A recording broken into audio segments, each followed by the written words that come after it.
When's your birthday, Elijah? November. So I'm almost 21. Then I can go to the dispensary, buy beer. You won't need to go to the dispensary. Yeah, that's true. Big Buddha Farms. Big Farms. I got the sticker up on the wall. Fuck yeah, I saw it before. Yeah.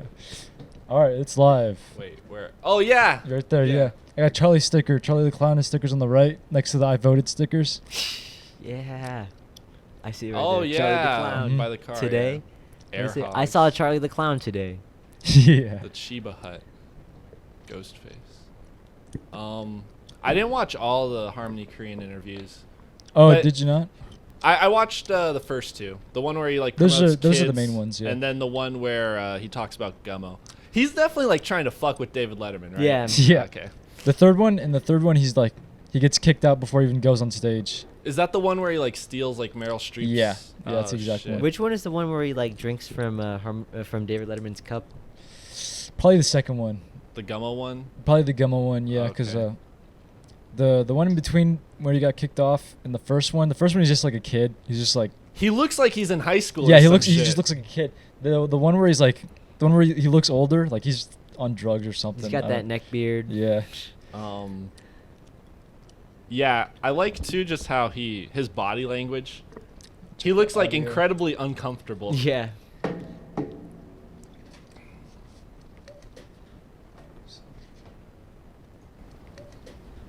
Somebody say something in the. Hello.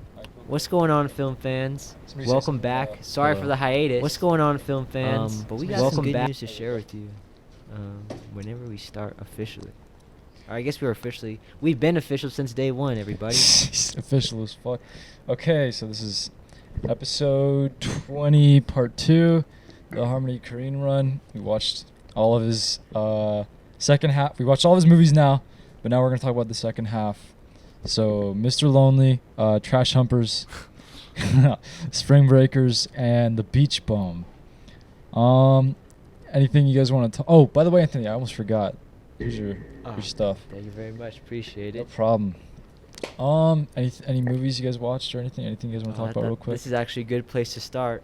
At least me personally, I haven't seen too much outside of the Harmony Korean films, and that's mostly because with these two gentlemen right here, we've been making our own films. Yeah. So don't forget to check out. That's a good segue. Don't to what I forget have to say. check out What Is a Bug, and more to come.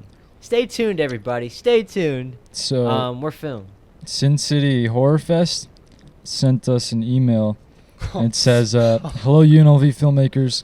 Thank you for submitting the 2 Minutes of Terror Challenge. Our event kicks off this year, October 6th at 6 p.m., which is this Wednesday, at the Art House Theater. Your films will play Wednesday, October 6th at 9 p.m., along with the foreign feature film To Freddy. So all of our stuff will be wow. playing at 9 p.m. at 6. OMG. Oh fuck! No, I work on Wednesday. No! What I might- time? I close. I might call out. You Call should. out. Please. Dude, you get to see your performance in a theater with other people. Come on. So Yeah, that's each of you will have 2 free passes. So I think just because I'm one dude who submitted it, I think they'll just be giving me 2 free passes. But you can buy them online. I would just buy whichever one for Wednesday. All right. Okay. But yeah, so we made What Is a Bug. Oh, Waffen Cedar sent in the Discord. He said it's really good. Yeah. Nice. Shout out to Waffen Cedar. I met him for the first time on Discord. on Discord last week. Oh yeah, Elijah, I haven't heard you talk about What Is a Bug. How'd you like it? Yeah. Or what's your reaction to it, more like? Because you're the... Oh yeah, so for anybody who doesn't know, What Is a Bug is a short we made for this, like, Halloween 2-minute short competition. They're also playing a bunch of features and stuff, but we're just do the shorts. So we made a quick 2-minute short in, like, a week. We got a bunch of footage. Elijah's, Yeah. like, the main actor. And yeah. Co-starring Co-star. Norby's mom. Yeah. She said she finally watched it, and she said, this is weird. This is weird. I wasn't like scared by it. I think because like I wasn't scared by it. But we like, made we it. made We it. made it. Yeah, So I was wondering. what it made me think about is like I The don't know how extended to cut. like there's some things like that we'd want to see from that, but how do you like think about something you make? Because when I look at it, Yeah. I just think of all the behind the scenes stuff. Yeah. Or like this edit doesn't look exactly Or like how I just want. think like it was fun doing this. Yeah. You know, We And were. Sorry, it's you go. almost like I'm more curious to see the way people are gonna react to it. Me too. But, Yeah. But then I also think like I can see how like there might be certain questions that like a lot of people would ask, and it makes me think of like when like celebrities get asked like the same question over and over again For 3 months Yeah. straight. Like the whole Joaquin Phoenix thing, where like he wins the Oscar, and then they go out there and they're like, "Who'd you study for?" And he's like, "I feel like I've answered this before," you know. Now like we haven't showed it to like too many people, but I don't know. I watched it and I'm like, I remember that. Yeah, me too. That was fun, you know. I think my favorite part of it, I guess, like cinematically, is it cuts away from torturing the bugs to me just sitting there and kind of like with a dead stare, and then your mom calls me up. Oh, that part. the I ending? thought that was like a good.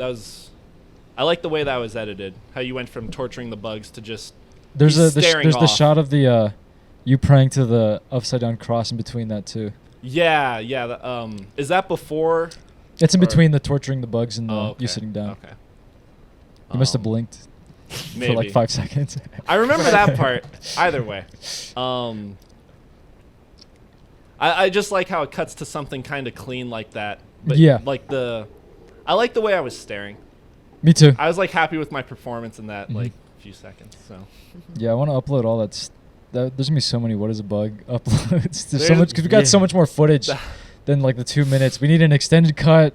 I want like a blooper reel. We need an unrated version, an extended cut, a director's Yeah. cut. We need to do a commentary. Yeah, That's what we there's- need to do. there's so much We need a footage. fucking there was commentary. a lot of that'd be fun. Because a lot of the takes too were like you said like 5 minutes long. like our average take like was between like 5 to 7 minutes for like a 5-second shot. Yeah. Like I remember the part in the bathroom was like a few minutes.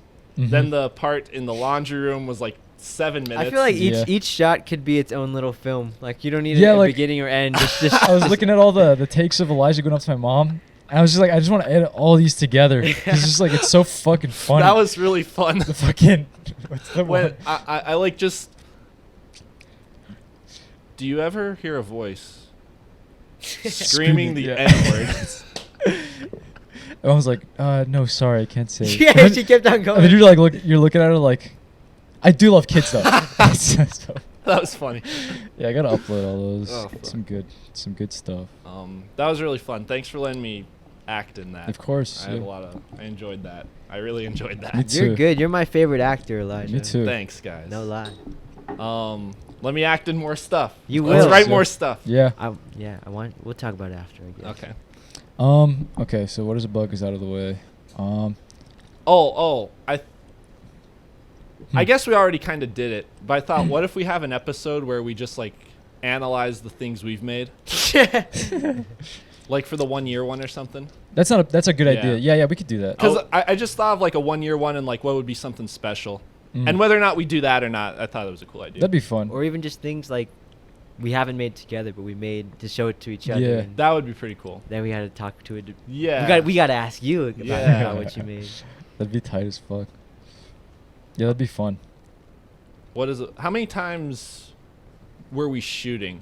How many different nights? Office, your house, Here here. and then That's it. Voiceover. the rights Voiceover. on your Okay, own. so there were only 3 nights. 3 like Yeah. main nights of shooting. Yeah. It's pretty cool. We're like we made that short pretty fucking fast. It's Mhm. really satisfying. I like the grain. Oh yeah. Yeah. Elwood said he liked Elwood said his favorite shot was the one where you're sitting on the couch Huffing. huffing the bag and stuff. He really yeah. liked that Yeah. shot a lot. Shout out to Elwood. Shout out to Elwood. Oh, and stay tuned. We're location scouting this week for the next one. Yeah. Get that'll ready be for fun. it, everybody. Oh, is it cool if Elwood's on the next one? Of course. That'd be Oh awesome. yeah, he sent me his recommendation. What was I gonna say? Oh, you remember Rose? Yeah. Yeah. Would it be cool to have her on one? Yeah. Yeah. Okay. If she's down. I asked her. What'd she say? She said yeah. Oh, what the fuck? So she gave a recommendation too. Did she already really? Yeah, she said she can't do the. She's like busy this month, Okay, yeah. but at some point she's like, yeah, that'd be cool to be. Okay, on cool, here. cool, cool. So It's all right. We're booked. now Yeah. we got a few like guests, a few special Fuck guests yeah, on the dude. way. That'll be cool. I'm excited, man. I mean, I feel nervous and excited all the fucking time now. That's a good place to be, though. Yeah. Oh yeah. Well, you guys already know, but for our listeners out there, I'm working on a different thing we worked on over the summer, GOG for Lucifer. Mhm. Doing some sound stuff for that right now. Yeah, that's right. Did you tell Elijah about the professor? Like, I guess you can't. I guess you can. We can't do it on the Yeah, we podcast, can't but talk about I it gotta here, tell you yeah. after some pretty cool I shit. think you did actually, tell me. I might have actually told. It's hard to remember, but Is there a sign that The script that his professor got. crash? yeah. Okay, yeah, you told him. Okay, You told him. Okay. That's cool as fuck. Yeah, dude. Dude, that dude's helping Anthony do audio And this- work for and God this, for Lucifer. And this guy is it's crazy. It was cool. It on Friday. So I had bought a bunch of like fruits and shit like that, and then I went to the candy store at Town Square and I got some different candies, and then I got some glass bottles, but I guess my professor also got some glass bottles, and then I brought some hardware gloves, and then we just went through. I put a time code on the movie so we could stamp where we needed the sound, and I would just put some gloves on and just crushing up the glass in a I used a pomegranate, an orange, and a cantaloupe, Mm. and I think we got some actually like Sounds- pretty convincing. excited to hear Glass chewing. Yeah, like I was able to get my hand into like I don't know, make a little suction so it sounded like a mouth. Oh, okay. It was pretty cool. And then we added a layer on top of that of me chewing on the rock candy. But yeah, this week I'll need your guys' help. Fuck yeah, Okay. yeah. And also Yeah. just so you can meet him and stuff That like would be that really too. fucking cool. Fuck yeah, yeah. It's fun. It's actually and it's crazy too because, well, first like you're gonna see the project on a bigger screen, but then like with the speakers too, when you actually hear it, you're like, oh wow, like sound to picture, it does bring it to life in a new way. Yeah, so stay tuned for that as well, Hell film yeah. fans. Fuck. That is some Exciting cool shit. stuff, man.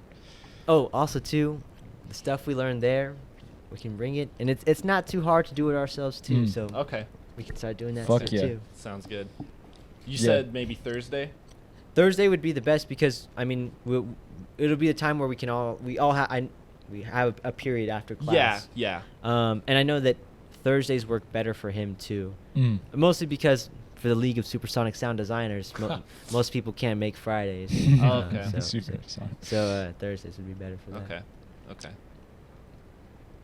But- really excited for that. That's gonna be so Um, fucking cool. Titane's out for a few Tit- days. Oh, yeah, I dude. actually wanted to talk to you guys about that because I was looking. It's only playing until Wednesday. I saw that too. I don't know if Mhm. what you guys are doing tomorrow evening after class. There's because they have a showing at like 9 something and 10 something. But if you guys are down, Yeah, I'm kinda I'm wanna go down as tomorrow. fuck. I have softball tomorrow. what time? 8:30. Oh dang. Dang. Till when? Probably like 9:30 or 8:30 to like 10:30. Or 8:30. Oh, let gotcha, me look gotcha. on that right now. I'm gonna see that movie. Me too. I'm Yeah, gonna I'm fucking down. I see saw that. the I mean, trailer in theaters we- and I was like, We might be able to go Tuesday if you guys want. I can do Tuesday. Tuesday night might work a little better, Okay. but Yeah, it's just tomorrow's the last day it was playing in multiple theaters, and then on Tuesday it's only playing at the Orleans. I want. it's kind of. Mm. So let me check. It's playing at Town Square, I think. Right now. Town Square too. Oh, but no, starting on Tuesday, it's only playing at the Orleans. Really? Yeah. Damn. Okay. Why is it in theaters for such a Because they're short? fucking losers. Wait, what you talking it's about? just like a limited release for like the Palme d'Or winner. They do like it's basically it's a special screening. Okay, gotcha. Yeah, So we gotta will see it get a wider release though? Probably not. See, that's why it's dumb. that. See, like if they did something where it like, this is just a limited release, and then they have a bigger one later on. Mm. I get that, but like, is really the only reason they're not doing it because the movie's in a different language? Mm. Like I that, mean, that would be pretty lame. Yeah. But- That and I think the only reason it's getting a special screening is because it won the Palme d'Or. Like That's it fair. probably wouldn't even get like shown if it It- wasn't making buzz. I know I haven't like seen the movie yet.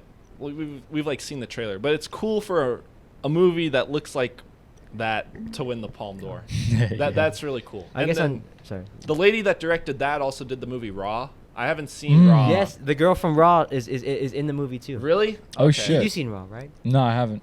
Raw. We gotta talk about Raw. This fucking movie. That movie rocks. Yeah? That movie Oh rocks. fuck.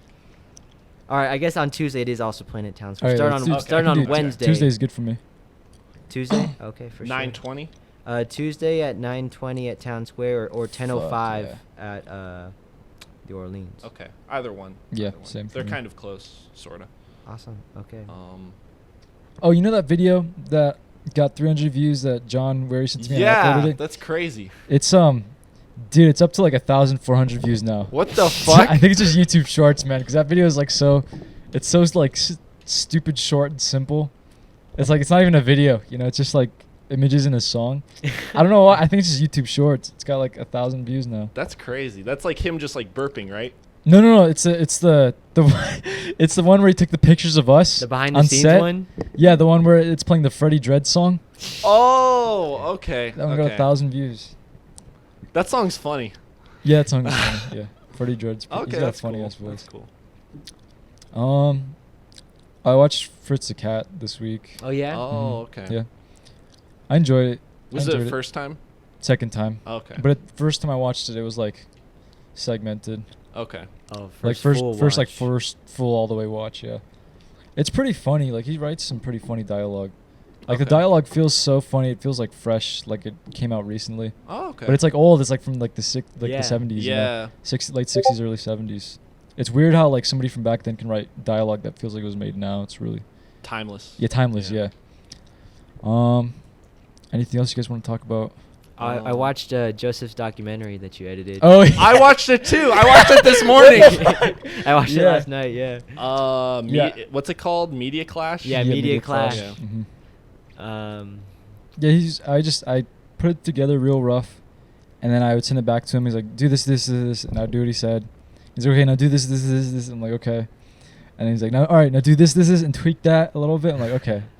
And so like, it wasn't like perfect or anything, but it got him the A. Did you put the Funny Games thing in there? Which one? There's just a little clip from Funny Games. I think Joseph, he sent me. Oh, dude, Joseph sent me like hundreds of files of B-roll. Wow. Hundreds of files of B-roll, like a fuckload of B-roll.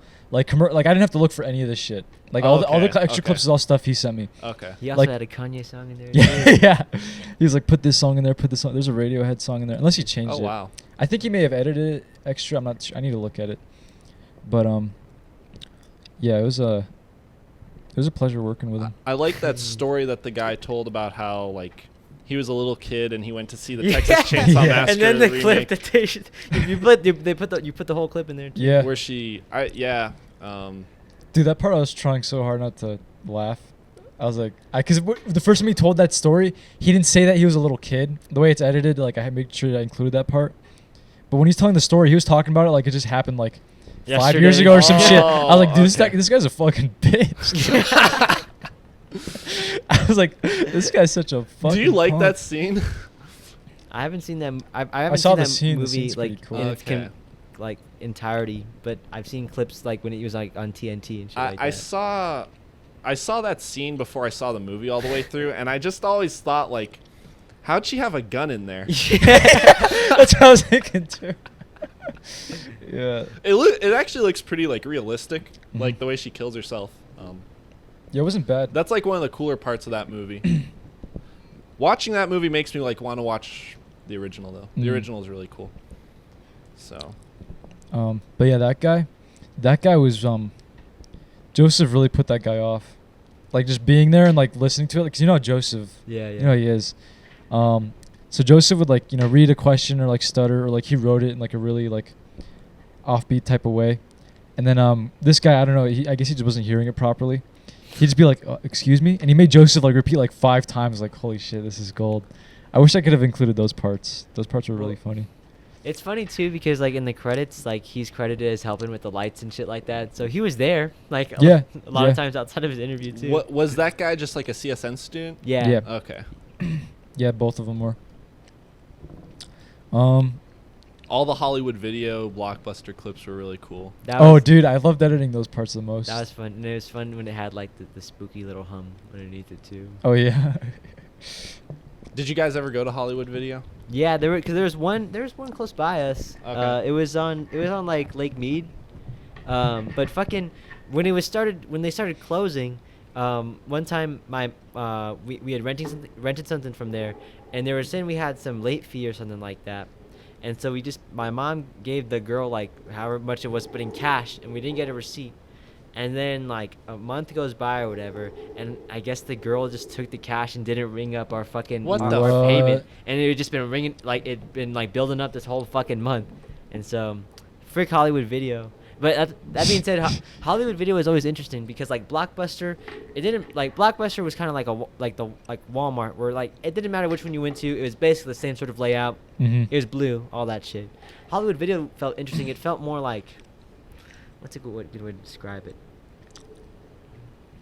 I wouldn't say it's more like Zia, but it felt a bit more like personable in the way that Blockbuster felt a bit more standardized, if that makes sense. And it might just because like they were a smaller chain. Yeah. But they had an interesting layout for like where they kept like genres in video games, and they had the adult. They had the adult section with the little curtain. Dude, in I the remember back. that shit.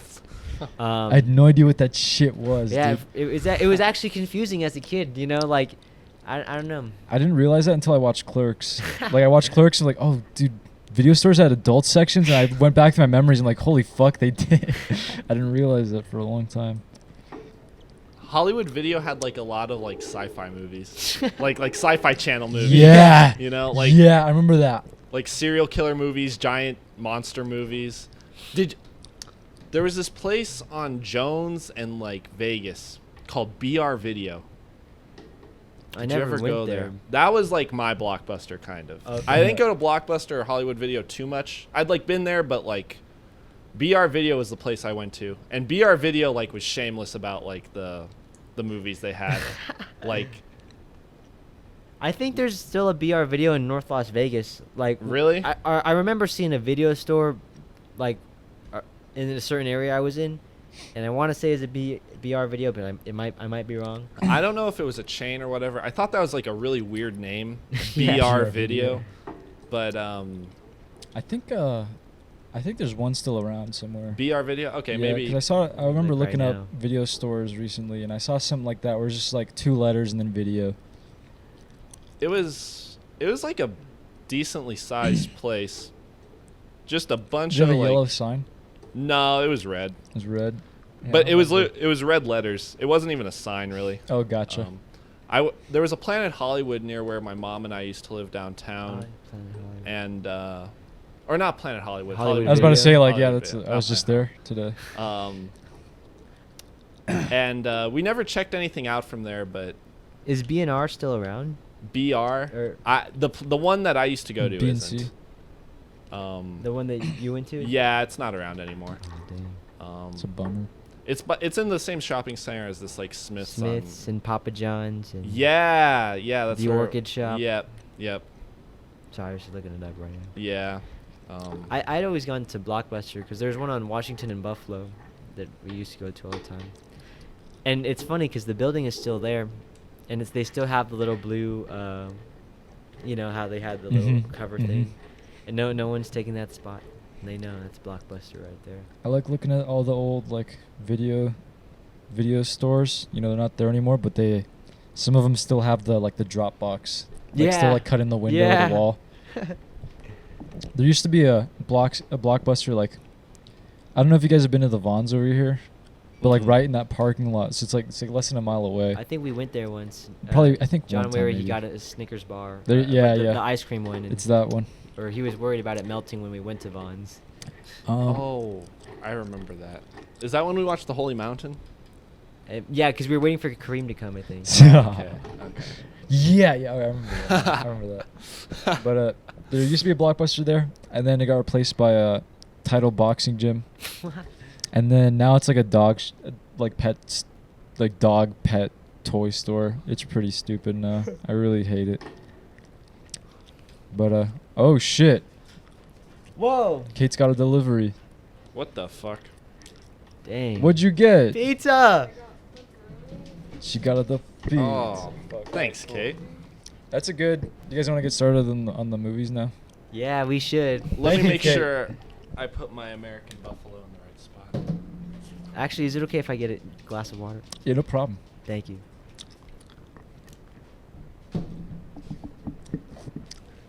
It's just me and 4 viewers. You got 4 viewers? 4, yeah. Hey, shout out to all the viewers out there. Yeah, shout out.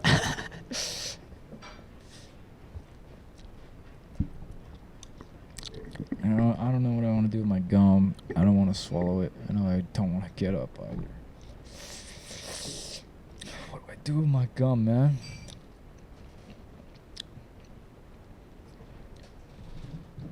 I think the only Some movie trash. I ever checked out from Blockbuster was this like crocodile movie called Blood Surf. Blood Surf? Yeah. How was that? It's really goofy. It was like this Sci-Fi Channel movie, but like in a way it kind of didn't make sense for it to be like a Sci-Fi Channel movie because there was like a bunch of like sex scenes in it with like full on not like it wasn't like hardcore sex, but like a lot of nudity. So if it's playing on TV, like all the shit's gonna be like cut out. Yeah. But it was about like a giant crocodile, and it was kind of goofy. I may have. What's it called again? Look it up. It's called Blood Surf. I think I've seen that. Are they like stuck in a building? No. Oh, you know, I watched a different. It's a TV movie. I watched a different giant. I used to be crocodile into movie. TV movies when I was a little kid, like the Sci-Fi Channel original Yeah. movies.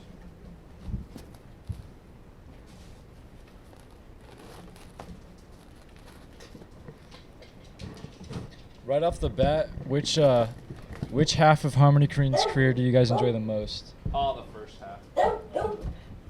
I appreciate the first half more, but I enjoy the second half more. That's Like, fair. I feel like the movies are more. I don't want to say a funner watch, but like the first half sometimes it was a bit rough. Like you know you got to watch like Ken Park, or like, or, like you have to You sit gotta through watch Ken Park. like Julian Donkey Boy, and like even though that was my favorite of the bunch last time, you know, like I had to like actively think. Mhm. Or like this time, like Mr. Lonely, you could kind of like chill and like this is strange, you know, but you could and it still has the Harmony Korine things, but Mhm. I enjoyed it. But I don't know, does that make sense? I want to say he like got tamer, He got older. Yeah. but then I think about it, and then like Trash Humpers and like Spring Breakers is still pretty fucked up, you know. I find the first half more interesting though. It feels, I guess you could say it's a bit more groundbreaking, but I think it's rare for any artist to really like be where they were when they started. You know, Mhm. if he was still making the kinds of movies he was like in the first half in the second half, to me that'd be kind of lame. You know, Mhm. but. You know, we're it's an embarrassment of riches where we have to choose between the first and the second half. You know what I mean? All right, you guys want to get started, Mr. Lonely? Yeah. Okay, so Mr. or- Lonely. Or wasn't Trash Humpers before Mr. Lonely? Mr. Lonely, No, Okay. it was like 2008, 2009, right? like 2007, 2000. Yeah, 2007. Yeah. Um, Mr. Lonely came out first. What I was gonna say, I do enjoy Kids Through Ken Park more, Mhm. but I like how Mr. Lonely Through the Beach Bum Mhm. are like incredibly different. Yeah. That is really cool. Like, I can imagine Harmony Korine fans being pissed off. You know, yeah, if you're expecting like Kids or Gummo, you're not gonna get that No. like, at all. You're getting something really different. Thank Although you for the Spring Breakers, pizza. oh yeah, no problem, man. Although Spring Breakers and Beach Bum. Beach Bum are like pretty They're similar. similar. They're similar. Yeah, like you could tell the guy who made Spring Breakers made Beach Bum, Mhm. and maybe that is a sign of getting older because Mhm. it's basically it's still Florida, and it just feels like Florida things, and now it just the feels the colors. yeah, it just feels like someone who lives in Florida now. Mhm. and- he got the same guy to shoot both of those, Benoit DeBee. Yeah, And yeah. He's Benoit Gasper. DeBee. He's Gasper Noé's cinematographer. Oh no shit. Yeah. So that's pretty cool. And then about Spring Break, have you seen the Spring Breakers quote where he just says, The Skittles one. "No," he said he wanted to make like A Britney Spears music video mixed with a Gaspar Noé movie. Really? There's one with of I guess like he had a conversation with the cinematographer, and when they were like deciding the color palette for the movie, they said it's like imagine if you like spilled like a bag of Skittles on top of a neon light. Deja vu. Yeah, that's fine. All right, so Mr. Lonely. How'd you guys feel about this one? I had seen this one in high school. It was the second one the first one Harmony Korine movie I saw was Spring Breakers, Mm-hmm. and then I was trying to find more of his movies, and at the time it was on Hulu. No shit, bro. Yeah, and so I'd seen it, and like right off the bat, like most of his movies, it's pretty interesting, like just concept and premise. At first, I was really put off by the whole Werner Herzog thing, and like, I knew who he was, and like I hadn't seen any of his shit, but like whatever. But then we can talk about it more. But I feel like it works thematically, but it's just kind of it's funny, it's goofy, you know, like but also, I guess if we're talking first impressions right now, when I had seen the movie in high school, Mhm. I did like it. Or I liked putting that song to film, if that makes sense. And so in high school, I made a video with that song. The Yeah, Mr. that- Lonely song? Yeah. That opening shot really. That's crazy. First time I watched it, I was like, "Wow, this is fucking sick." This is really cool. Elwood said in regards to Harmony Korine's career, he's the same dude just with money, and he's only doing weed now. He also said, "I saw Mr. Lonely on Hulu on my Switch sophomore year." My Switch sophomore year. I don't know what it was. Nintendo Switch. Yeah. Wait, I didn't know Elwood had a Switch. But yeah, the Mr. Lonely song, that opening shot really. He's like so far off, and then he drives right by next to the camera. That's like the slow motion, like Valoria fucking thing. That's what it reminds me of. Just like being in slow motion really keeps you with the emotion. That's a cool part. What'd you think of the movie, Elijah? What were you expecting? How about that? I want to hear what it was about. Yeah. I wasn't expecting it to be one of his more like crazy ones. Mhm. It seemed like it was like tamer, Mhm. and like I just never heard about it before until recently. Mhm. Like one time, you were like, I watched Mr. Lonely the other day, and I'm like, what was that? This was a few months ago. Yeah. But I didn't know like it was a Harmony Korine movie. Mhm. Never really heard anyone talk about it.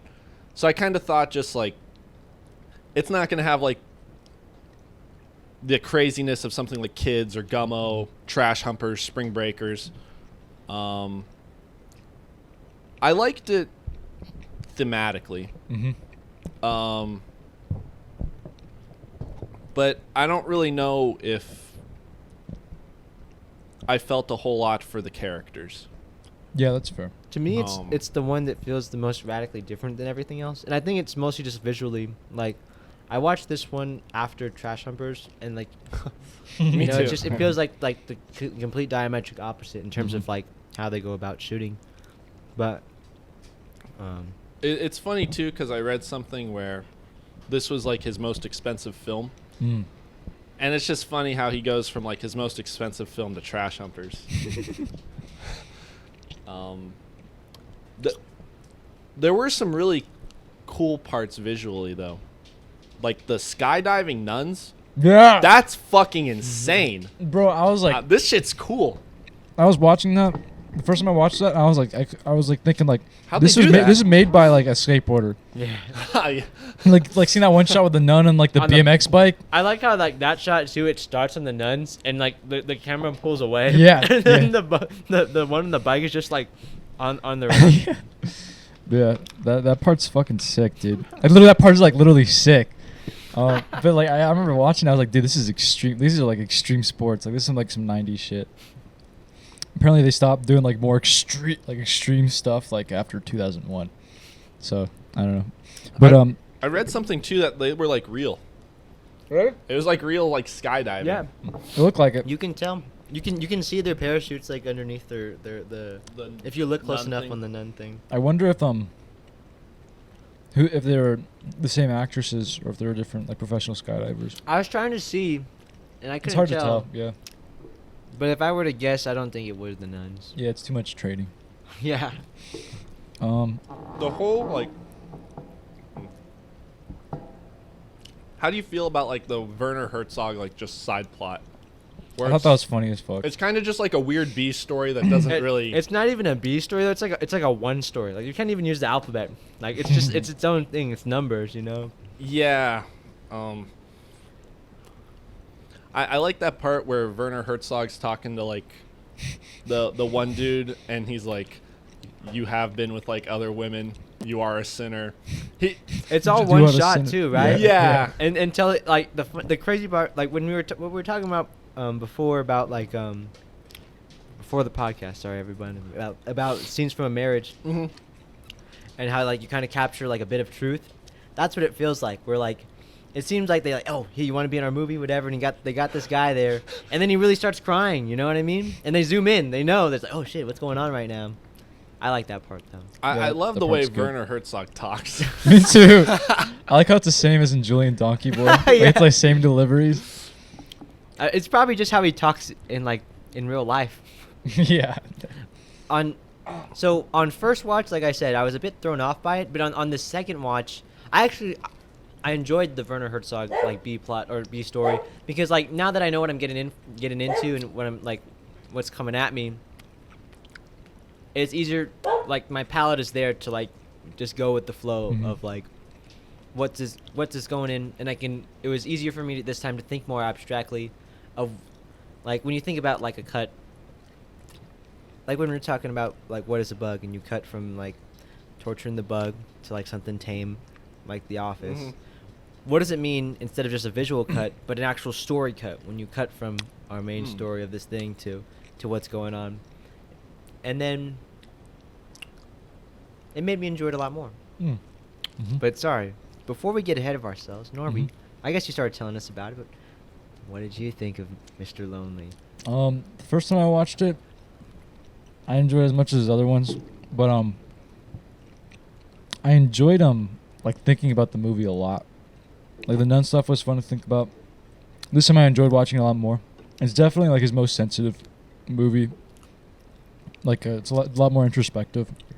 Like the main theme is like trying to find yourself. Yeah. Or like, you know, you're trying to pretend to be somebody else. In the end, the character realizes that he doesn't want to do that anymore because he's had a journey. Yeah. Now he needs to try to find himself. It's more life affirming than his other films.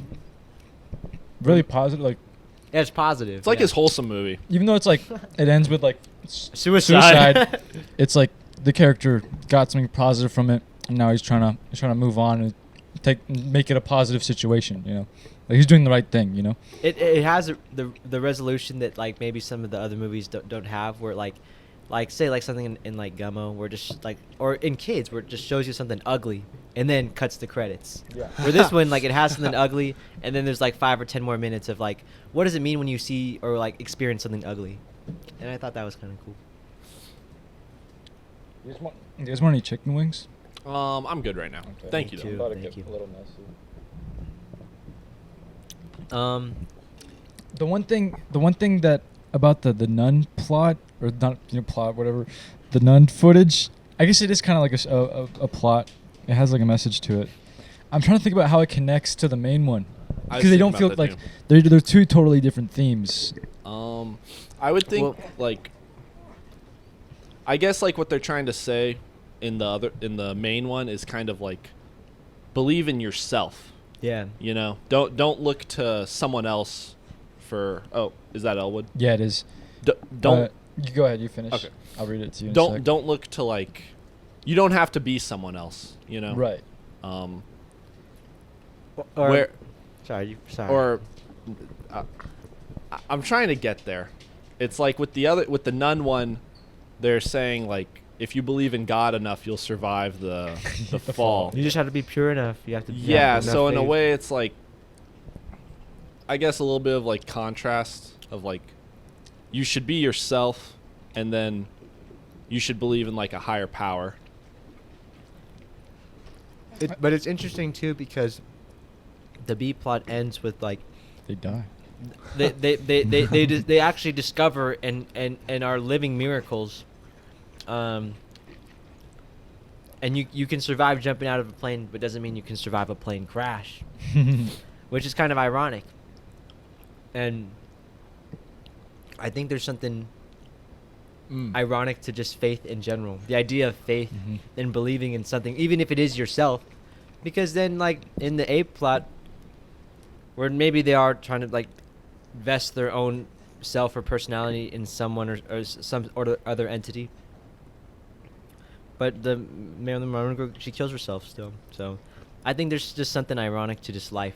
That is interesting because it's just interesting how, like, they jump out of the plane, right, and they should die. But they believe in God so much, or their faith in God is enough to, like, save them. They don't need, like, a parachute or anything. Yet, in a way, God can, like, strike them down so easily by making, like, their plane break. Something like the plane is what's supposed to keep you safe in the sky, and making that fuck up. Yeah, so the message of it is, like, it's good to have faith, but when you discover a miracle in yourself or an ability you have, you can't abuse it. You know, they were taking all up. They were doing it like it was fucking Disneyland. You know, like, right, what up? They were BMX biking. Yeah, they took a fucking BMX bike. They're like, God, yo, you know. And they were on the plane the way to the Vatican. So, like, really wants a chicken wing. Here you go. Yeah, so, like, the two messages are, like, don't abuse.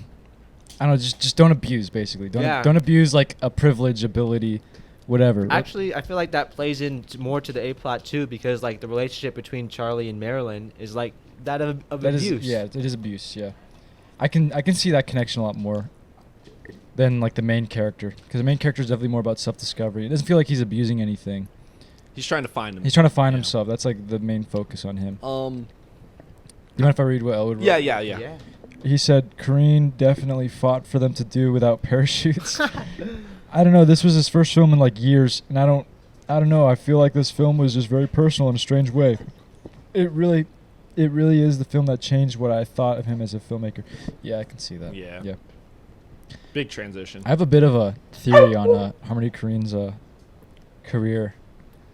Well, what's interesting about this one too, it's the first one that has his wife in it as well. So he seems like, in a sense, a reformed man. He's settling down, you know, in real life, and I feel like that it comes across in his movies in a way where it might come across as tame, but to me it feels more mature, in a way. Yeah. I know, like, he got into, like, drug addiction. He broke up with Chloe Sevigny. Just sounds like he went through, like, some rough shit in life. Chloe Sevigny sucked Vincent Gallo. Yeah. That would actually really suck, you know? Like, yeah, that would suck. You're in, like, you're in, like, a drug addiction, and then, like, your girlfriend breaks up with you and goes off to make a movie with fucking Vincent Gallo, and then she sucks his dick in it. But he's like, damn, why didn't I think of that? Yeah. But I was gonna say, I'll say this before I lose it, because I know I might. I was thinking a lot about the movie, like the themes of each movie. I definitely see the movies as, like, a progression of Harmony Korine as a person, like his interests at the time. Like, Mr. Lonely's, like, about somebody trying to find themselves. Trash Humpers is about, like, people who are, like, experimenting with, like, a totally different lifestyle. Like, they've brainwashed themselves in a totally different way. Then Spring Breakers is about finding yourself in, like, Florida. And then The Beach Bum is about, like... 5 years in Florida. 5 years in Florida, yeah.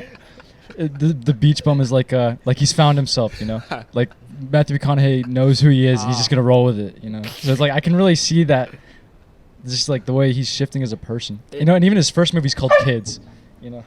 Yeah. Like, it's like his career as, like, as a movie maker is, like, very reflective of, like, the age he was at. It's interesting too. I feel like what you're saying though about the second half compared to the first half and these maturity things too is, like, obviously in the first half he's dealing with things he's interested in, but it seems like in the second half it becomes a lot more introspective.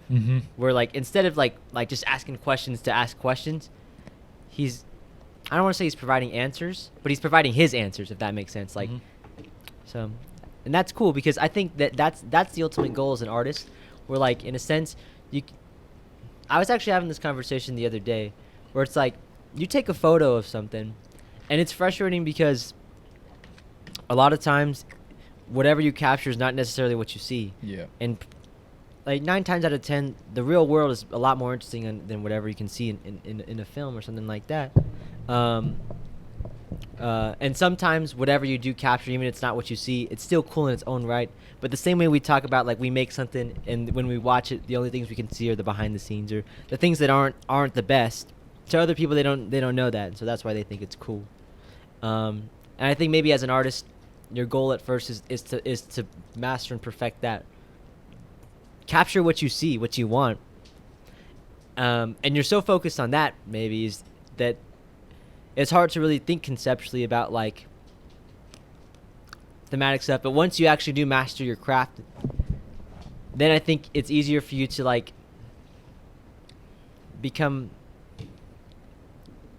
Like to talk. a self-actualized artist, where like my the people who influence me, or like who I look up to as artists, are the ones where like they kind of like took the step inward instead of outward, and that's when they got more interesting. You could say the same thing about Paul Thomas Anderson, Kanye West, all sorts of different Kanye people. West. And I feel like Harmony Korine Yeah, definitely. lies in there as well. That was good. Oh, thank you. But I also had one thing to say. I guess I just want to say it before it leaves my head too, and it's more just about the way that it was shot, and I noticed it this time. I would say about 80 to 90% of the movie is shot with like pretty long lenses, like a lot of telephoto, like everything's super compressed. Even in the first shot, when he's coming in, it's in slow motion, so obviously it's longer, but still like it's a good 20-30 seconds where he's not really moving in the frame, so you know it's compressed. And all this, like when Charlie and Marilyn are laying out and sunbathing, super compressed with the background. And then I was thinking like, or I pointed it out because I was watching the movie with Deja, and she was like, why do you think they would do that? And I don't know why Harmony Korine did it, but if I were to do it, like conceptually, I feel like with a long lens, you compress the background, you close the space, and in a sense, you're superimposing the background on your subject because it's so close. And I feel like in the A-plot, at least, these characters are superimposing this other figure onto them as a person. And then on top of that too, with the long lens, the camera's further away from your subject. And there's always that it's more of a film theory thing of like where you place the camera. Subconsciously, the audience feels and interacts with the space of where the camera is. And so if the camera's far away, it makes me think, these characters, they're far away from themselves as well. And there's something, I thought there's something to that, but I just wanted to say that. That was good. I didn't think about on the the lenses. air. I didn't think about the lenses at all for this movie. And that's what I was like when I was saying too, like how this feels visually like radically different than his other shit. Is it like, and when you say that this is his most expensive movie, I would have thought it was like Spring Breakers, but it makes sense that it was this one because it's just like beautiful. Like they're on this island where like the sun just like hits the trees in like the most perfect way, that only happens on an island and shit like that. And you're like, damn, that must have been expensive to like shoot on this fucking island, When they show up, that one shot where they're on the boat and they're shooting fireworks. Like Yeah. Like mortars and shit. That shot was so funny. I would ask a pretty good question. He said, do you guys think Harmony shifting into this new filming style was good, or would you have rather him more stuck to his route with Julian Donkeybot? Ooh. I feel like he kind of went back to that, but he went like times 10 with Trash Humpers, right? Or it feels more Trash Humpers down like, dirty. Trash. But I mean, like, I wouldn't want to see like every movie look like Trash Humpers or Julian Donkey Boy. No, me neither. I It also would get wouldn't want to see. frustrating. I also wouldn't want to see everything in Mr. Lonely though. But I know what you mean, because like especially when you think about his filmography, and then you see something with like beautiful cinematography like this one. To me, it feels a bit more staged. Like more I thought had to go into like where's the light coming from, how are you lighting this, and shit like that. Where it kind of removes like that whole dogma thing of like the reality of the scene. Yeah. And I think there's room for both, but that's where we can get into some, I think, in more interesting conversations, like what happens when you combine that. And I think we can talk about that with like Spring Breakers and The Beach Bum, where it feels more of a combination of those two styles. Yeah, I agree. I'm excited to talk about the other ones. Mr. Lonely's good.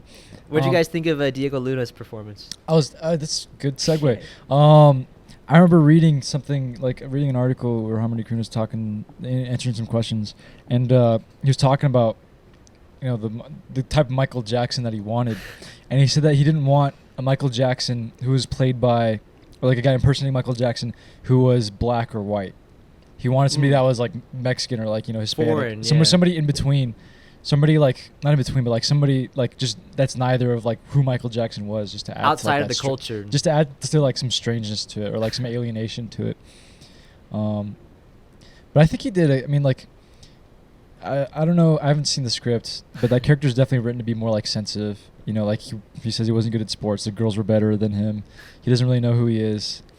Even the way like he laughs with two fingers and shit. Yeah. But I think if that's what Harmony Korine wanted was like a really sensitive dude who's fucking dumb fuck good at dancing, I think he definitely got that with this guy. How did you think about the way he impersonated Michael Jackson? It felt like, I guess the movie came out in like 2007, 2008, right? Mm-hmm. So Michael Jackson was alive. Oh yeah, huh? So I didn't think about that. It feels like very like immediate in terms of like, where's Michael Jackson right now? Because I feel like if it was made after he died, maybe it might be more of an amalgamation of the person he was. But it feels very time and place, which I liked more. It was interesting though because like he was, at the time Michael Jackson was wearing face masks and shit in public. And so I was like, what is he doing wearing a face mask right now? Yeah, I know. When I was watching it, I just couldn't stop thinking about COVID, man. Yeah. It kind of looks cool thoh. Yeah, he does look cool. Or the hat and everything. It's an interesting design too because he has the hat and the sunglasses. Yeah, I like that. It was honestly, but when I think about Diego Luna's performance, it just makes me think about like the interpretation or like the characterization of everyone in the movie. Like some feel, I don't want to say one-noted, but like Abraham Lincoln is a dick. That's the character, The others aren't like, what do they call it? They're like one note. Mm-hmm. Yeah. But at the same time, I like that because they're supposed to be impersonators, and a lot of impersonators kind of like they have one thing that they're good at as the character, and they can't really do anything else as that person. And I like how they just kind of like live as that. It's kind of funny. I really liked Buckwheat. Yeah, when he's like, the chicken. Like, woman and chicken. Elwood. Elwood said, "Oh man, we got another one." All right, I think because his last two films look pretty similar, and it sort of makes me wonder if this is what he wants to keep doing. Yeah, and I thought the casting for him was really interesting. Him looking for who he is, and choosing Michael Jackson, which is even more foreign. I don't know if it was really him finding himself or just to be okay with the person he was. I don't know. It's funny because like Marilyn asked him like, how long have you been living as Michael? And he's like, I was kind of born this way. What was I gonna say? What do you feel about like that scene after Marilyn Monroe kills herself, and he has like these little eggs or like the egg-shaped things, and it pans across and they're all painted, and it comes back and it's them all like singing a song or something, and then when it gets to Marilyn Monroe, she basically says she killed herself because she was like, life's too much, not strong enough to be a human. What did you think of that? The first time I saw that scene, it felt like I was getting molested. What? It's just like such a weird scene. It's like, but second time watching it, I was just like, it felt like I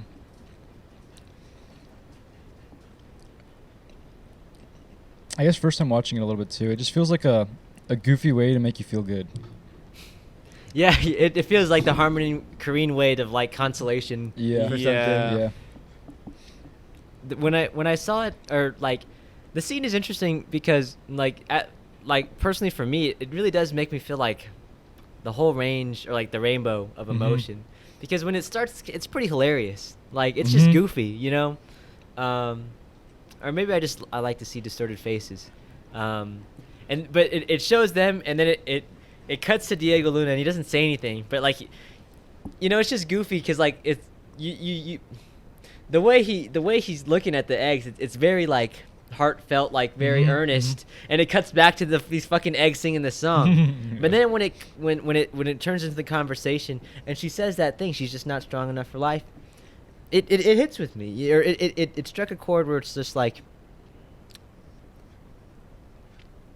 And I guess what I was saying before, it's like it's ugly stuff, but like what happens after the ugly thing, and like I think, and maybe this is more just like a life philosophy thing, but a lot of things are just the way you look at it.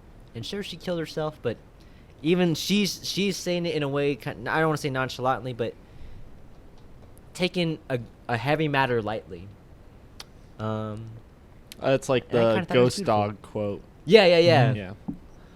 When she first said that, it just like struck me kind of like, I don't know if I like that line. But then I thought about it more, and it's probably like he's like imagining them talking. Yeah. He's imagining her talking, and it's like he's imagining her giving him an explanation as to why she did what she did and why he can't do that. So he's basically having it. In order to encourage himself, he's saying, like, he has to be strong the way, like, I don't know, someone who was close to him wasn't. Mm-hmm.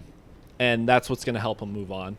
It's interesting you put it like that. It's like, 'cause we're actually seeing through his eyes. That's how he sees the world. When I think of it through, like, Marilyn Monroe just saying, like, I wasn't strong enough to be human, it's like, what the fuck? That's such a bad answer, you know? Like...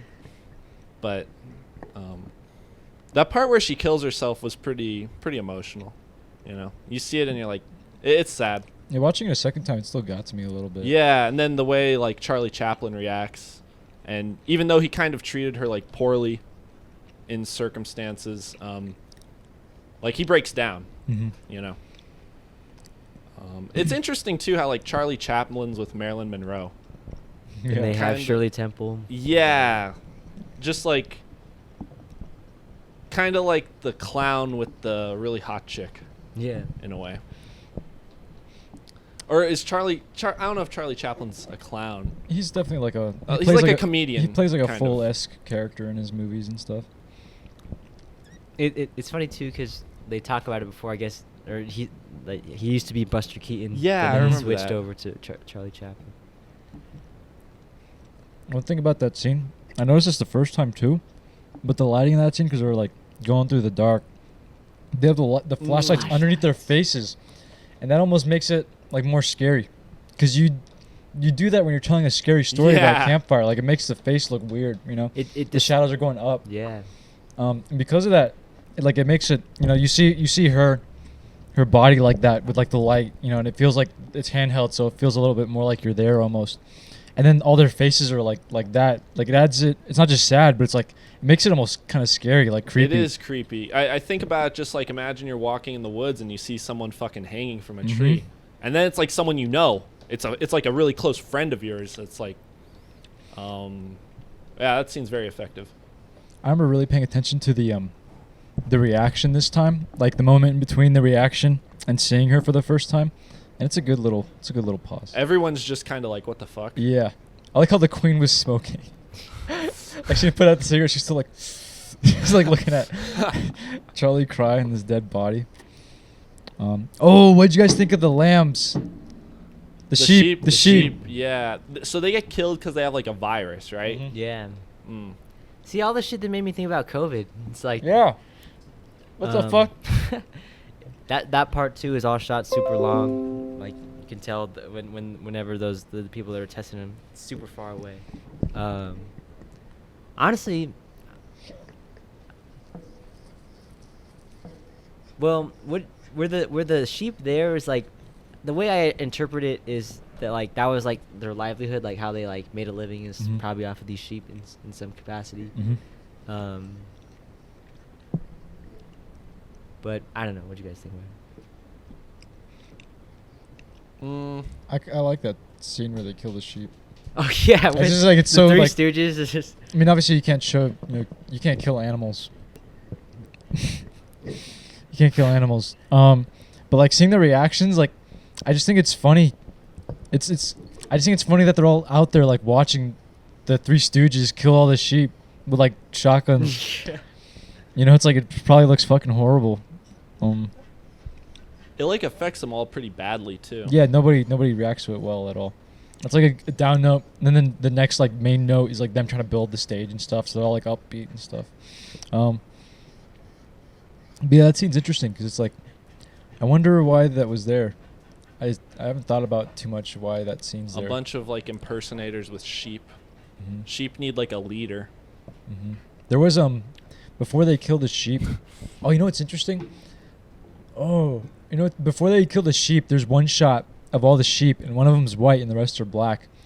Usually, it's like the one black one, and they're all white. What's that one phrase? How's that? Like I'm the black sheep or whatever. Yeah. Black sheep of the family.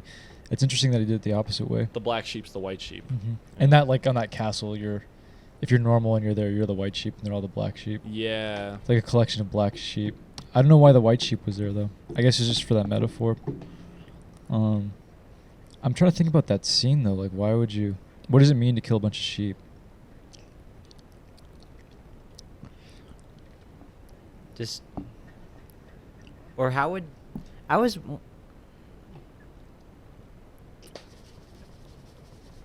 It's a little off topic at first, but I promise that it's gonna come back into it.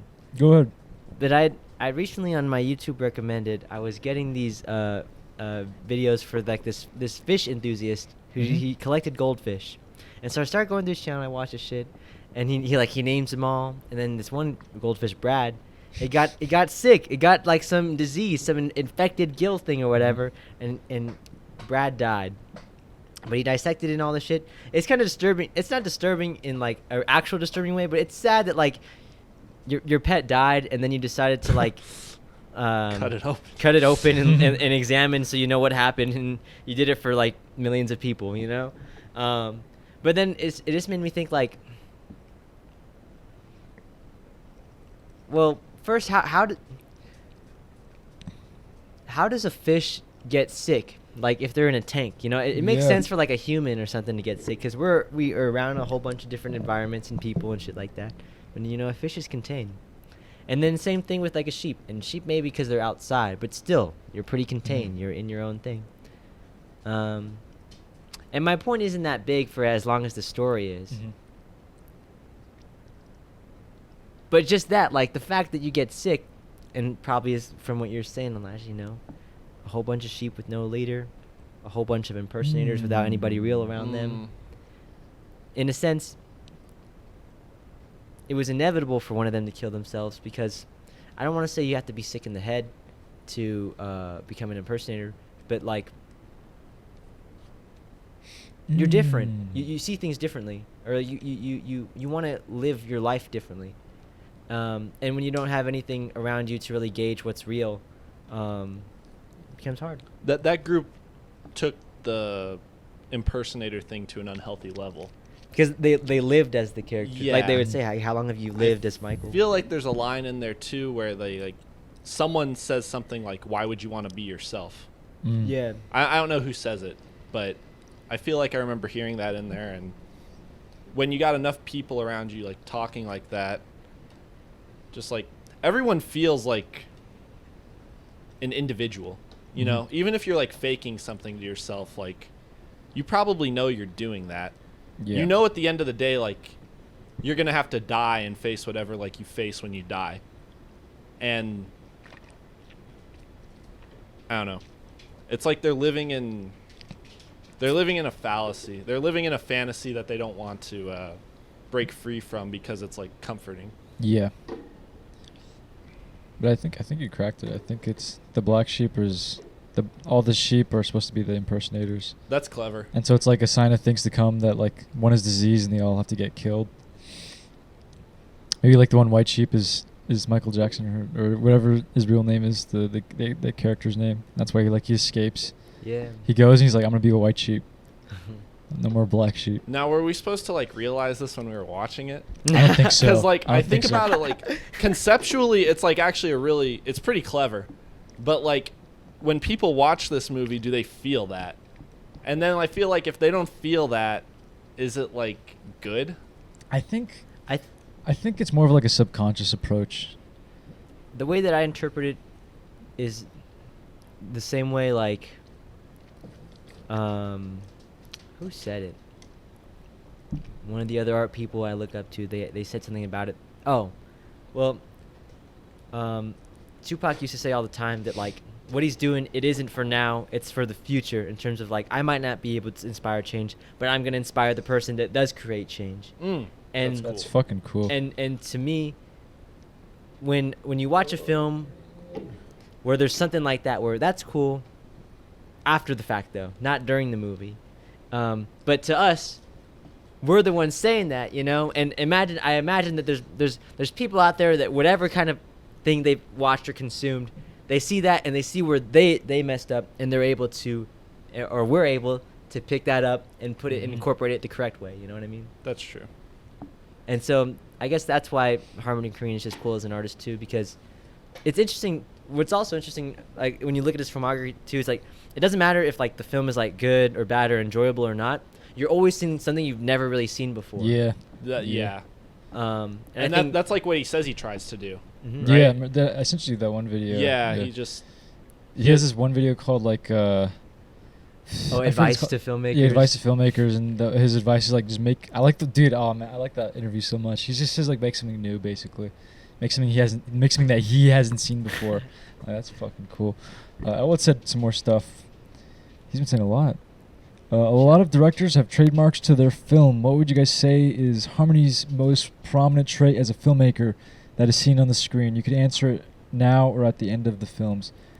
That's an end question. That- We yeah, gotta we'll do get it at through the all end. this. that's true. He also said, I really like those flashlights on the face because the whole film you don't get to see anyone's true self. Even when you see them at their most vulnerable, seeing someone they love die, you don't get the full honest reaction because the lighting won't allow it. I don't know. Sorry, I think my stream is lagging as of typing this. You are still on this. Okay, no worries. Yeah, you said that about the right spot. It's like I want to say it's about like 10 to a minute behind, depending on like your Wi-Fi and stuff. I like too how at the end, like Diego Luna goes up to that one guy who's his friend, and his friend like discourages him, Yeah, for He- wanting to be himself. and it just like you hear people say like in life you kind of have to like. There's gonna be people who say that to you, and you need to like push that shit away, I'll never even though it's support hard. If you were know? the only person who believed it, would you still believe it? Yeah, yeah. I'll never support you in this decision. Yeah. That It's like guy's such a like a dad director thing. too. Really? His name's Is like he? Leo Karai or something. Oh shit. What else has he made? He made a movie called Holy Motors. Oh, I know that the Charlie Chaplin's in that movie. Yeah, the guy from Beau Travail. yeah. And then he made another movie with Denis Lavant and Juliette Binoche called like The Lovers on a Bridge from like the 90s. Oh shit. He just had a movie that came out this year with Adam Driver, and Oh, I forget who the female is, but the premise is pretty cool. They're trying to get their adopted kid or something. Okay. Actually, I might be confusing it with another. I don't want to say, but I feel it's like pretty I heard- abstract. Okay. But like most of those art filmmakers, it's 50-50 if you'll like it or not. It's cool because I didn't know that was that guy. this That's was cool. kind of the point too, I think, where Harmony Korine started to get like a bunch of like the ensemble cast. Yeah. You know. Yeah. I guess it kind of started in like Julian Donkey Boy with like Werner Herzog, but it's like you can see it's like something he kind of it's a motif. Mm-hmm. Or it's interesting too Beginning. having filmmakers in your film. It feels self-reflexive, and in the roles they play, like in Julian Donkey Boy as the father, in this movie as the best friend and as the priest. You know, it's as someone who's making a film, he has other filmmakers as the like role model figures. You know, like in a sense, not to say That people is he cool. looks up to, but like in a sense, yeah. Hey, you've been here longer than me. What do you think or whatever? You know. I don't know. What do you guys think? I think it's kind of like how he came up in filmmaking with like Larry Clark and stuff. He's always been the kid. He's always been the kid, yeah. And now he's like, You promote the guys who you think are cool, you know. Yeah. Mhm. Imagine having Harmony Korine in one of your movies. Oh, he was in Waves. Yeah, he's doing. Oh, He's doing that. He was playing the dad figure in not the dad figure. He was playing Professor. No, he was playing the guy who fucked the kid's mom in mid-90s. Yeah, he's in mid-90s. He's Yeah. he's like a Oh fuck yeah. older figure. Okay, but I was gonna say something. I forget. So let's see. Anything else with Mr. Lonely? What did you guys think of the end performance? Oh, it was good. It was pretty good. Like the show. Yeah, I didn't realize at first. Both times. That's one thing too. I don't know how many times you guys have like rewatched a Harmony Korine film, but like obviously like you remember watching this movie, but I'll be watching it again, and then like, oh, I forgot that happened. Oh shit, what? I didn't remember that. Like, oh, what's gonna happen next? You know, it feels more like a dream, and it's like what we were saying before. I remember how I felt watching that movie.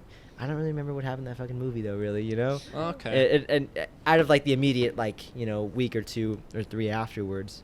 The feeling sticks, but the scenes necessarily, yeah. And so but I remember both times. It's like I watched that and like, are they rehearsing or is this the actual performance, you know? Yeah. What scene were you talking about? The end performance? Yeah. It's the like show, the grand opening of you know. Oh yeah. And like no one comes really. Yeah. There's like 3 people. Yeah, and then they all kind of try to justify it, like more people will come. Abraham Lincoln. He's like given like a Gettysburg Address. Yeah. For all the impersonators. Saying like fuck every other word though. Yeah. Yeah, that scene's kind of somber. You know, Mhm. you feel bad for them. They start to. Oh man, this part I like it when they leave and they're like trying to cheer themselves up by like singing that song. It's like you can feel the emotional like beats like dropping and rising. With, like they're doing the show and it's like the grand opening is like fuck yeah, and then like nobody's there, and then they start singing the song to bring themselves up, and then Marilyn Monroe kills herself. It's like it takes you like high and low pretty quick, and like pretty quick, like emotionally you're going up and down pretty fast right there in like under 5 minutes. No, that's good though. You know. Is this his longest movie too? It was 2 hours. Yeah, I all think of the so. other ones are like fairly short. He makes really short movies. Mhm. It didn't feel long though. No. Or I mean, it's no. not that long, but The nun stuff also makes it feel shorter. yeah. This was definitely though one of like the slower paced movies that I felt like. I guess this was I did kind of have a few moments when I'm watching it where it's like, okay, things can speed up a little bit. You know. To me, the way I would describe it is it feels quieter than his other movies. Like the other ones are a bit more abrasive in terms of like, and I think part of that abrasive, the abrasive aspect is kind of what hooks you in as a viewer, because then you really have to like get into this or not. You know, it's kind of yes or no. When it's a bit more quiet, it feels a bit more passive, and so it might be easier to get bored, but it just feels like a different, and especially if you're watching all of Harmony Korine's movies, you might not be expecting that when you're trying to get the hook for this one. Or even like when I think of this movie, I think of like how it felt when Michael Jackson was by the window. It's like the window sills were like silk. Like the movie just feels like silk almost. Yeah, the whole movie. Like, that's a good way to describe Like the the movie colors as and stuff. diffused. Yeah. Diffused. Yeah, it just feels diffused. Everything's very soft looking. You know, Yeah. nothing's like there's no harsh lighting except for like the flashlight scene. Even like subject or the way it goes about even the harsher subjects, everything just feels soft. The character is soft, you know. Mm-hmm. I'll be right back. I'm gonna get some more water. Oh yeah, for sure.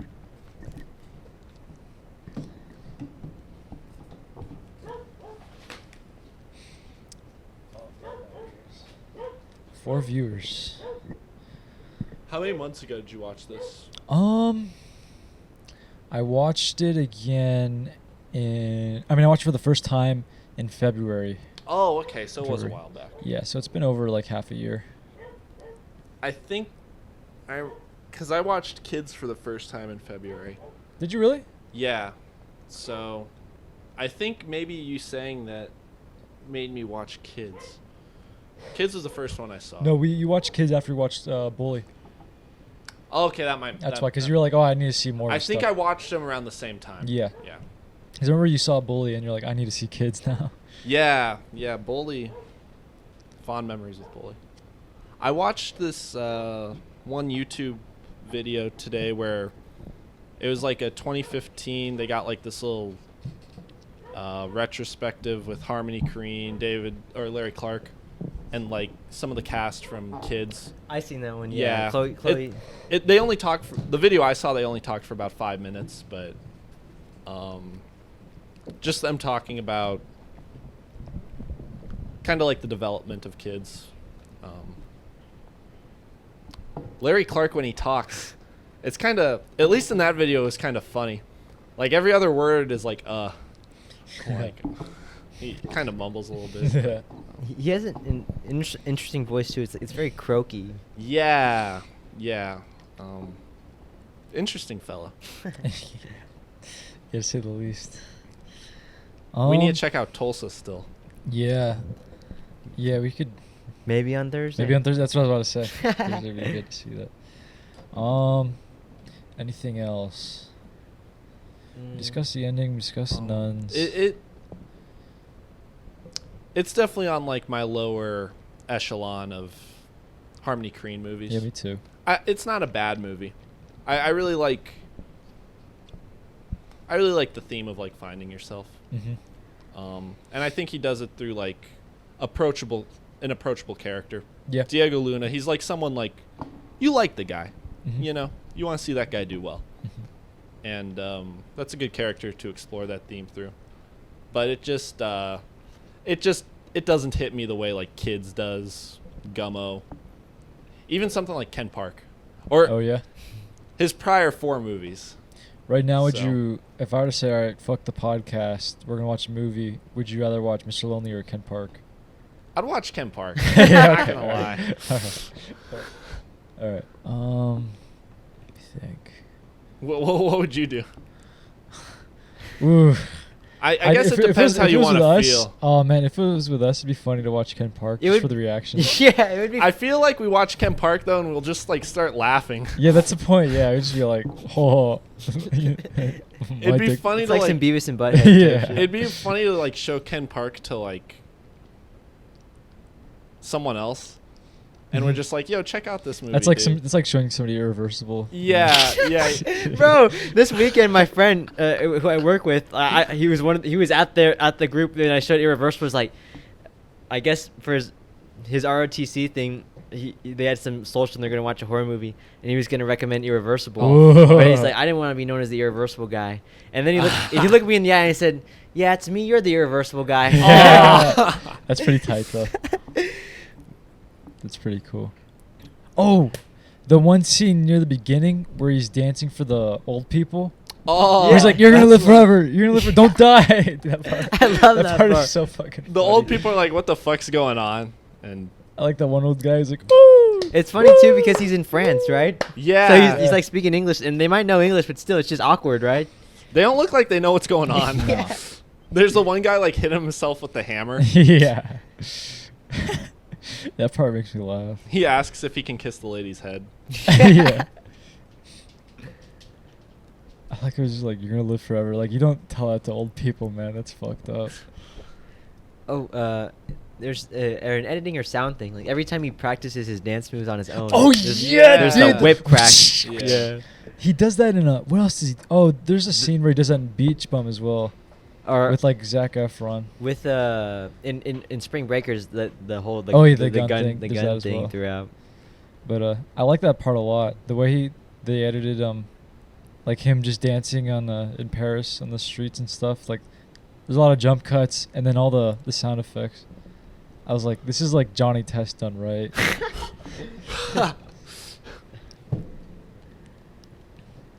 But yeah, yeah. I mean, Yeah. I would agree with you in that it's like lower to your Harmony Korine. Like if like this would be on the bottom of the list. Like, oh, this is what Harmony Korine is as a filmmaker. Like Yeah. you're gonna show it to someone to get them into Harmony Korine. But on its own merits, I actually really like the movie. If that makes sense. It's almost like in his film career, it's like this is like. It's almost like his career was going through puberty. It was a movie he needed to make. Yeah. It's his Punch Drunk Love, his Yeah. 808s. Mm-hmm. I'd give it like a 5 or a 6. 6 out of 10. Yeah. Somewhere around there. I'd give it like a 6.9 out of 10. Yeah. On my new scale, I'd probably give this like a.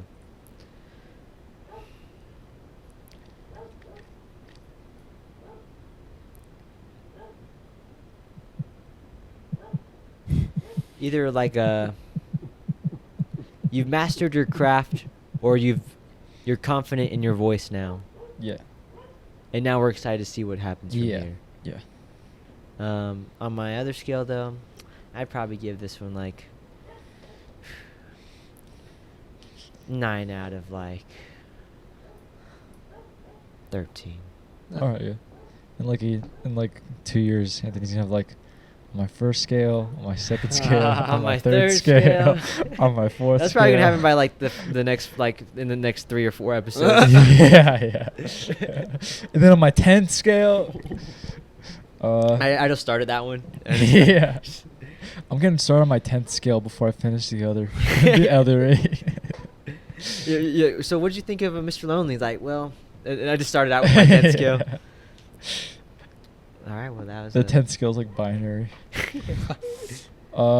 Yes, that's Mr. Lonely. All right, Trash Humpers. This is gonna be the interesting Oh, one. Yeah, where do we start with Trash Humpers? I found out about Trash Humpers a long time ago. I never like knew it was a Harmony Korine movie, but I saw it on like some Watch Mojo video. Some Watch Mojo What the video hell? about like disturbing things. And it's like I knew there was this movie that existed that looked really like the quality of the picture looked really shitty, called Trash Humpers, and I just thought, why would someone make this? Yeah. This looks fucking stupid. I like how like a lot of the origin for like you discovering movies is through Watch Mojo. Yeah, honestly, like a lot of music and movies. I guess more like mainstream stuff, I guess, but I wouldn't really consider Trash Humpers mainstream. no. It's like no. every now and then Watch Mojo they would like pull some like rabbit out of their ass. It's like, okay, they know something cool. Like somebody actually did some work. They did like a home invasion movie list, and they put like they put like funny games at number 1. Oh, that's cool. So it's like, okay. I thought you were gonna there's a top 10 home invasions. Like what the fuck? Watch Mojo would do that though. They're at the running end. out of They're ideas. at the end of the rope. Yeah. Yeah. I unsubscribed from them. I should probably do the same. Fuck Watch Mojo for real.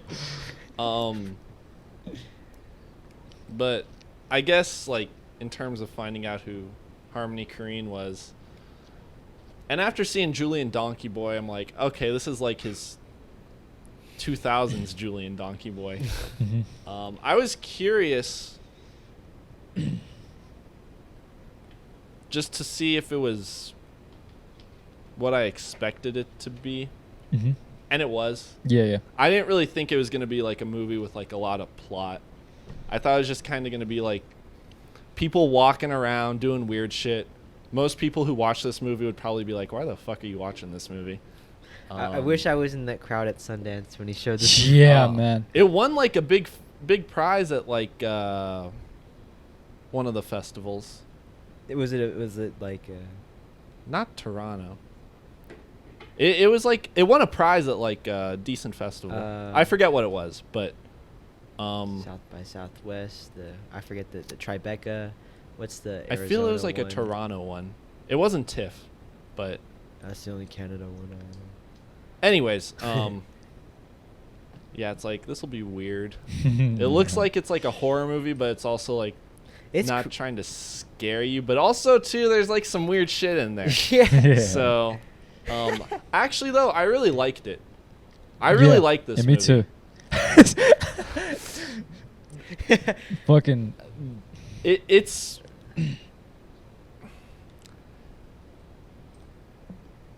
they feel like real people, Yeah. and it kind of bothers me. You know who you know? who the people acting were? I know Harmony Korine's one of them. Harmony his, Korine his and wife. His wife is one of them too. His yeah. wife's like the girl, right? Yeah. Yeah. I don't know the other ones. Do you? No. I And just then know that they were- I read a little bit about like just like his plan with some of the stuff. He almost wanted to like just send it out to people. Have you read that? He said he wanted to like. I don't know if I think he did do this where he made VHS tapes of it and would just leave it in random places. He wanted to. He He wanted didn't. to. He didn't do it. like a copyright thing. Oh, okay, gotcha. But yeah, that'd have been cool if he did. Or do he that. wanted to like send it to like police stations. Yeah. And like honestly, if you sent that to someone, they'd probably be like, "Who the fuck are these people?" That would be disturbing. We need to like look out for these. Like make like sure. imagine if they walked in right there. You know how they were like jumping through the window. and Dude, shit that'd like be that? scary as You fuck. see that shit of like them making the guys eat the pancake soap or the soap pancake, and you're like, we need to like warn people about these fuckers. It's funny too in that scene. Like the guy, he does not want to eat the fucking pancake. It, it seemed like they came up with that on the spot. They Like, did, didn't they ta- did. Did they really? I fucking yeah. that scene's nasty. That part's so that that part's scene- funny though. It looks like real dish soap too. It is. It is. I- Yeah, it's gotta be. To me, it's interesting. Or I mean, on face value, I feel like it's easy to like compare this movie to like Julian Donkey Boy, but in terms of like visually. But I think, at least for me, it feels more in line with like Gummo. I was gonna say that In too, terms yeah. of like you know how like there's all those shots in Gummo that are obviously like they went to that area and were just Mhm. filming shit, and then they from that they compiled that and then made Yeah. a more narrativized version. This feels like they went to the area and filmed, but instead of just filming as themselves, it was more conceptual as these characters, and that was the movie. Yeah. But it still feels like you're seeing. Like I don't know if those other people in the movie were They in seem- on it or not, but it seemed pretty real. Yeah. In terms of like the guy who was saying those jokes and shit like that, or like the one playing the trumpet and things. Mhm. This movie's so fucking funny. It's strange. They seem like they could have been real. Cause I read too, like they shot the movie in like a few weeks and like really like rapidly.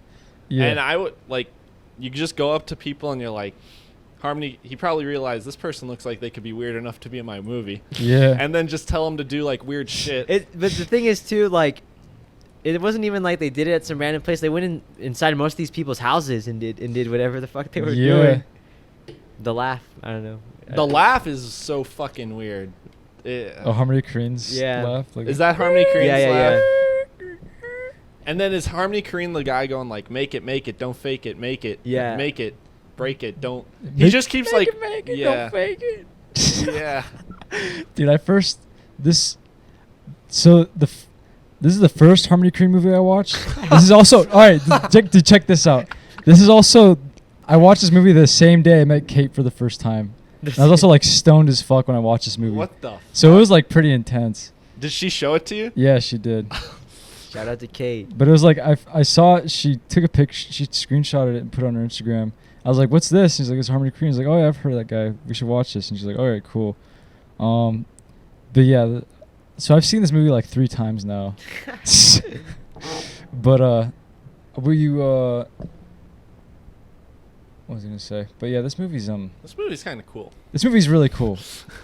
There's some dude. I'm just gonna pull up the fucking clip. There's just that one dude with the trumpet. It says like this one line that makes me laugh every time. But Like- yeah, go ahead. I just remember watching it and thinking like, okay, I could kind of like gloss over it, but then if I really like think about what's going on, like in the movie, it's just really strange to see people act like that, like just like humping trash. Feels Mhm. alien. Yeah, and there's something really cool about that. Like, What I like about the movie is and they kind of talk about it. Like there's this part where Harmony Korine's driving and he's talking about like what they're doing and the whole like he gives it like a purpose why you're That was my seeing it. favorite part. Yeah, he explains to you like they're choosing to live differently. Like they're choosing to live in a way that's like not what countries tell you, like show you how to live, or like what other people are showing you how to live. They're like trying to make their own thing, like their own culture, their own world, their own phrases and stuff. Or he just. He says he could feel their pain, their Yeah, confusion. the pain of like normal people, you know. And he says. So what did he say? It's something to the notion of like living day by day, but in a sense living so many days where you kind of get confused of like what your trajectory is in life, And then from that confusion, you start to build your own life and culture and perception of the world until you're living in what they are, where they are. And it's a thing of like,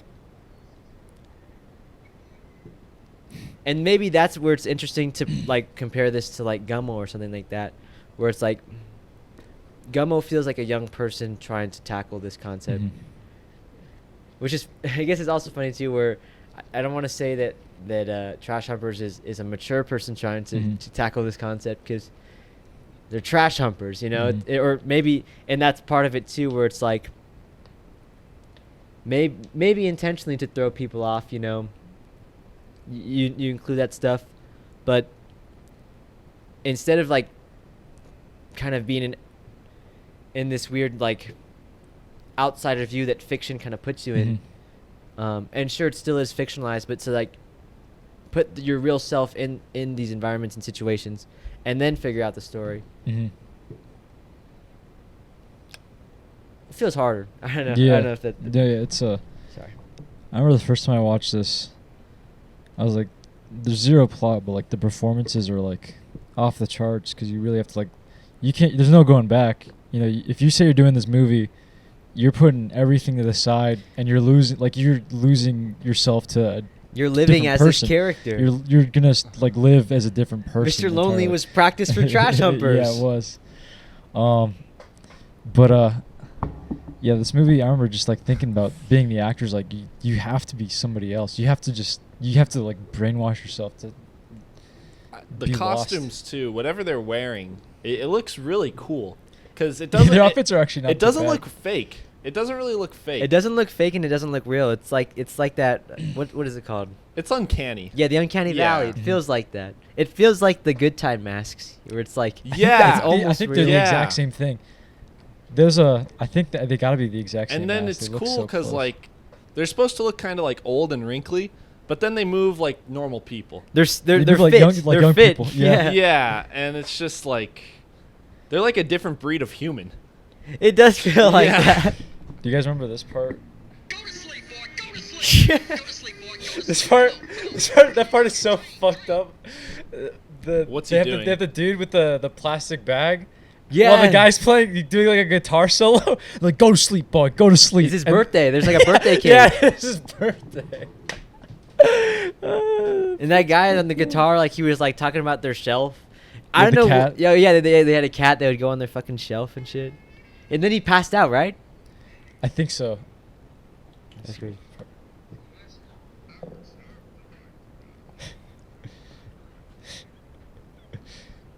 I do kind of like that guy who just makes the really bad like gay jokes.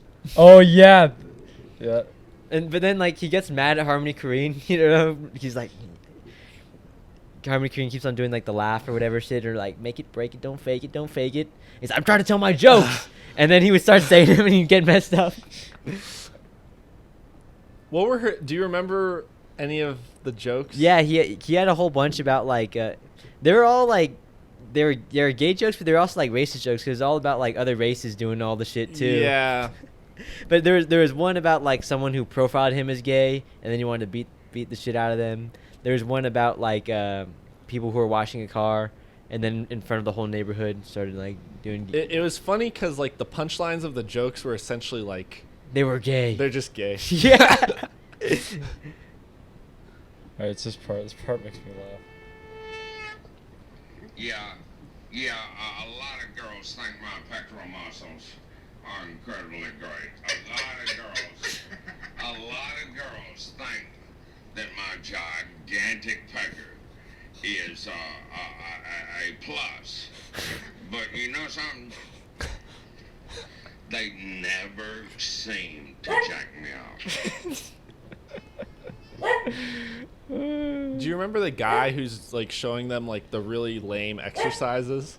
Which I don't remember. He's that like part. an old dude, and he's like sitting on the bed. And he's like, "I'll show you what I do every day," and it's literally like him just like Oh, the neck thing. The yeah, neck he's thing. trying to do like an ab workout, but it's him just like lifting his head up a little He's bit. doing neck ups basically. Yeah, for 30 seconds like this, and then he hangs with his belly on the bed. And then he's like, Yeah. "I've already done them today, so I'm not gonna go all the way." there's a I think it's that scene too, or it might be the trumpet one where like the person is really doing some goofy shit, and they turn to the camera and the guy's laughing. You can see he's laughing in the mask.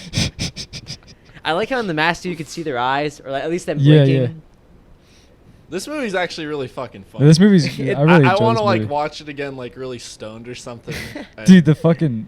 Oh, what'd you guys think of the part with the little kid playing Oh, basketball? that's so funny. He misses each time, and they all go crazy. They all start laughing at him. Or they don't go crazy, but like yeah, they start. I like how that part specifically. Like, there's a lot of shots in this, but I remember seeing that scene for the first time, and it was like the shots just go on for like slightly too long. Yeah, like I feel in most movies that he'd do it like 2 or 3 times just so you get the point across, but like it goes to an awkward extent. Yeah, it goes like That's the whole movie. Yeah. And then the kid just is like fucking weird where it like looks like he's jacking off the doll. I don't Which remember part? that I part. remember the It's part- like right after it where like they give him the doll and he's like, let me show you how to do it. And he's like doing it, and then the kid has like a really weird fucking laugh. Yeah, there's a. And then he like starts hitting the baby he's with like, the I told hammer. you I'd kill it. Yeah. Yeah. That part was That part felt almost like traumatic for the child. Just like, here, take this doll and just smash the fuck out of it. It was just like, I don't know how old the kid was, but it would just be, for me as a little kid, knowing how I'd react, I'd be like, this is fucking weird. Like, And adults are asking me to kill this thing on camera while I'm wearing a suit and laughing my ass off. And the laugh feels like fake, kind of. Yeah, it sounded fake to me too. It feels more like a.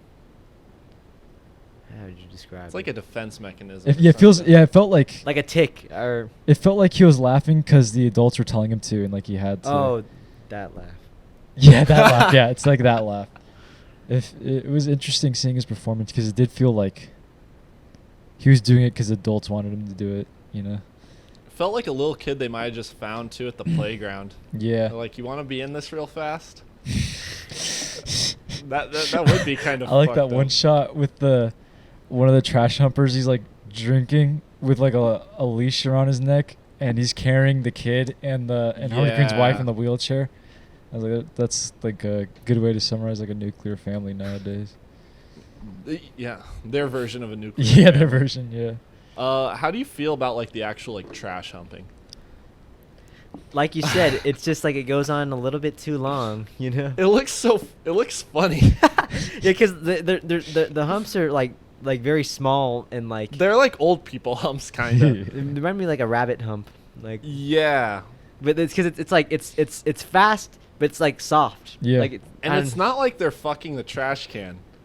No, it's like they're just humping it. Just humping it. Yeah. I like when they jack off the plants and stuff. Oh yeah. He like puts it in his mouth. Yeah, Yeah. the leaf. There's like one part where he's like laying on a pile of trash, and they're like, "Fuck that trash pussy."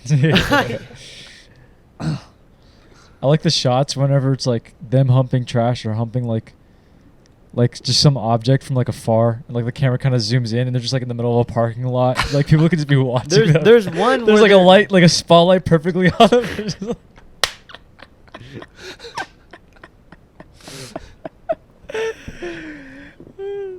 There's one that's like in broad daylight, and they're at like some like apartment complex, and like you can Oh, see, yeah, yeah, you can on see the people in balcony. the back, Yeah. yeah. He's like humping the And tree. it's hard. That's the one with Harmony Korine. He's Yeah. like putting his hand in his ass and shit too. Oh, I like the part where they kill the dude in the dress. Oh and it yeah. cuts to the dead body, and then Harley Quinn's like, y'all killed this dude. Yeah, he's like, Y'all "This is- killed this This dude. is too much for me. he's like he puts the camera down, does like a little thing. He's like, all right, I'm out.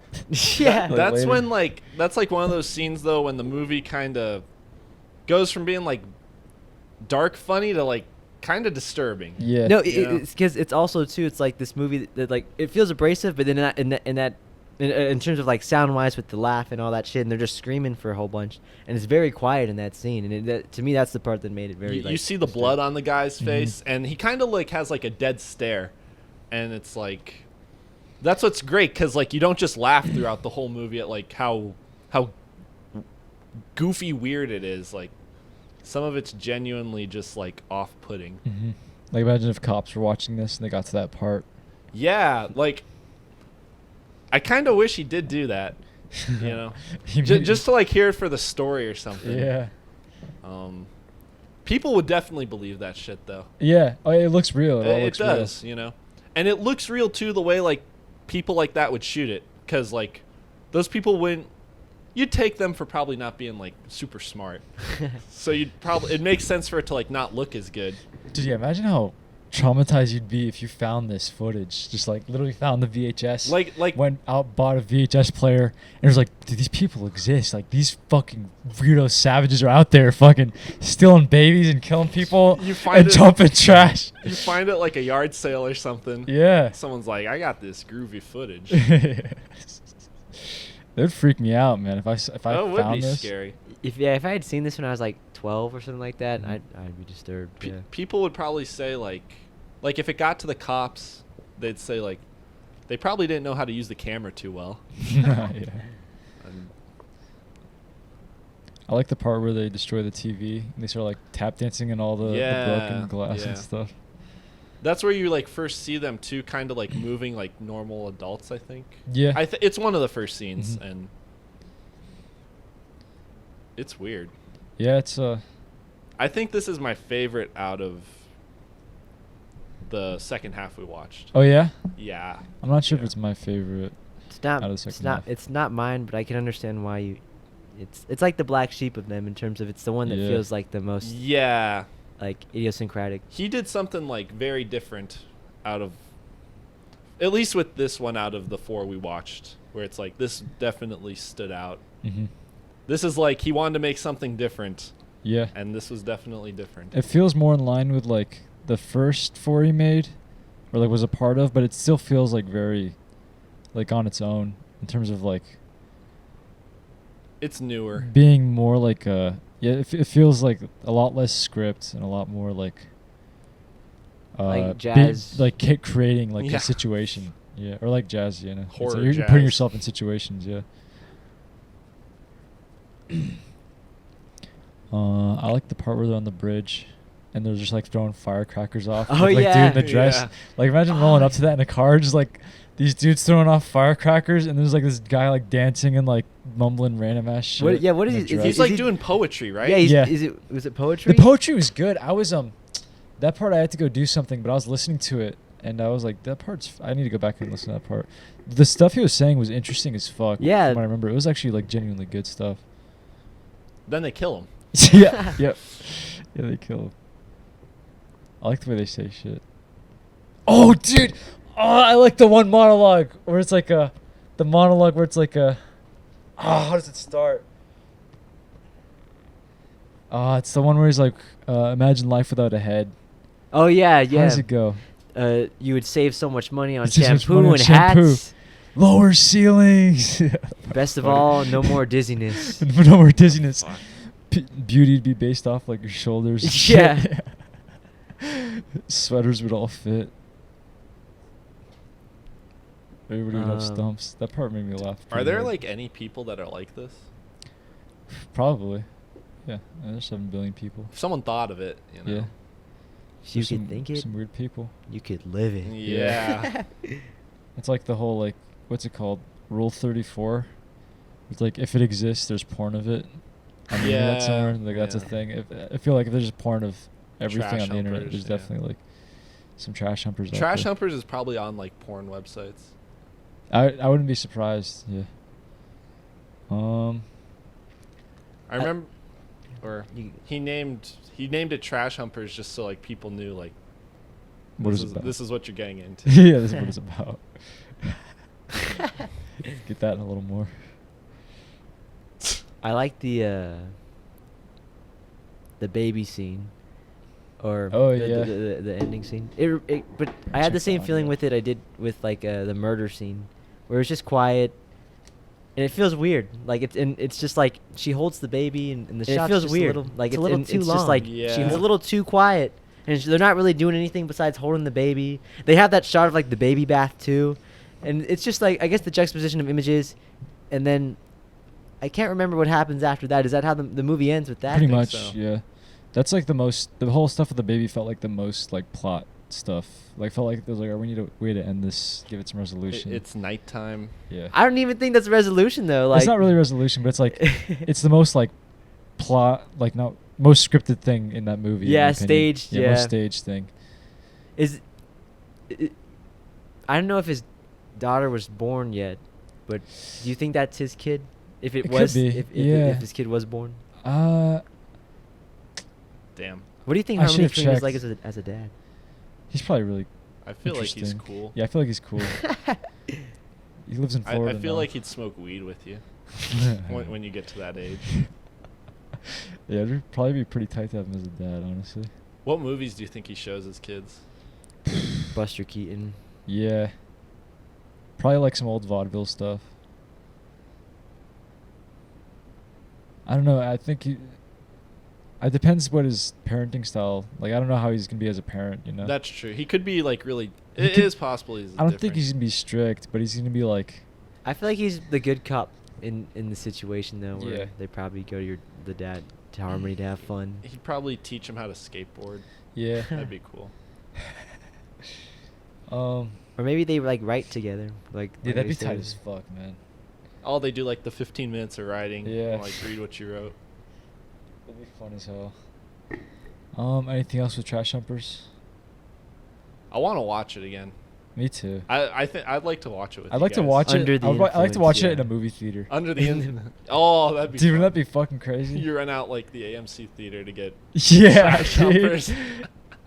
I would put a bunch of posts on like all my Instagrams. Be like, we're screening Trash Humpers in a movie theater. Come stoned, come sober, come all. Do they like even have a DVD for this? Probably not. VHS. VHS. Yeah, high 8 tape. Yeah. Yeah, I did want to bring that up too. It's interesting how like, because I imagine there's a way to cut this film without having so much of like the abrasive like actual tape cuts. But I liked having that in there. The credits even were like. I liked The how it, like text- it was literally just like a paragraph, but it was like it was supposed to be Yeah. divided into like the sections. What I noticed this time, because when you put text in you can put text in the camera like on the fucking tape, and I didn't pay attention to that the first two times watching it, but this time now that I know that, I'm like, he probably just did that straight up on the camera. Yeah. Just like put all the credits just like that. Oh, I was like, I in like that style camera. too. Dogma. Dang. In camera. But yeah, I like how he did the credits. Where it's just like just like a sentence, like a big ass paragraph. Anything else? Do you guys have a favorite quote or scene?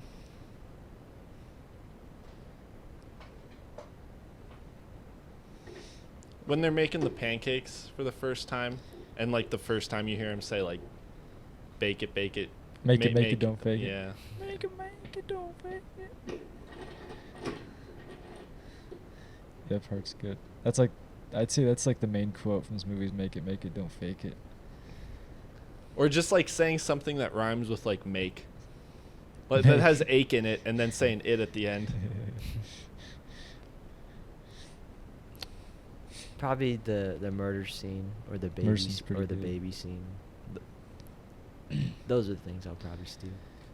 Yeah, I have a lot of favorite parts It of is the a movie. pretty It's good like movie. it's pretty. Uh, Every other scene's like a scene that makes me laugh or like sticks with me.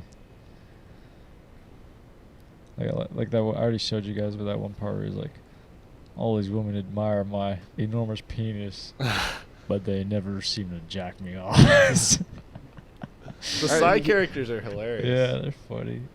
Or the headless part I really like a lot too. This might be my second favorite Harmony Korine. What? Maybe. Are you serious? Maybe. That's After interesting. kids? Yeah. Holy fuck! Wow, that's cool, man. I found it more entertaining than Gummo. Did you really? Yeah. Oh shit, that's Yeah. cool. I didn't Gummo's think. more like thematic, or Yeah. it's like a weird thematic, but I didn't think you were gonna say that because when you first started talking about the movie, you were talking about it like it was disgusting. Yeah, but that's what makes it good. Yeah.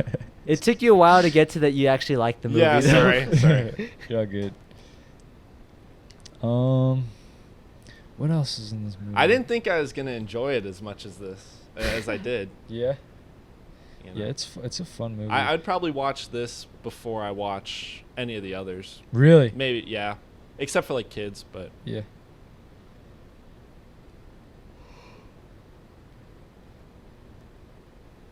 I ain't got nothing else to say. Yeah, me neither. I think we talked about it a lot. I'm trying to think about.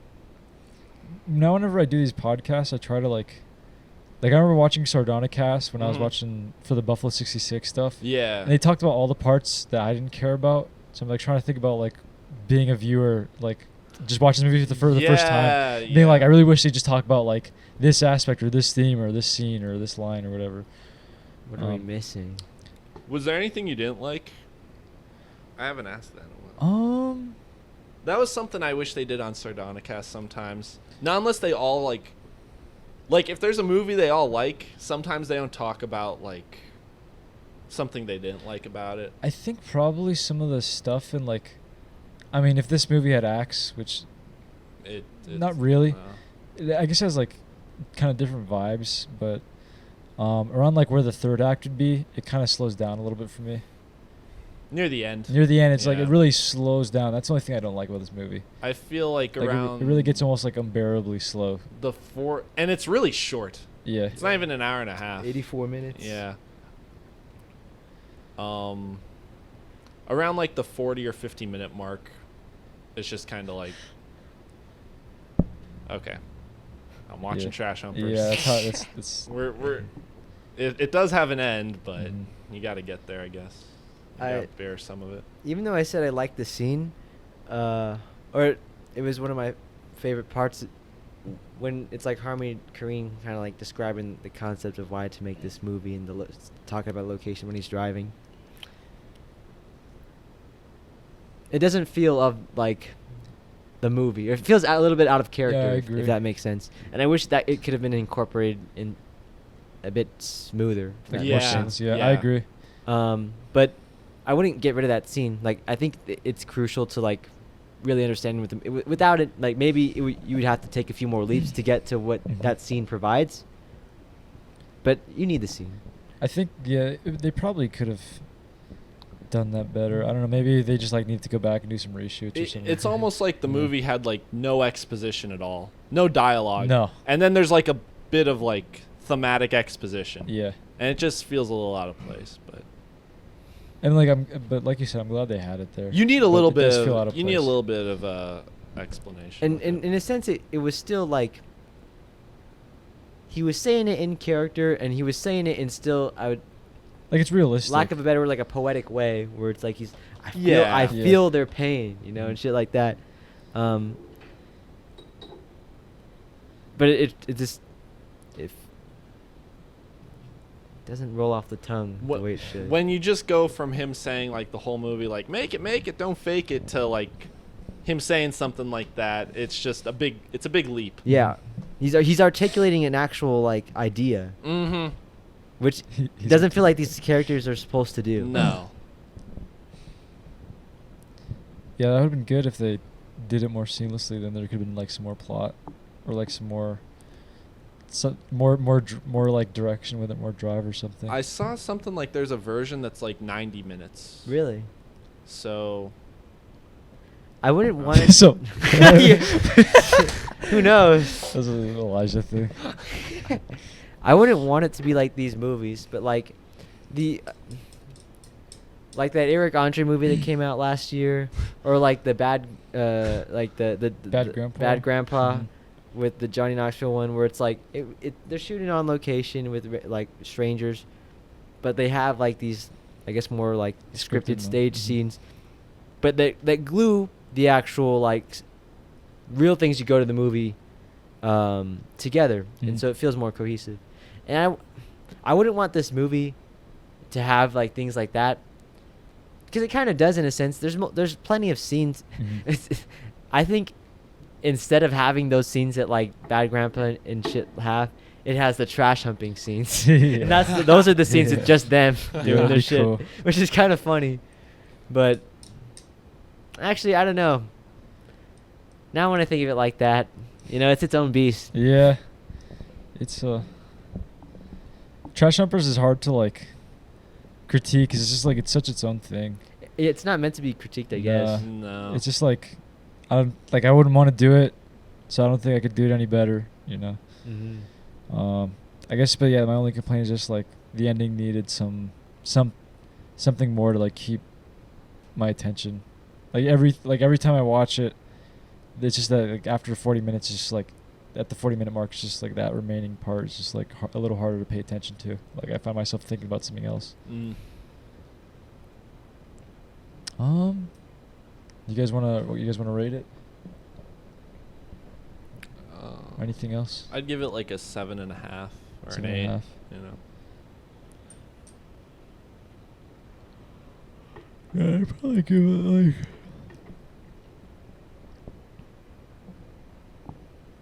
like an 8.3. Like an 8.3.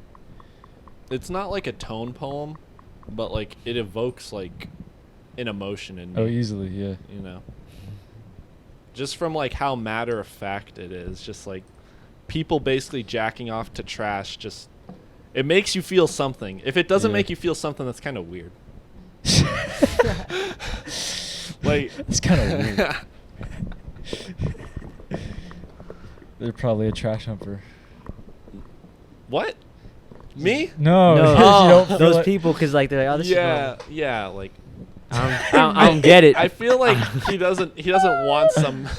Yeah, they're like, I don't get why people don't like this movie. He probably doesn't want most people to like the movie, though. I imagine. No. You know, I feel like if a bunch of people did, he'd think like he did something wrong. If I were to label this movie on my new scale, it would probably get like a miscellaneous.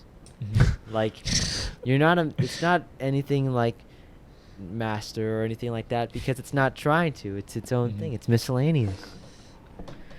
What's so funny? That's actually a pretty good alternate title. Yeah, I don't know. I thought of like 2001 for a second. Just like I thought you were gonna say something like, it's definitely not a masterpiece. And it's just like, I don't know. It'd be funny if someone like really, really loved Trash Humpers and tried to make a like claim for it to be like one of the greatest pieces of cinema or something. They would go to bat against everyone, against Kubrick and Tarkovsky. Yeah, exactly. The movie stands up there with like Taxi Driver or something. It's like, I don't know Bicycle about that. Thieves. Yeah. Birth of a Nation. They had a screening I of heard Birth of about a it. Nation. I was a little mad I couldn't go. I want to experience that. Damn. With UNLV people. Or just in the theater. Yeah. Now I'm a little mad. They had Wings of Desire too. I know. Now they're doing the cool screens. I've been going this thing for fucking 4 semesters.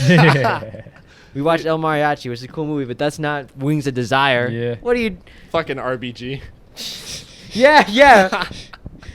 They were supposed to do a Lars von Trier thing, actually. Really? Did you What know the that? fuck? So there's this Lars von Trier movie that's a documentary, and it's basically about Lars von Trier remaking his favorite movie. Is this Isn't- old or new? Whoa. It's like from 2004. What But the it's fuck? What's his favorite movie? It's called like the human something, not the human condition. Yeah, but the perfect human, something like that. It's like this 12-minute short from the 60s, like psychedelic short. Oh shit. It's a cool fucking idea. And then fucking Ruth Bader Ginsburg dies, so they screen RBG instead. That's lame. Yeah. And then we didn't even talk about the movie. They just talked about Ruth Bader Ginsburg. Yeah, I don't know. I would have rather saw the Lars von Trier documentary, but it's all right. I didn't go to it, but I know they had it. It was online. Oh, that's big lame. But on my other scale, I'd probably give this one like a 65 out of like just a 65. No, it's not in relation to any scale. It's like, they're old. They're 65 and above. They're elderly. Yeah, they are elderly. They're just like elderly. We need to watch Wings of Desire. Yeah, I have the that's DVD. Have you seen it yet? Not yet. All right. Not yet. We got to have a Vim Vendors episode then. Yeah, episode 50. Yeah. We have so many. We already got a few lined up. Well, is it time to get to Spring Yeah, spring break. break? All right, Spring Breakers came out what 2012, 13. 2013. Yeah, this is such a like preteen movie. You know, like that era. All of the time. way up to like having Oh my God. dubstep. Yeah, dubstep, snapbacks, Snapbacks. The dude. Vans. Vans. The Vans yeah. that they wear. The shirts. Oh, Skrillex man. did the score. Did he really? Yeah. It's a good thing I put Skrillex music. Oh for the my Yeah, god! yeah, yeah. Instagram The story. way the movie starts, that song used to be in this Wii baseball game I played. Yeah, it was MLB 2K12, What the fuck? and the movie starts off with this song, and I'm like, what the fuck? And then it's just this crazy like montage of like college kids just being like crazy at spring break, and I'm like, what the fuck? Because like this movie has a weird reputation. I've Yeah. never seen it before, but like I remember when it came out, people were either like, this movie's awful or this movie's really cool, and I wasn't really sure like what to expect from it. I didn't think it was like supposed to be like, I didn't think at all it was like a 90-minute music video. That's essentially like what I felt about it. But like I feel like Busha saw it, She watched What the fuck? and I feel like Busha's his that grandma. because yeah, Shout out to Busha. Shout out to Busha. Busha and Jack I think saw it, and I think I asked Busha like, They saw Yeah. it back in the day? I feel Like like when they it came saw out? I What feel like the they saw it in fuck? 2012 because like I feel like people I talked to at the time just around the movie when the movie came out, if like they'd seen it and like I asked them about it, they're like, this movie isn't good, you shouldn't watch it, there's a lot of nudity. And I'm like, okay. But then I would just hear people also say like, nah, the people talking trash about this movie don't know what they're talking about. This movie's that's what actually I really say. cool. Yeah. And then I saw it and I'm like, okay, I get why people don't like it. But I can also see like the what's entertaining about it and like the merit to it. And I think it's a good movie. Yeah. You know, I'm glad it exists. I don't know if it's like I feel like the controversy around it like hyped it up more than what it should be, because I feel it's not too hard to realize what this movie's trying to do. No. This movie's just kind of like, he says it's like an energy movie, but like you can get that. It really does feel like a music video. It a feels just vibe. like a crazy music video where like you do see like tits, you know? So, and it's just like, you either like the music video or you don't. Yeah. People like, then there's like this whole thing where people say it's like a female empowerment movie or it's like misogynistic, and it's like, I don't know if it's that. I feel that's like reading into it like a little too deeply. Yeah. But I feel it's like a bit, like if anything, like the social commentary is like excess bad. Yeah, so it's a cool movie. Sorry. That's all Yeah, right. good. That's good. Thank you, Elisha. I kind of love this movie. This is of the four. This is my. I mean, this is the movie that got me into Harmony Korine. I mean, I had known about it before, but then it was on Netflix, you know, for a long time. I don't know This if is it's still on crazy. there. And I guess those things you say, that's kind of why I like it. I kind of like that it's a 90-minute music video. I also like how it makes people dislike it for the like wrong, because like there's a whole bunch in there that you really could dive into and like think conceptually, and you still would be blowing smoke up the movie's ass. But it's funny that like the whole thing around the movie was like the wrong thing. That's not even what he was going for. And then on top of that too, you're right in what you're saying. Like this movie is a literal time capsule. Like the shit that goes on in that movie, I wouldn't even say happened like, or could happen like 5 or 6 years afterwards. You know, even No. pre-COVID. In terms of like, there's a time and place where that spring break was what it was. But I think it did an accurate job of also like capturing like where the culture was going. Because like Yeah. even in like 2013, pre like I guess the popularization of like trap music, and where like a lot of like young people were still listening to like electronic music or like dubstep, there was still Yeah, this like urban shadow that was creeping over the young people into like what we are now, you know, Yeah. where it's kind of like that's the thing.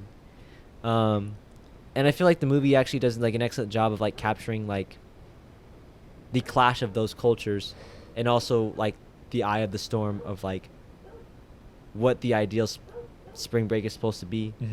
But we can get into that more. I also think that like this is also the movie that kickstarted A24.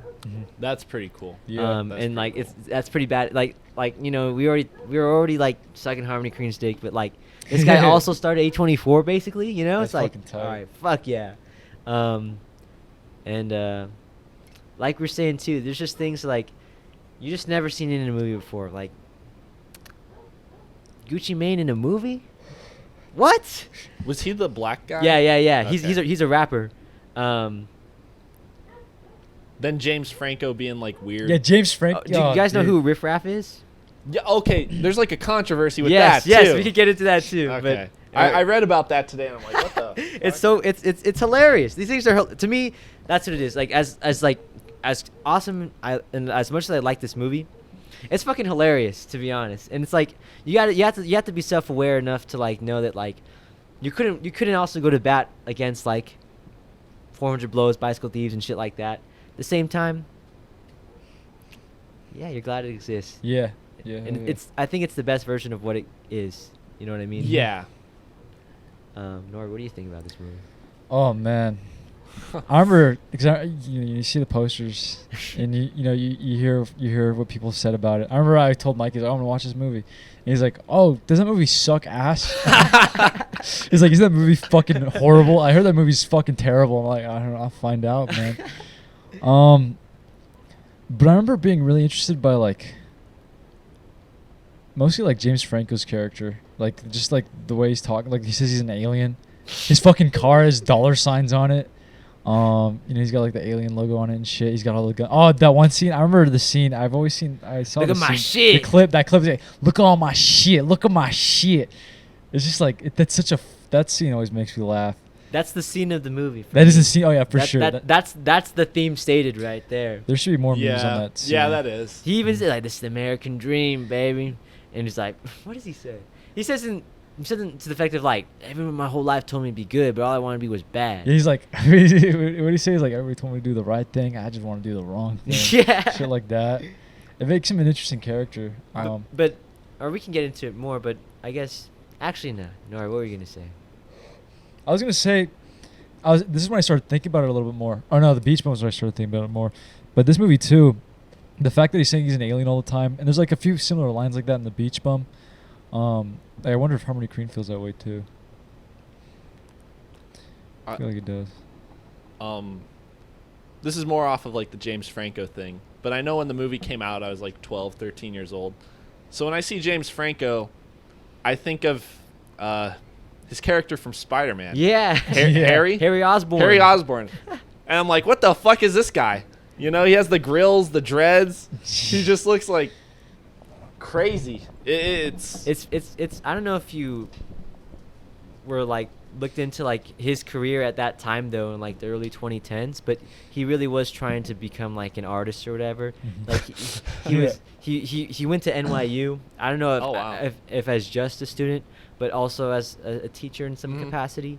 But then at the time too, he started before Disaster Artist. He was directing a whole bunch of movies, but like I don't want to say in the same way Harmony Korine, but like kind of on his own, low key. Like he was just kind of doing the shit. But they were all adaptations of William Faulkner novels. Oh shit. Which is I don't know if you guys have ever read Faulkner. No. It's not meant for a movie. Yeah. It's meant to be read because like. And I've only read one of his books, but I've definitely checked out his books and like skimmed through them to like just like read the cool passages. And he's the type of author to like have a page that's just one paragraph, like and half that paragraph is one sentence. And so like I just bring that up to say that like James Franco at that time in his career was in a weird place. Yeah. And also too, strange. I think it was around the time he was going to do 127 hours. Oh. And Danny Boyle also talks about like the meeting he had with James Franco. Like it was very strange. Like James Franco was into it, but at the same time his mind was not there. And then I don't know. That was also the time where then like all the Me Too stuff happened. And they say it was during that time. So he's a complicated figure. And 100, I haven't seen 127 hours, but He's pretty good in it. I know what like the thing is, and it seems like people really praise his performance in it. He does a good job. It's The audio design's pretty good. The sound design's pretty good too. Okay. it's a well-crafted film. Yeah. You know, Okay. and it's not like he elevates it as much as like I'd say Danny Boyle does. You know what I Yeah. mean?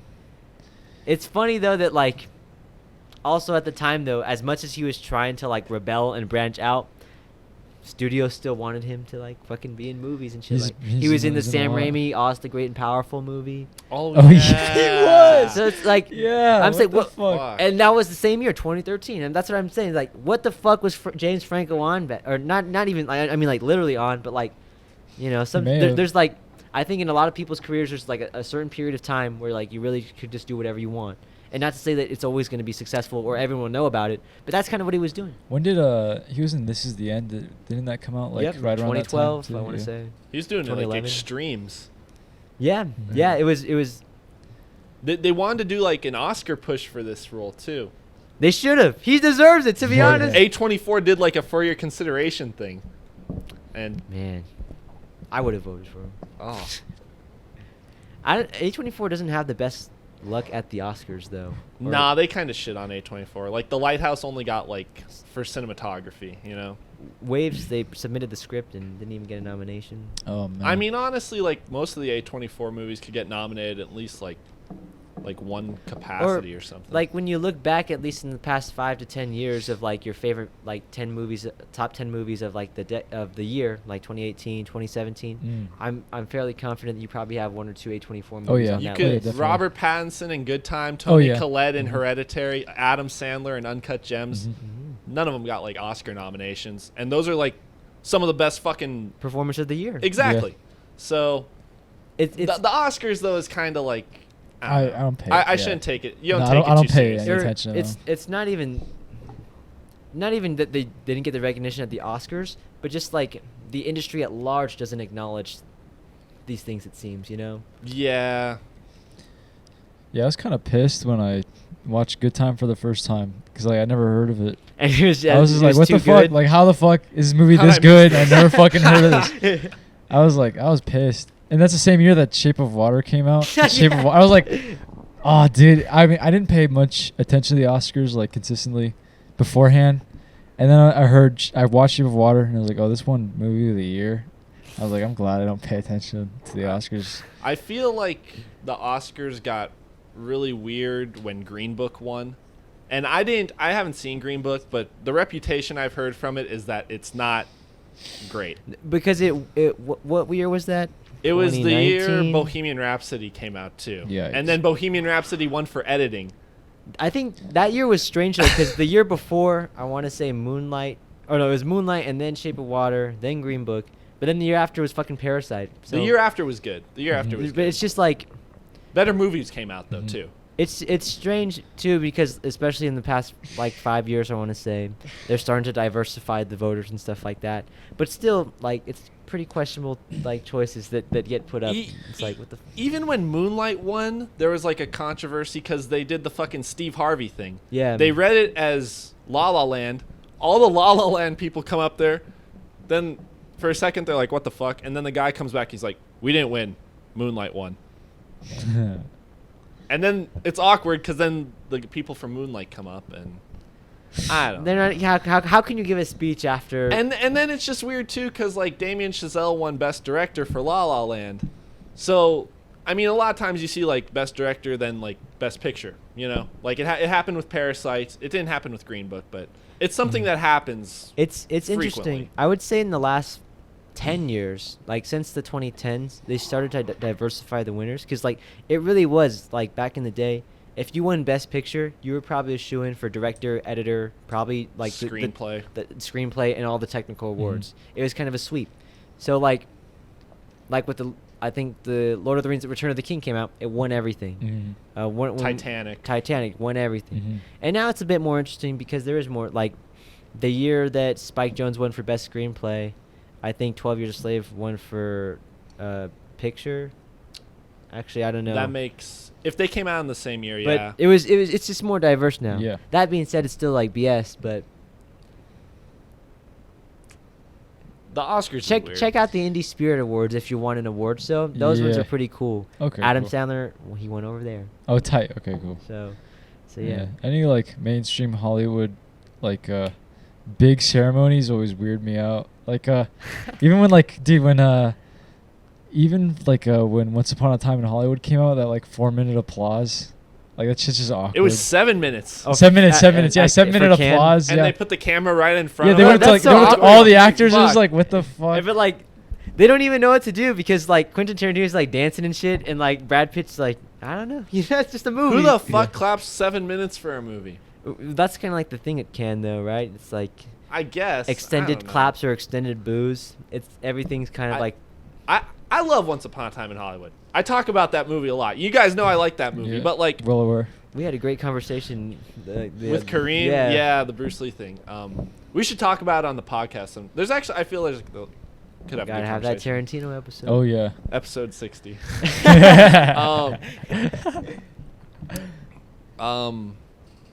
But yeah, like I love Once Upon a Time in Hollywood, but like I feel it just got like that long of an ovation because like Tarantino, you know, and I don't know. At a certain point, it really is like I a don't know. popularity I don't know. contest. That being said, like I shouldn't have a goal to like get an award, but at the Indie Spirit Awards, they have this one. It's the John Cassavetes Award. The Safdie brothers have won it. Trey Mm. Edward Schultz won it. Damn. A whole bunch of cool people have won it. So I kind of want to be in that group. Yeah. And I hate to say that, but if they're cool. So Yeah. All right, Back back to Spring Spring Break. Breakers. Yeah. I forget how I even got on there. it was Oh, about James Franco. 824. Yeah, Eight- yeah, 24.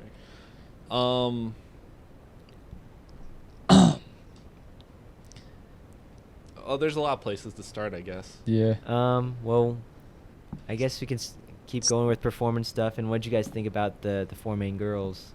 All right, Selena Gomez, Yeah, Vanessa Hudgens. Selena- Harmony Korine's wife. Selena Gomez, it was interesting. I don't really like know too much about Selena Gomez aside from like she was on like Disney, right? That was like her. Yeah, and I guess also when you like think of like time capsule stuff, early 2010s, Selena Gomez was trying to make that transition out of Disney Channel to like become like a pop star. Mhm. Like I wouldn't say like she was pretty big in the sense that like she was on the radio a lot back then. I don't know if you remember. And so to have her in the movie in that sort of capacities it's pretty interesting, and that's the goal, right? Though, in having these girls, it's to put that image in your head, you know, the College. child stars in yeah. this sort of provocative, you know, sexualized. Was Vanessa Hudgens a child star? Yeah, she's in High School Musical. She's the main girl from High School Oh. Musical. Oh, oof. Yeah. And then. And then the other girl, she was in the show Pretty Little Liars. Oh, yeah. okay. Um, Okay. The only one I was thinking of then was Selena Gomez, but that's pretty cool. That's an interesting choice. The thing I thought that was weird about that was like, I felt like Selena Gomez was gonna be like the main one, and then she's like out of the movie like halfway through. I feel like that's. Yeah. I had two thoughts about this actually, because I remember like interviews and stuff at the time where she says like, you know, there's a lot of hesitation about doing this movie because you know you don't want to ruin your image, and so it might have been a contractual thing, like you can only appear for so long or whatever shit. But then I was also thinking too, like maybe that's part of like it too, of like she's probably the biggest draw of all of those girls, Mhm. or of just the movie at large, unless you're a Harmony Korine fan. Mhm. And to have her out kind of like halfway or not even halfway in, you know, Yeah, it's it kind was of like pretty soon. it's like forget whatever you thought you were gonna see. Mhm. I guess though, Vanessa Hudgens being like the High School musical girl, she has some pretty risque scenes. Yeah, For I mean being- she makes it yeah. all the way to the end. Yeah. So I read something today where she said she wouldn't do a sex scene again Oh really? after like the one she did in the movie. So that's interesting. I guess, what do you guys think about that, like the sexual content the movie has? I think it's definitely part of like how you should perceive it, like conceptually. Like there's the one scene when like Harmony Korine's wife is like surrounded by the dudes and just getting drunk as fuck. Yeah. That scene to me is always the scariest part of the movie because that part feels the most real. Because like they really are kind of just on her and she's just gone, and then she's on the floor, and you know it just the interesting thing is that nothing happens. It just cuts to the next scene. Yeah. And nothing really happens. But it puts the whole scenario in your mind of what would probably actually happen. Right. Yeah. But I think that like when you talk about like excess and all that stuff, and I guess I should say this in terms of my interpretation of the movie, but to me the movie, like, I think that Spring Break is more of like an allegory or an analogy for like the United States at large and like the idea of coming here to escape, and that's why like there's all this shit with like partying, sex, but also all this like stuff with money and gangs and violence. To me, that feels what the United States actually is. That's actually That's smart. And you come here to find yourself, but you're gonna get lost in the sauce because there's all this bullshit here too, you know. There reminds me of I don't know if I was gonna bring this up, but you reminded me of what I was thinking about the movie earlier. It reminds me of Scarface. Like, you know, he says like I got Scarface on repeat, and it takes place in Florida, and Scarface is in Florida, and Scarface is about drug dealers, and this movie's about drug dealers, and Scarface is about people coming to America to try and make it, and you know, and Spring Break's about people coming over to Florida to try and like make it for Spring Break, you know. Like I actually like I feel like it's in the text. Like he says it. This is my American dream. Yeah. I'm living my dream. I'm living my truth and shit like that. And you think of it like that too. And I think you can relate this to like the previous films we've talked about too, in terms of like trash humpers and these people that are so far removed from the actual reality, they create their own. To me, that's also I feel that about Spring Breakers, but also like in terms of what it's saying about the United States, where like the U.S. feels so different than the rest of the world. Like it really does. The rest of the world, it feels foreign, and maybe to every, and maybe everywhere, anything else feels foreign. But does that make sense though? No, that makes a lot of sense. I gotcha. You know what that reminds me of? When we were hanging out with Kareem, we started talking about the 9/11 stuff and how like people in the Middle East, like they might not view it the same way we do. Yeah. And that's an interesting point then, just about like, it's not xenophobia. It's like just, it's the truth. Like where you come from feels, is it where you come from feels, no. Everything else that is around you feels foreign. Nah, that sounded. It felt cool. I kind of get where you're I think I know what you mean. We were talking about like 9/11 and how like you know, in America when you talk about 9/11, it has like an inherently negative connotation. Yeah. You know. Yeah. And like. But I think, what we were saying is like it's our negative connotation is probably different than like the way that like the Middle East views that negative connotation. 100%, yeah. Where like us, it's like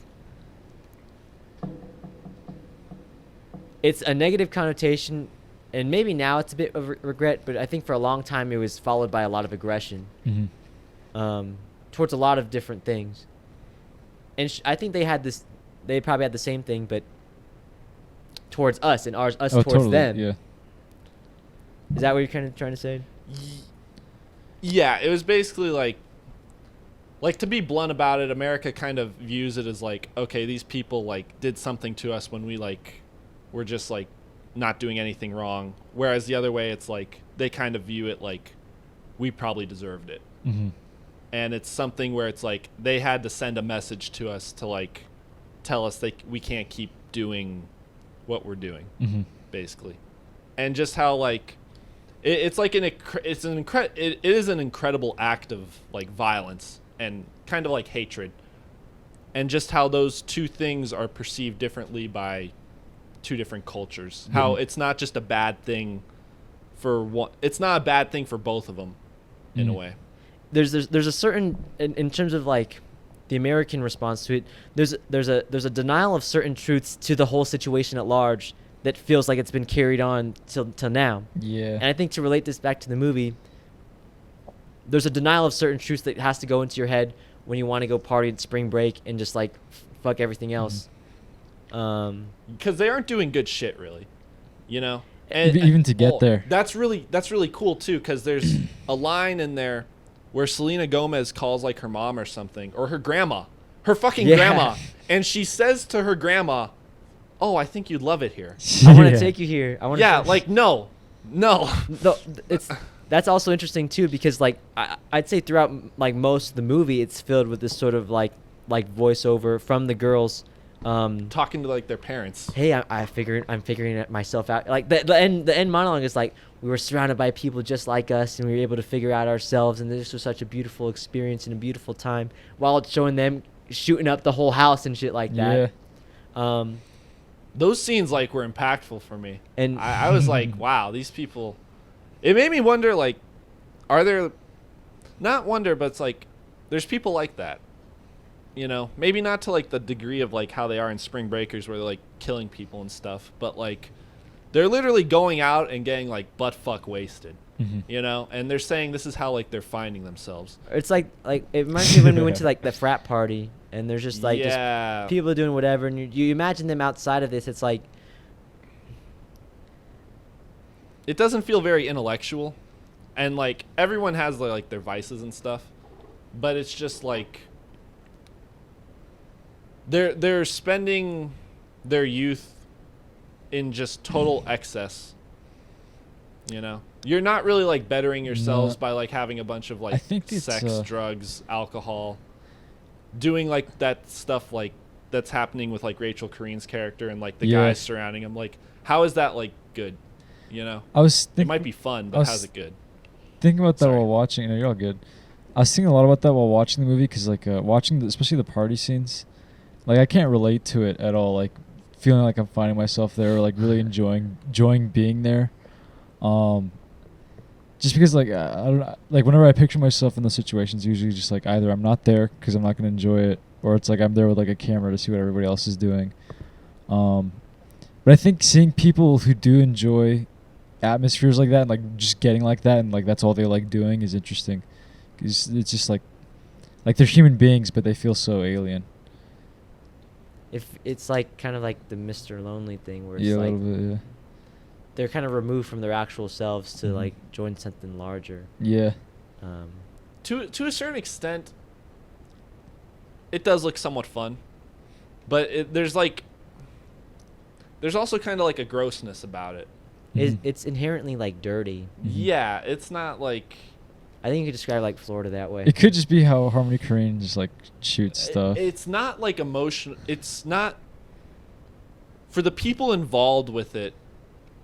It's not like emotional.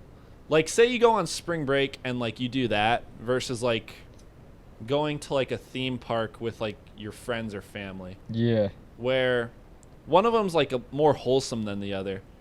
And I guess technically you could possibly like have more fun at like the crazy spring break shit.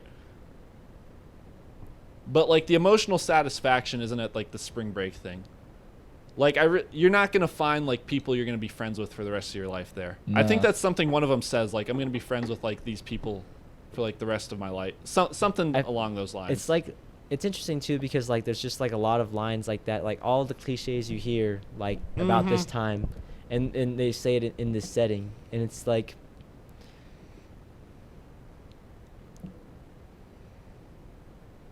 I think that's why some people too probably don't like the movie, because in the way they do say it in a very like over the top manner, but if they're already not digging the whole like partying scenes and shit, and then they're hearing like the girls kind of endorsing it, they're like, well, what the fuck's going on? You know, these people are stupid.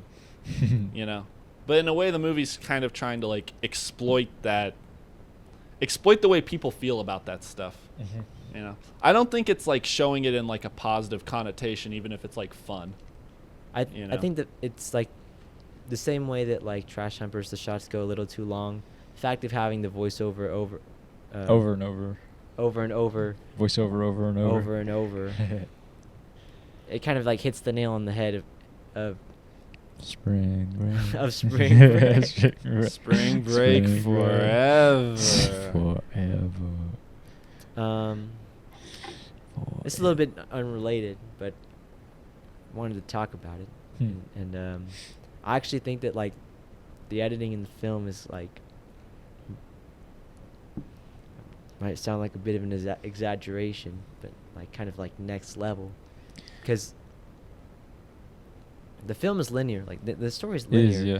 but it's actually edited kind of like non-linearly. Mhm. Like a lot of the actual like the voiceover that's said throughout doesn't actually fit into the context until you see the end of the movie, Mhm. when she's on that phone call, and oh, that shit is all from the phone call. Mhm. A lot of the shots too kind of cut back and forth in an Yeah, interesting they do. way. And I think I think it's kind of good. I think the editing is it makes it feel almost kind of dreamy. Yeah. It's definitely like really dreamy, just like like even just hearing the voiceover like repeat and stuff like that. It just feels like Hypnotic. hypnotic. Yeah, like you're being put under like hypnosis or something like that. And actually, that's a good point, because you hear these things, and then you're seeing images show up, then disappear, like Yeah, it's show up very- out of yeah, it's context, very- yeah, disappear, exactly. then make sense, then And it new doesn't- things will not Mhm. make sense, and it's hard to really piece together, like a dream would. Mhm. And I think, and then you, and again, you can, everything's, I guess, open into interpretation. But if I keep talking about this one, the American dream, Yeah. they're going to this sort of dream, and that's how it feels. Oh yeah, that's another good way to put it. Yeah, the editing is interesting, and he did some very similar stuff in Beach Bum. Oh, Yeah. not to the same extent, not because like Humpers, not Humpers, sorry, Spring Breakers. The whole thing kind of feels like the whole thing's edited that way. Whereas Beach Bum has a few. It's more abrasive because Yeah. it's consistent. But yeah, Spring Breakers is structurally it's interesting because like you have the characters leaving and stuff. Where was I going with that? I had another question for you guys too. If you guys have something to say, go ahead and say it right now. I'll try to I remember. like the part in the beginning, and I guess in terms of more like figuring out the text and trying to pull out an interpretation in this movie too, and thinking of the cultural time capsule, and not just the idea of like the urban culture kind of taking over the popular culture, but like when they rob the restaurant, like the whole time they keep saying, Yeah. just think you're in a video game. This is the movie. Yeah. We're just pretend you're in a movie. Pretend you're in a movie. And I don't know necessarily how much this influences like the rest of the movie, but it definitely feels like some sort of comment on the way that like media has changed culture. I'd say since the internet has kind of exploded, or maybe even before that, because I know there's conversation of that, and you think of violence and what people say about violence in media, or even sex in media, Mm-hmm. and then you have this movie filled with violence and sex. I don't know. I was gonna say the beginning of the movie really was like nostalgic. It really reminded me of that time, like 2012, 2013. I was just like, it was like, damn, this shit's like, I'm starting to feel old. Like that feels like it was like a time ago. Yeah. Like that, you can't go back there. Like in 2014, you could kind of go back to 2012 stuff, but like now it's like it's gone. It's impossible. Mm-hmm. You can't go back to that. It's literally a decade ago. Yeah. Crazy. Elijah. Did this movie remind you of Assassination Nation at all? Oh, I a remember when I- little bit. I remember when I saw Did you Assassination. say that? I did. I totally did. Yeah. This movie Yeah. reminds me a lot of Assassination. Well, Assassination Just Nation. even with Go ahead. even with like the colors. The colors, yeah. And how The vibrant the the cinematography colors, is. the girls, the Annoying way the way the characters. girls behave. Yeah. Yeah, I think you said that on the Yeah, Assassination Nation. Even like the beginning of the movie, which is like Fuck yeah. the way the girls are like partying and talking and stuff like that. It feels like they saw Spring Breakers, like, okay, we're gonna keep those girls in high school and like up the editing make them a little bit. more unlikable. That's Yeah. literally like Sam Levinson's like whole career. He just like takes other shit. Yeah. Is Euphoria like that? Yeah, that's literally like Euphoria is like Requiem for a Dream, but in high school, Yeah. Oh fuck. but not as cool. I hear it's cool though. It looks cool. Like I mean, like you can take a Look. lot of inspiration from it, But then like there's something about like all, and I watched Malcolm and Marie too. There's something about it that's like it doesn't click. It doesn't feel as earnest as it should be, if that makes sense. Okay. And if you're doing all this shit and just to be cool, there's only a certain point you can kind of appreciate the work. Okay. I still need to check out those two. But I'd still recommend Euphoria. Yeah. I'm excited for season 2. I don't mean to shit on it, but at the same time, like, A24's done better. I did think about that though. Did you? I forget what scene scene in the film, but the robbery scene. no, The robbery scene reminded me. It was a scene where someone was kind of having like narcissistic dialogue. Okay. Yeah. And I'm just like, Norby said something about this. That's interesting though that we've talked about those two movies now. Yeah. Because in a way they both kind of represent the excess of like youth and how you go too far and just like how some people are like obnoxious. You said something earlier about the poster, and I remember like seeing the poster and like thinking like, this movie doesn't look good. The poster like makes it look like it's gonna be like kind of like a shitty teen like those comedy. raunchy. Yeah, like a raunchy, like not like American Pie, but like I don't know. It's gonna be like a sex comedy type of thing, and it's not really a comedy. This movie is totally a comedy. Yeah, I think it's funny, but like, it's not a comedy. It's not a comedy. Then it's a comedy in a Harmony Korine way. Yeah, exactly. It's not a comedy in the sense of like the narrative is structured around like well-crafted jokes. It's just a funny movie. Mm-hmm. Oh, you guys were talking about like the look at all my shit scene, and that part's cool. But what do you think about the part where like they make him the guns? To me, that's all part of the same scene. It kind of like transitions into it. Yeah, it happens in the same scene. Yeah, to me, that's the climax of the scene. Yeah. That part, I was like, motherfucking soulmate. That part just like, and afterwards, like, I just sucked your dick. That part just like reaffirmed the whole like, this is why people don't like this movie. Yeah. Oh man, I remember watching that scene for the first time. I was like, "What the fuck is James Franco gonna do, dude?" That's the best way out of that situation. Like, I thought they were gonna like fuck him. Oh really? But like he was gay or something. Oh yeah. And then I just kept thinking, this is a Harmony Korine scene. Yeah. This. That scene. That scene's good. Everything about it, even like when he's like, I got my size, I got my shurikens, I got shorts in every color, designer T-shirts, shorts in every color. Everything James Franco, everything that comes out of that fucking guy's mouth, like one of his first lines, he's like, my real name's Al, but they call me Alien because I'm not of this world.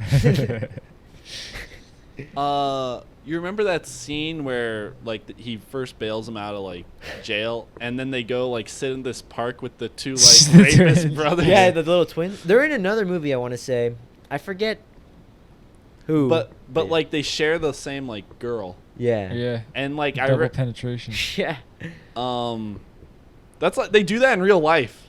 What? Yeah, it's like a thing. Oh shit, yeah. No, those guys. I know. That's fucking crazy. Fucking Kemp Park. They're like I forget who they are, but there's something like notable, and they're in a few other movies. It's like as themselves basically. Interesting. That's their like role. Yeah. Come sit in front of the camera. Thinking about it though, like the party scenes, they do look kind of fun. Mm-hmm. Like, I don't know. I guess if I was there and I saw this happening, it seems like it'd be easy to jump in. Mm-hmm. I think that's part of it. You get lost. Like it's really easy to get lost, and then when that happens, if you're surrounded by a party, you might as well party. It is a bit tempting, but it's also not necessarily like. It's tempting because like in the back of your head, you know this is like kind of. There's something off about it.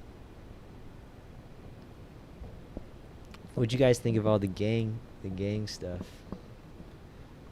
I thought I like the shots in the strip club a lot, dude. The colors in that were fucking good. Like even in the hallway where it's like, you know, there's no like crazy colors Yeah. or anything. It's like it looks clean. Or not clean, but you know, it looks fucking really good. Speaking about colors too, it's when they're in the college too, in the large like auditorium. With all the screens changing and stuff. It's all these MacBooks, but they're going like having the whole RGB color throughout the Yeah. whole fucking classroom.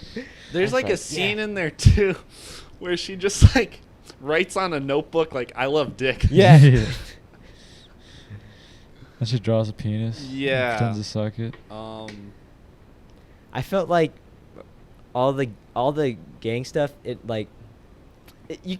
felt like Gucci Mane. You know, he was just a rapper in this movie, and it felt like it was hard to massage into the rest of the film. Yeah, I can see that. That being said, I liked what they said, like the fact that James Franco and Gucci Mane were like best friends as kids, and James Franco taught him how to swim. He's like, I taught you everything you knew. I just liked it was funny. It was goofy.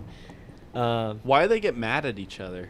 It's just they're just beefing because they're on each other's turf, trying to do the same stuff. That's the stuff that reminded me of the Scarface a lot. Just like two characters who grew up with each other, like turning on each other, and like even like being in like the strip club is like there's some like nightclub scenes in Scarface.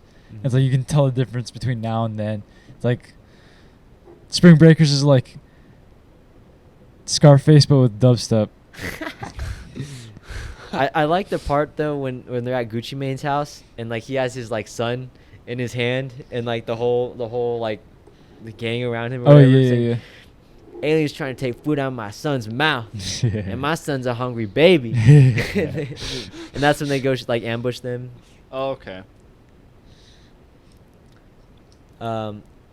Apparently, Carmine Corrine had already like been friends with or knew Gucci Mane for a while, and he really wanted him for the movie. But Gucci Mane is pretty much in and out of prison, and she's like, Oh. "If I sign you this movie, you got to promise to like stay out of trouble." He's like, "I promise." And then it was pretty 50-50. He would show up to set though. It's kind of funny. Also, another interesting story. I think I've told you guys this before, but for our film fans out there. I guess when Harmony Korine approached Selena Gomez to do the movie, she was really apprehensive. She didn't really get it at first. Mhm. But I guess Yeah, her yeah. mom was a huge fan of Gummo. And so he's like, Harmony Korine wants you in the movie? You gotta be in this fucking movie. So that's kind of funny. What was I going to say? What do you guys think of the Britney Spears scene? I didn't know- I with didn't the Britney Spears song? Yeah. They cut off like James Franco playing the piano. Do you know what I mean? Yeah. That scene was kind of funny.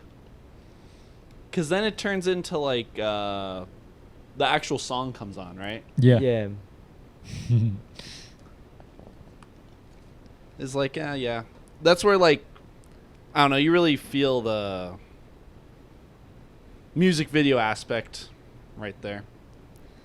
What I forget exactly what they do once it turns into the Britney Spears song. I know they're like singing around the pool with the piano. I think after that, they're kind of just like dancing in slow Okay. motion. Oh, do they like shoot the guns off? Yes. Yeah. In the pool. That's like the first scene where you see all the girls with the ski masks too. Yeah. Yeah. I'm pretty sure you guys know, but like that was like the original conception of the movies. Like he had the idea of like young like college girls in bikinis with the ski mask on. Yeah. And then he started developing the story. It from looks that. cool. There's a whole TikTok account where it's just like these 4 girls wearing ski masks, and I see nobody in the comments bringing up Spring Breakers. They totally ripped it off from Spring Breakers, Oh, like no. neon colored ski masks. Yeah, a little out of left field, but I guess I just like what Alien says there, because he's like, "Oh, y'all want me to get all introspective? You want something from the heart?" And he's like, I forget exactly what he says, but it's to the extent of like, he calls Britney Spears like an angel if there ever was Yeah, one. yeah, I remember that. And he starts singing it, or he's like, it's just funny too, in terms of like, if it is a comment or not, that like, the height of Alien's like emotion comes in like a pop song. Yeah. yeah. It makes sense. And then I guess when I think about it too, I feel like a lot of like pop music or popular music comes from the United States as well, Mm-hmm. and to influence the world. Yeah, it's hilarious. I don't know. We would kind of take like our own, like, I don't know, corny pop song as our own anthem. Everyone has one. Yeah. It's like, it's usually not, you ask someone what their favorite song is. If they're American, it's usually like not from someone who's from another country. No. Now, unless they listen to like rock or Or like K-pop or something. yeah, yeah. That's a good example. It's not, I guess, in a different language. Yeah. Unless it's like K-pop, you know. Mhm. Yeah, K-pop's like the only like big foreign stuff here. It in actually is like America. infectious. It's like people are genuinely obsessed with yeah. it. Are there a lot of guys that like it too? I know a fair amount of. Yeah. They'd probably be more hesitant than females to say that they like it, but like, I'm fairly certain if I went through like their Spotify, it's a lot of K-pop in there. Oh boy. My friend Ben, he's training to be a dentist right now, but he loves dance. He's not gay. He's pretty straight. He has a deep ass voice. He's cool. He's actually really funny. I love that dude. But he loves listening to K-pop and he loves dancing. Like, goes to dance club and he'll like learn all the dance moves and shit. He's like really fucking good. But yeah, he listens to a fuckload of K-pop. It's interesting. Have you listened to it? Yeah, I've Not all the way dabbled through. I've dabbled in BTS, just the mainstream shit. Okay. They have this one song. The BTS burger. What's it called? I don't even know what it's called, but it goes like, oh, oh, oh, oh, oh. That one's pretty cool. I know someone out there listening knows that song. That one's kind of cool. Halsey featured on it. I don't even listen to Halsey, but she's famous, I think. What was I gonna say? Or it's interesting too when like in the beginning of the movie, they're like just think it's a video game, just like pretend it's a video game or a movie. And then like that last sequence when they're shooting at the house and like no one is able to like get one good clean shot, it feels like a video game. You know what I mean? Yeah. That part really felt like a step up from the robbery scene. Like those two girls. Yeah. They're the ones who do it. They do the robbery and they do the shooting at the end. They're also they're the first two girls we see on camera too in the college room. Smoking. Yeah. There. So it starts with them, ends with them. That James Franco dies and they don't even like care really. No, they give him a kiss. But like, you know what I mean. His character's kind of put to the side. They step over his body and they like look back at him and they just keep walking. They're like, oh well. Yeah. I feel that's just like an interesting like bit of a Harmony Korine thing a little bit. That's where, a like, woman thing. No, I'm just kidding. y- I'm kidding. I'm kidding. Just like, I don't know. Sometimes like certain plot points are just passed through like really nonchalantly. Mhm. You know. I think it's also just the girls' characters. Yeah, that makes like sense. they even yeah. seem like that. Like if they were real, they would do that. You know. Yeah. It's not like they were soulmates with him. No, you they know? were just like they're on They're- spring break. Yeah. Yeah. Yes. They're literally going to go back to They're college going like nothing back home, happened. yeah. And James Franco's dead body is going to take all the blame. Alien. Alien. Alien. Yeah, Alien's. I like his car too. Have you seen that's a Trans Am, I think. That's the car. The car, I think so. And have you guys seen Freaks and Geeks? Yeah. No. You see, he drives a Trans Am in that too. Oh, but really? the one in this movie is like a different model, like a later Yeah, model. yeah, it makes sense. So it's like he's got the alien version of the car he had. Freaks and Geeks. They- It's like the dude graduated high school and he went to Florida.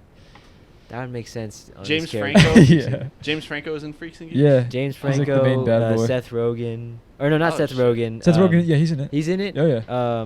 One of the Jason dudes from Jason Segel. Jason Segel. The guy, I forget his name, John Francis Daly, who is now writing the Spider-Man movies. He was on that okay. show, as an actor though. They actually had a pretty cool cast. Linda Cardellini, Okay. the hot Velma girl. What was I gonna say? Oh my god, yeah. What was I gonna say? Yeah, I like that show a lot. Oh, did you guys have or think anything about, I guess Selena Gomez's character Faith and all that, the It whole was the whole interesting. Christian thing? Yeah, I was trying to think about that. Because to me it also seems, and sorry I keep bringing it up, but like an American thing. It's Mhm. we're like a Christian country, Mm. Mhm. and in a sense it feels like part of our crisis with ourselves is that like we're kind of based in this thing that is like really not present anymore. Mhm. But we still kind of like pretend to acknowledge that it is. Like in terms of like the Pledge of Allegiance still has under God, you know, and Mhm. shit like Yeah. that. It is kind of interesting how like she's the Christian girl, and like I it's like in a way she's the one that's set up, so and she's supposed to like have morals, I guess, but like Spring Break like deteriorates that, Yeah. like, and then that's just the way like how Who? America Sorry. kind of deteriorates it's a Christianity a little bit. Yeah. Could be a metaphor for that. She still leaves though. Like she goes with her faith. But I wanted to ask who is more American, Selena Gomez's character or James Franco? Like James Franco, all the he's getting way. the American dream, but she's like Christian. No, because I feel like So it depends how you really want to view it. I think it's James Franco. James Franco's more American. James Franco is more American, but I feel like Selena Gomez's character represents like, Like the foundation of America. Yeah. in a sense, the foundation, but also it feels weird to say one is more American than the other. I feel like one maybe holds more of like, yeah, maybe more of a now versus Mhm. then, but it feels, and I guess it. In Like- the movie, it coincides with the party, but maybe in real life, it's with violence. But I think there's a real clash of like Yeah. culture of like there really are like and maybe that's everywhere. I don't know, but it feels like there's Like Selena Gomez's character, like think about it now. Selena Gomez's character almost feels like people who like her reaction is how the people who don't like this movie react to the movie. Like people who are gonna react the way Selena Gomez reacts would be people who like have that belief and foundation, you know, like old ways of America. And even the fact that James Franco is called alien, you know, like an immigrant. You know, like Yeah. Scarface was an immigrant. Like he was literally like an Oh, illegal shit. alien. I'm telling you, it's there in the text. Yeah. I'm fucking telling you. Yeah, that's pretty smart. Like I didn't think about this is literally like a American dream story. It is. It's pretty crazy. That is clever. Doesn't feel like he's of this world. See, that's why I'm saying like James Franco is like he's coming in and doing like American things, but like the way that they talk about the characters like being alien and stuff. Like immigrants who come to America, I still consider them very American because they're trying to chase the American dream, and like you can't get more American than that. But like it still has that like not that they're less American, but it's like it just reminds me of like, you know, the immigrant coming in and then like Americans who have, you know, lived there for a long time like clashing with that and not really liking it. There's always a certain asterisk that comes when you're an immigrant trying to do stuff over here, Mhm. chase your dream. When yeah, that's interesting. I It don't is know. interesting, yeah. The movie, there's more to the movie than I first realized. It's interesting. It tricks you into thinking there might not be. Yeah, that's Harmony Korine though, Yeah. man. Harmony Korine will be like, oh, it's just this and that, and it's like you start It's not digging into that it, it's like smart, it yeah. works. I think that's why, especially when I first watched Trash Humpers, I was like, I remember thinking like, I don't get this guy right now. That's why I really wanted to watch more of his movies because I wanted to get it. And it's like a He's lot a of his smart stuff is dude. starting to click. Yeah. Let's see, anything else? I like that one editing thing they did in the party. I think before they get arrested. Oh, when it's all distorted. It's all distorted. And it's like the images are changing in like waves. Oh. Almost. Kind of looks like What Is a Bug? Yeah, a little bit. Yeah. It's kind of psychedelic. Yeah, I right? was gonna say like Yeah. that's how. That part was cool. Yeah. You see like forms. Yeah. Yeah. It's cool. I was wondering how they did that. Let's see. What Oh, else? I think. Sorry, I just remembered. I think when the Britney Spears song is playing, it's when it's the montage of them robbing all the Spring Breakers, like the other ones, Oh, and beating the okay. shit out of them. And that's also interesting too. It's like, in terms of a deterioration of morals, and these girls that come as Spring Breakers are now attacking the other Spring Breakers. and then you think like maybe in the past, and maybe it's always been this way, but in the past few years, in terms of things kind of leading to like riots or fighting with oneself, it feels like. Yeah.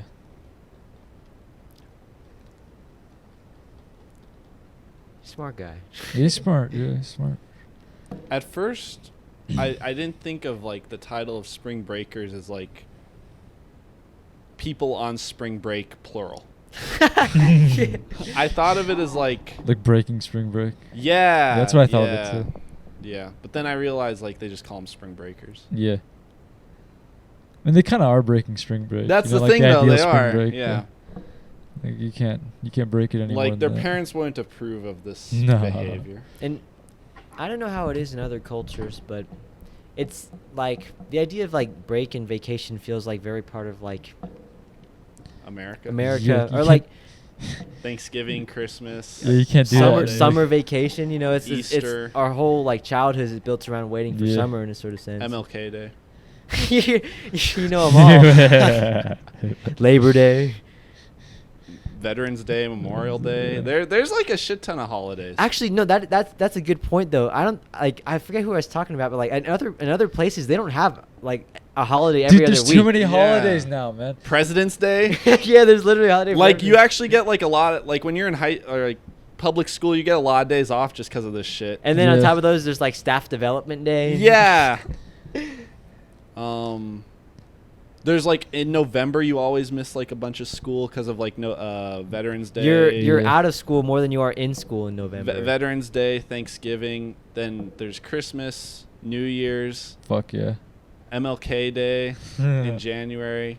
Then in February there's Valentine's Day, President's Jesus Day. Christ. March is St. Patty's Day. St. I don't think Patty's we Day. I St. Patty's don't think we get that one off though. No. I don't think we get Valentine's No, we Day either. don't. off. But there's a lot of them, you know? Yeah, Like it's like we're trying to celebrate something like all the fucking it's time. a party. We're Yeah. trying to make life seem like a party that never I ends. think it's money. Oh my fucking. Then God. we And have then- birthdays. And like I'm sure other places like celebrate birthdays, but Yeah. like some people go really fucking all out for their birthdays. Or like and for shit. a long time, like your 27th birthday, like. What is I this? feel like you reach a point where you're like sad that you're like getting older, you know, Yeah. but like people are still like going out doing crazy shit. 4th of July, Yeah. the like celebrating our independence by shooting off fire into the sky.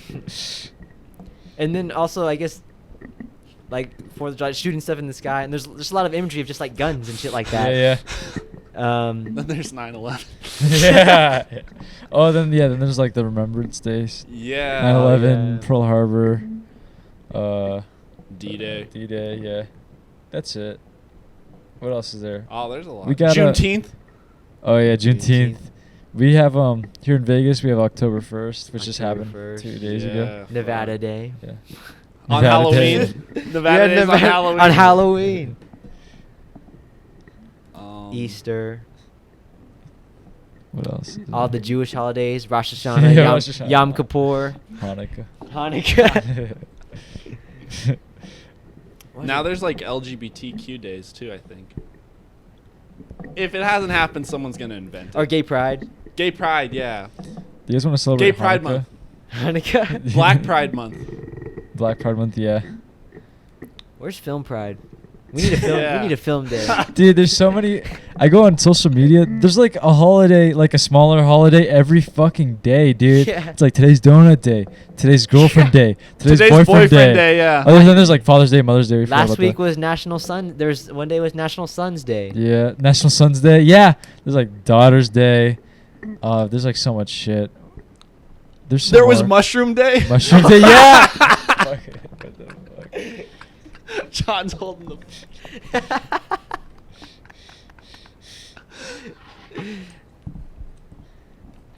What was I gonna say? I can't keep track of you all these follow holidays.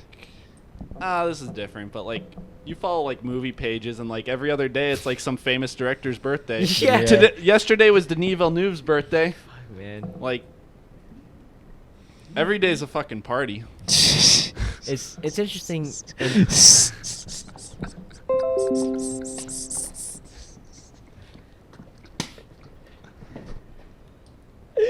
Yo, imagine keeping track of all the holidays and celebrating every single one. Yo, I think I want to That's a do goal. that. Yeah, that's the That's New Year's, funny, New Year's like- resolution. Yeah, New Year's resolution. Celebrate every holiday. Holidays forever. Dude, that'd be so funny. It's like every other day on my Instagram. You pull like the holiday shit out from I like would the shed. I or would lose something. so much money, man. Oh, dude. I'd be like, I can't come into work. It's fucking National Girlfriend Day. Yeah, you just call off Yeah. every day. Oh, dude, that'd be fucking funny. When I was a little kid, I would like celebrate what I thought to be the Loch Ness Monster's birthday. What the fuck? What you thought? I like said it was in February. How old were you? That's like such a little like kid like thing. 6 or 7. Yeah, it's a little Did you kid watch thing. The Water Horse? Oh, I love The Water Horse! That was the second movie I ever saw in movie theaters. Oh, I love that movie. I read the book too. And then when the book came out, it came with like this little like baby water horse. Like, No, you know the fucking baby right. water horse? from Yeah, the yeah, movie? yeah. You put it in your bathtub? No. It was like stuffed. But, oh, I love the water You horse. put it in your bath. Because in the I water would cry. horse, he hid the water Oh, horse did you in his really? Oh, okay. bathtub. The Gotcha, water gotcha. horse is kind of cool.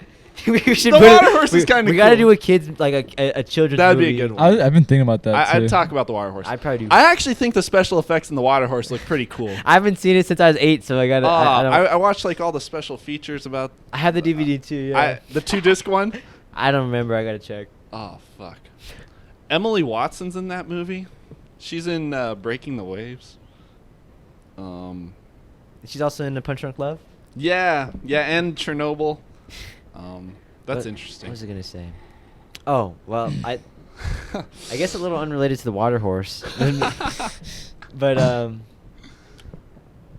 we're talking about holidays and every day's a party, and you say it's kind of like money, and then you're saying like, yeah, you lose so much money if you celebrate every holiday. Yeah. And if you think of it like that way, and like, if America is just trying to make this big party, and so it's like, what are we, like trillions of dollars in debt at this point? Yeah. And so, and then like, historically speaking, it seems like either there's going to be like some sort of economic crash, or we go to war to supplement that crash. And then you think about like the end of the movie, where it's like this party that ends in like this big violent like shootout and killing, and just a lot of violence and death, and that kind of like Oh, sums man, up like the history of Are we the gonna go there? United States, I think. Yeah. Actually, at the same time, maybe I am. Hey, don't forget, everybody. I started out by saying I might be blowing smoke up this movie's ass, but it's fun too. No, yeah, this movie's really interesting to talk about. Oh man, but you said right there, I've been getting a lot of recommendations of just like economic channels who like explain like economic history and stuff for like dummies like me. And they're like, yeah, so the US seems like we might be in like really deep shit for like a long time, so I don't know. We can't pay off the debt, Yeah, and but we own most of it too. yeah, true. So, it's weird. But yeah, well, I don't know. At least we're not like Venezuela, I think. Venezuela, like, Yeah. you know how they have like little carts that sell like lollipops or something? Mm. It costs like $1 million fucking of their currency because the inflation's so fucking high. So people gotta carry like suitcases of money if they want to buy something. That actually the is fuck? annoying in like other countries where oh, like that's hella annoying. it seems like most countries outside of like maybe like a lot of like the like Western ones, where they are in like the thousands or the millions in terms of like how you have to count money. No, it's actually like a crisis because imagine if like you had to buy gas, right? Gas is like expensive right now, you know, and there's probably like a little bit of inflation going on, but like $40 for gas, and you got to pay in cash. Like, okay, that's a little annoying. In Venezuela, it's like $40 million. Imagine having to Yeah. have $40 million on you. Whenever I see like Fuck. anime, they have, all their shit's like $11 million for like a soda or some shit. That's awful. That's That- like hyperinflation. It's That's disturbing too fucking because like terrible. you think of like everything's a party, and there's so much shit about there to like anybody can be a millionaire. You can be a millionaire. And then like the reality is, if everybody's a millionaire, you're in Venezuela. No, that's awful. You're No, in Venezuela. Yep. What I think about too is like, okay, like my grandma, she grew up in like the 40s and 50s when like it was common for things to be like 50 cents good or old like days. a dollar. And like now you go to In-N-Out and you spend like $10, you know? And like you adjust to prices over the course of your life. But like when we get to be my grandma's age, what's going to be $10 for us? I Is think 10 about is like that going all the is time. is going to In-N-Out going to cost like $30? And then when we go to Zia, we're going to spend like $100, you know? And we would get so much more shit for $100 now. We could get like 10 good things for like $100 now, and then it's going to be like 4 things for $100. That's why Elijah's spending like a quarter of his check every week. Then there's going to be like trillionaires, because trillionaires are going to turn into like new billionaires. Kanye says he's going to be the first trillionaire. He knows. He fucking knows. I don't know. It's disturbing. Inflation's like also natural, so like you need to have it, but like one day like $5 for us is like Is it ever gonna like? get bad Is the or not bad, but sorry. would it? Are you? Will it go back? Like what? It's inflating, but it's like the money but it's like- supply but- would probably have to decrease. it's like but the money's not based on anything, right? It's like it's all just numbers. It's not like the gold standard or anything like that. Like Kind of is like a it seems like unsustainable almost. They can do shit with like the interest rate and the money supply that like is supposed to lower prices, but also too, when like that shit happens, it's because the economy's overheated, and when an economy's overheated, like Everything's overheated. Sorry. no, you're It's good. a party. Overheated is like the opposite of recession, right? It's like we're Mm. producing too much, and like that's not necessarily good because like it can raise prices. Yeah. Usually like there's this thing called the Phillips curve, where basically it's Elijah's so smart. Yeah. it's like the And he's change. a good actor. Damn. He's turning It's me like on. the change in it's like the change in GDP in comparison to the change in inflation, and when GDP is like positive, so is inflation. So like when the country's like producing more, It's natural to. it's natural for our prices to be raised. Mm. But you don't want it to go too high because then like inflation's actually like a problem. So they'll do shit with like I'm pretty sure it's the interest rate, and it might also be the money supply, where we push inflation down. But in order for things to get back to like say what they were in the 1950s, Yikes. I honestly don't know, but I feel like something bad would have to happen. Yeah. I got- So I don't know in a way if it's like worth it. I got Fire. 2 questions for you. Okay. Or one of them's not even a question, but you made me think about in talking about the GDP on this overheated thing, and we're living in this time when like there's media and there's content everywhere. There's an overabundance. There's never something not to watch because your watch just keeps on Yeah. increasing, and then you look at like Netflix is starting to become like $20 a month, and Holy shit! Is it really? It's getting up there. What It's the probably fuck? close to like 16 now. It's I want not to say Because they have like 3 different plans too, right? I didn't even know they had different plans now.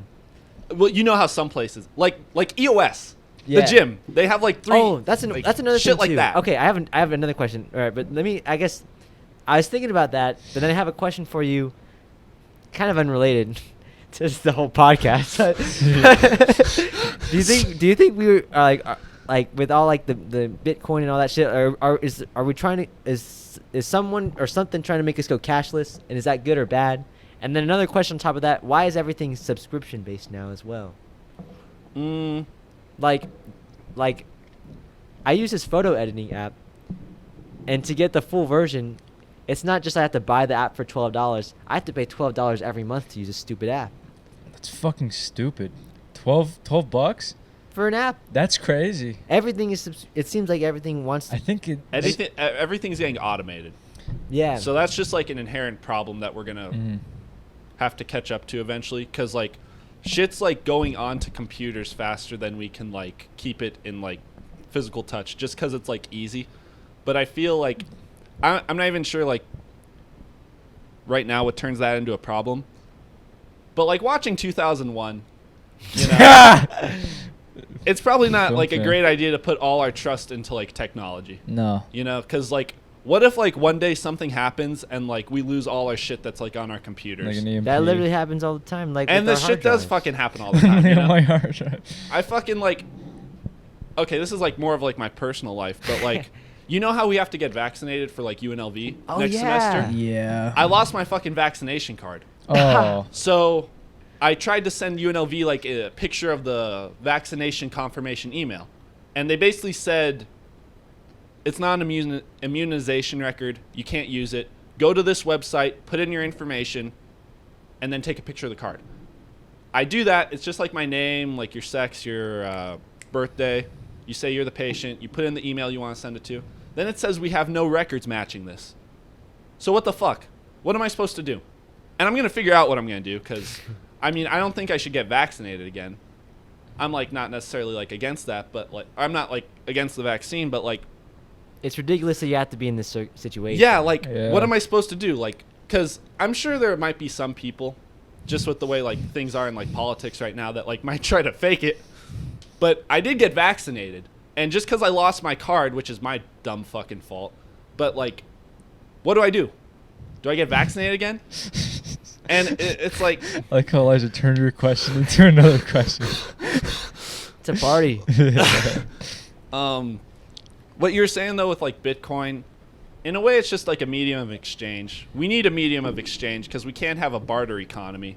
Because if, like, I'm trying to, like, trade, like, I don't know, your computer for my camera, how does that equate to the same thing? We Right. need something that, like, that is a measurable value. This is a measurable value, you know?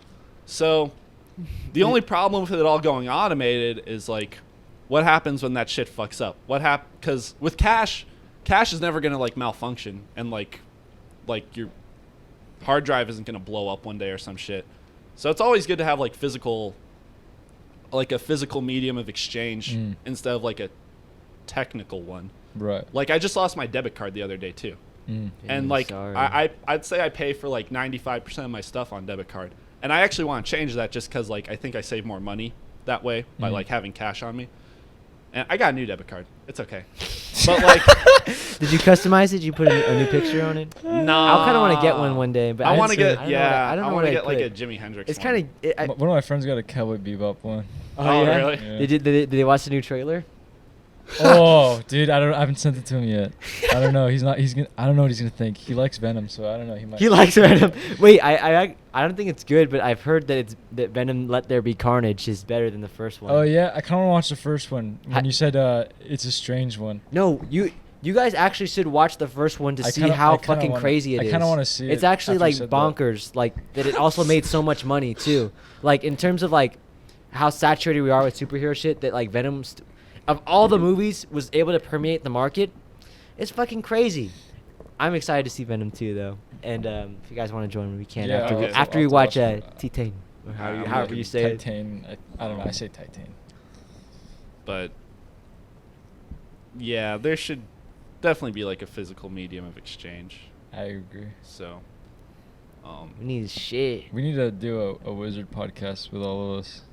yeah, That economics was is like pretty a wizard interesting. discussion. I honestly, I don't even know like a whole lot about economics. I just It's You know more it's than just us. fun to ask you questions, Elijah. Okay, thanks. As soon as you said GDP, I'm like, oh, here we go.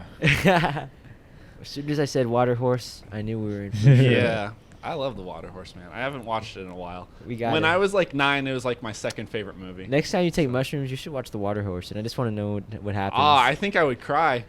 I probably would cry because like when I did it the other night, I was telling John this. We were driving back from Red Rock, and I'm like, dude, this is like a movie. This is like a movie where like a movie that's so cool that's like fuck. Like, I want to see the other movies this director's made. And John's like, oh shit, that's cool. And but like it felt like I could, like my life was almost like the scene selection thing, and I could go through like the various chapters and almost like not like relive it, but refeel it like I was in that moment, you know? Like it was some pretty crazy shit. And I feel like if I watched The Water Horse, I saw that movie when I was like 8 or 9 years old, probably, or maybe like 7. I saw it on Christmas Day when I was like 7, and I was like, the Loch Ness Monster was like the coolest fucking thing in the world to me. So it'd be crazy to take that shit on mushrooms if I could actually like re-feel that emotion from like when I was 7 years old. That shit would be, because like just naturally like I can't. It's hard for me to get in like that mind space. Yeah, but it's in there. It is in there, you know. It's in their subconscious. What's it called? That neuroreceptor's in there somewhere. Just need Yeah, to practice using it again. Yeah. Yeah. You guys want to move on? It's almost 2 a.m. Oh shit. I guess like Yeah. Spring Breakers is like. Spring Breakers fucking rule. Like, I told you guys. I fucking told you. Not just you guys. I meant us, these film fans at large. yeah. The internet. I wonder what Harmony Korine would think of that conversation. You probably start talking about Fox DNA. Fox DNA. I haven't seen Dude, that one, the Fox DNA video was made. It was an interview about the time he made Trash Humpers. So after he's done explaining the Fox DNA thing, he does his whole like Trash Humpers stick where he's like, and he's like doing the no. thing. It's so funny. It's at the end. Let me use the restroom real Alright, quick. go for it. You want to rate the Yeah. Yeah, Spring we Breakers? can rate it real quick. I'd give it like a 6.5 or a 7. I would give it. I would give it higher than that. What would I give it? It's good. I don't enjoy it as much as Trash Humpers, but like I guess there's definitely a lot to talk about with the movie. And it is like very energetic. And two, just like I guess compared to Trash Humpers, what I like more is like, not that I don't like the like visual style of Trash Humpers because it like fits what like the movie's trying to do, but this movie does look like really beautiful. You know, Mhm. it's like the cinematography is like really cool. So Yeah, at first I was gonna give it like I felt like a 7.5 toward it, but after talking about it more, I feel like it's an 8 more. okay. Just like talking about like the themes and ideas behind it, I like it a lot more now.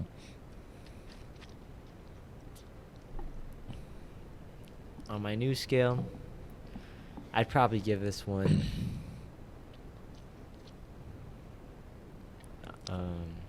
This is a bit of a different one, but I don't feel like it fits the other ones as specifically. But I'm gonna say mission accomplished.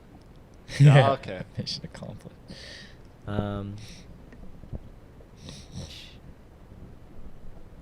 Similar to Trash Humpers, I'm gonna just give this an 100. Out of nothing, but yeah, I'm gonna get some more water too. Oh yeah, for sure, It's for like sure. the 100 emoji. Yeah, that's Yeah. Spring Breakers would be the 100. Yeah. Funny. What you doing? Sorry, film fans. We'll be back. Intermission. And another cigarette from me. That's my third one in this podcast. Don't worry, I'm not addicted.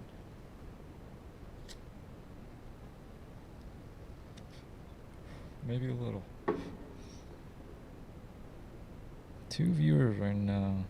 I wonder who's watching. Well, thank you for being here. I think I know who it is. Oh, what up, Anthony? Oh, how's it going, film fans? Almost back from intermission. And the beach bum. Oh man, I really was your first time watching it? No, I'd seen it. Not when it came out in the theaters, but I'd seen it when it came out on streaming. Okay, cool. It was pre-COVID, so it had to be 2019. Yeah, about that. I think it came out 2019. yeah, I saw it fairly close to the time it had come out. And yeah, We'll wait for yeah. Elijah. I'll make sure he hears whatever ideas you have about it. What was I gonna say? And I'm so excited for the trumpet short. Me too. Oh man, I mean, we don't have to use this on the character because I like the bandages thing, but I bought this hat. I bought this flat cap. Like it's fucking huge. Like it's Is that like a? It's like some like 1920s. It reminds me. Do you remember the children's book? It's about caps. The guy collects caps and he fucking stacks the caps on his head. Yeah. Reminds me of those. It's like one of these ones. Look at this. I can't. Actually, that wouldn't be bad for the sousaphone player because they actually Yeah. because it reminds me of a beret, and for marching band they actually do wear berets. Oh, really? So yeah, that would actually be good for the soup player. Alright. How you doing, Elijah? Good. I've started using emojis when I text. Oh yeah. Really? It's made me a more emotional person. It makes you, because emojis are like, I remember when they first came out, and like, it was like if you used them, people were kind of getting the hang of them. Sometimes people use them in like a really lame way. Like I feel like I'm starting to get down for me. Like emojis really add like a little extra emotion to it. They do. So I used to shit on people that use emojis because I was an asshole. I would say like people who use emojis because they don't understand how to describe the way they feel with the English language. But then I realized I don't know how to do that either. Over text especially too. Not unless you know the person like incredibly well. Yeah. Where you can just like certain words they know like the context you use them in. Because, like, a lot of times you text someone and, like, you have emphasis on certain words, and really you should be able to, like, italicize it. But, like, you can't. So your, like, translation might get lost. So I'm like, fuck it. Use emojis. And then it's kind of fun. It is. It's kind of fun. And it's like, why be an asshole? Why be an asshole? You gotta show us your most, like, it shows like the most. Yeah. Oh yeah. yeah, can we go do that right now, real quick? I try to use some not as mainstream ones sometimes, but Those are the most fun ones. I don't know. My philosophy on Philosophy. on emojis, it's a bit similar to Elijah's. Or I'll wait till he gets back. Yeah. I don't know. Sometimes I'm frustrated with the frequently used because it's like, that's not accurate. It doesn't feel accurate, but it's like, it must be accurate if it's like, I guess those are the stats. Damn. All right, mine are. Mine are this one, the crying, laughing emoji. You know that one? I wait. Yeah. We should actually guess. I All right, I guess. Yeah. All right, after those mine's two, it's got to be the skull, the cigarette one, and the whip. the rock and roll. Yeah, the rock and roll one. Mhm. Maybe a wheelchair in there somewhere. I actually like my first five. So my first five are the rock and roll. You guys got that one. The laughing one, the skull one, obviously. I use that one all the fucking time. I got this one, the like the praying one. Oh 'Cause yeah. whenever I thank people, I like to do that Yeah. one. It's like I'm. And then the cigarette one, yeah. What about you, Anthony? Let me. Oh man. I Shit. feel Oh, like wait, let me tell you. Well, let me tell you my philosophy on emojis Okay. and how it's evolved over time. And I was in a pretty similar situation to you, Elijah, where I just never got with it. Like it seemed corny. Like when people used it, sometimes it actually made me cringe. Yeah. You know, I just like. And then I couldn't. I didn't like it. You know. when I would use them, it was always ironically. Yes. Like, yes. it- Like to make fun of people who use them. It was just like it was a joke. It was part of the joke, Like Yeah. but then you start receiving messages that have the emojis, and you really could read it, and you could feel the inflection in certain words, like you're Yeah. saying, and it just it. That being said, there were certain times where I would use them, and it really was like coming from like that sort of ironic place, but then like, let me just like look through these and send something stupid or goofy, and then it's fun. It's fucking fun. And then, but even though that happened to me, I didn't really get it until recently too, where it's like, emojis are just. It's the future. It's literally the that's future. interesting. And now I don't know how I use emojis. It's pretty. It reminds me of when I told you about whenever like people put like they send me a meme and say this is me, and I remember I was like, oh that's so fucking stupid, man. Like who the fuck does that? And then so I started doing it ironically, like as a joke, like oh this is me, and then eventually there'd be one like this kind of is me, and I send it like legit. And now that I realize that that's how this internet shit goes, pay attention when something's cringy and you start doing something ironically. That's how TikTok. Because To me, TikTok, yeah, exactly. I mean, the same with me. But I mean, like, pay attention when you start doing stuff ironically, Because that means you might actually start doing it for real. In high school, my Damn. band friends, when it was like past the point. It was past when dabbing was ever cool, but someone started. Oh, dude. Someone started dabbing again just to be funny, and it was fucking hilarious. But then we started dabbing as a joke, and then there was a good few months where we couldn't stop dabbing. And it was I did the same shit. the Naruto run too. Oh no. When I thought dabbing was like really stupid. And one time on the baseball team, they're like, Elijah, hit a dab. And I'm like, that shit's lame, bruh. And then like, I would joke around with people and like dab in like a really stupid way, like to make it look like I was retarded or something. Bro, please, can you please do it? Like something like that. But then one day it's just like, it was like semi-ironic, but it also like, I would do it to fit the situation. That's just actually like incredibly true when you like do something ironically. It's like predicting the future. Honestly, that's how it was. Like, I guess maybe going through puberty or like growing up, where like it felt like a while was like ironic, like you like girls or talking about girls until you actually do start liking girls. Like, ah, damn. I always thought it was funny when people would like have the dab set up and they just do that. That's what made me laugh. All right. What emojis do you Oh, have? okay. So what do you think I have? I think you also have the rock and roll one, but I don't know. Honestly, I feel like it's not accurate right now. But I was gonna say this too. I did get into because when I was in band, we had a band Facebook page, and my band director would always post updates on. So I was actually on Facebook for a while in high school, but now they have it on Instagram and shit like that. But like the react things, I love doing the react things, like heart reacting.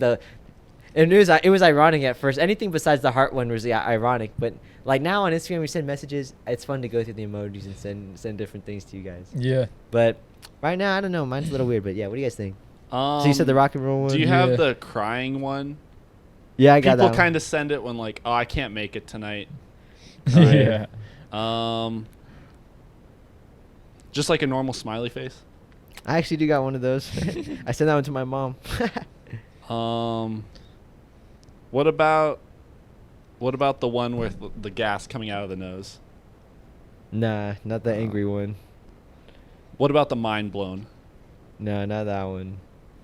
I think what else? What about like the like face that's like, eh. Like it's dripping Actually, out. the crazy the tongue. Yeah. This one. Yeah. Wait, which one? Oh, the drooling one. Actually, yeah, I do. Yeah. Do you have the shit one? Nah, I used to. In middle school, we had iPads, and for some reason, I was really fascinated with drawing the poop emoji. So I used to actually It's draw fun to draw. all the time. Do you have the rabbi? No, I don't have the rabbi. Well, I bet you John uses a lot of emojis. John We uses should have him some on. funny- Dude, he uses like the moon ones. Like no, I never see anybody use the moon I ones. started using those. I use the sun one. I have one of the sun ones on my frequently used. All right, let me see. I don't. It's a little confusing right I now. like the wheelchair one. Oh, I think I saw you send the Yeah, I wheelchair love one. sending the wheelchair one. Oh, the cockroach. Okay. Well, what's I also like the devil Is that emoji. sushi? Yeah, I always said that was funny. Yeah, that's sushi. sushi? Okay. I don't know if you John wanna also see. likes using the one where it's like the face with no mouth. Yeah. Oh yeah. I like the one with the swirly eyes.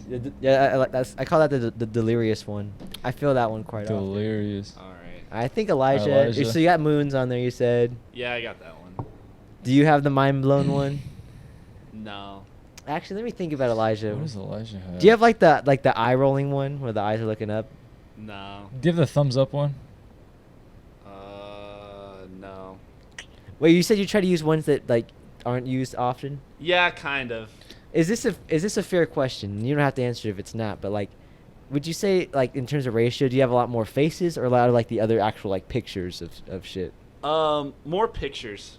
Oh I have shit. a few That's faces. hard. That's hard. That's That's hard. really Yeah, fucking hard. That could Sorry. be. That could be any of them. The faces I have are kind of like normal, like the tears laughing, Yeah. sunglasses one, Okay. crying one. How do you guys feel about the tears laughing one, and then the newer tears laughing but tilted one? There's a new one. Oh yeah, You know that one? Yeah. The one where it's tilted. It's the same exact thing. this one. Yeah. Oh. I remember when that one I came like out. the other one. No, I don't like the eyes on the tilted one. That's. messed it They're like I thought that was boomerangs. funny. I thought it was funny when the new one came out because there was like a phase for like a month where people were like using that new one, and then everybody just went back to using the straight one. I'll just show you guys. Yeah, let me see. I feel it's just. The mushroom one. Let me see.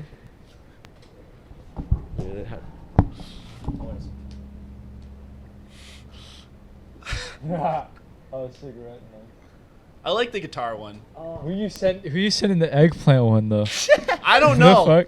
I How'd that get have there? not. I don't think I used the eggplant one. I like the ear one.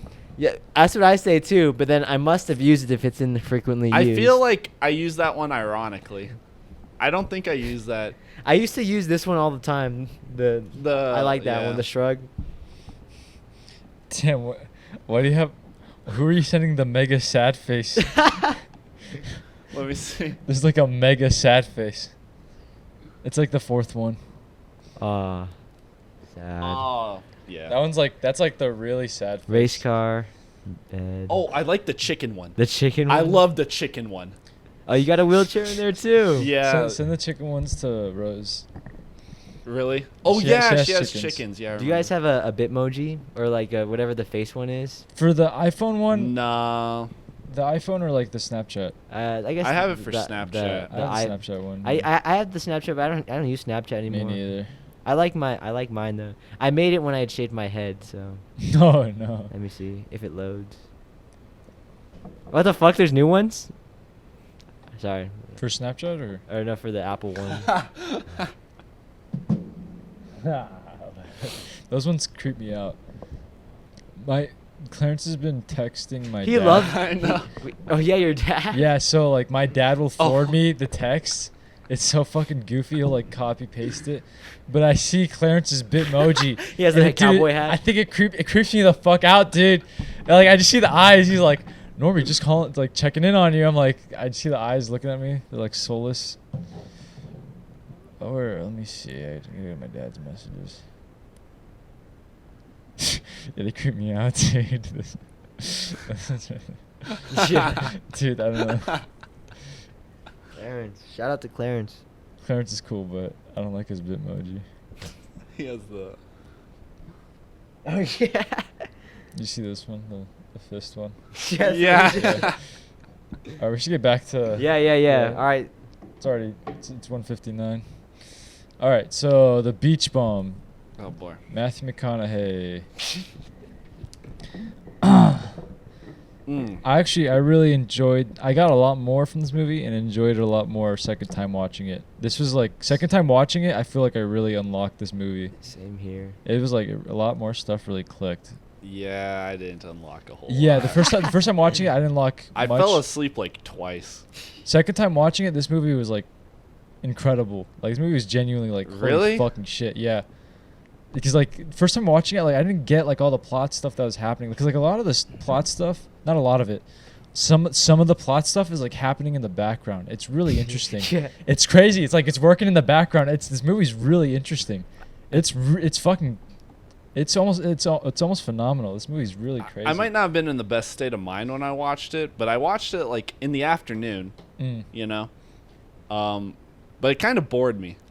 It's But I think it's also like the circumstance where it's like you don't know what you're gonna go what you're gonna get when you go into this movie, and so like a lot of the movie is spent trying to like gauge like what's going on and like figuring it out because like, and I guess we were talking about before, I saw it around the time it came out, and I have very fond memories leading up to the movie's release, like seeing the pictures of Matthew McConaughey like basically dressed as Guy Fieri.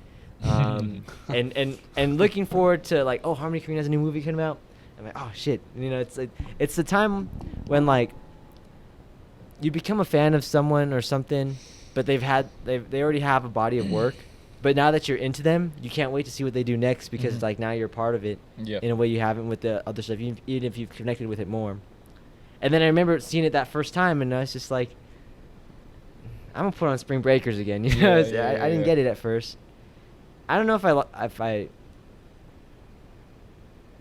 It changed my opinion, but not radically. if that makes Gotcha. sense. Yeah. I mean, I was also stoned, so maybe that's like Yeah, cheating a little bit. I didn't watch them back to back. Mhm. I watched them like a week apart. But I saw Spring Breakers and then this. Mm.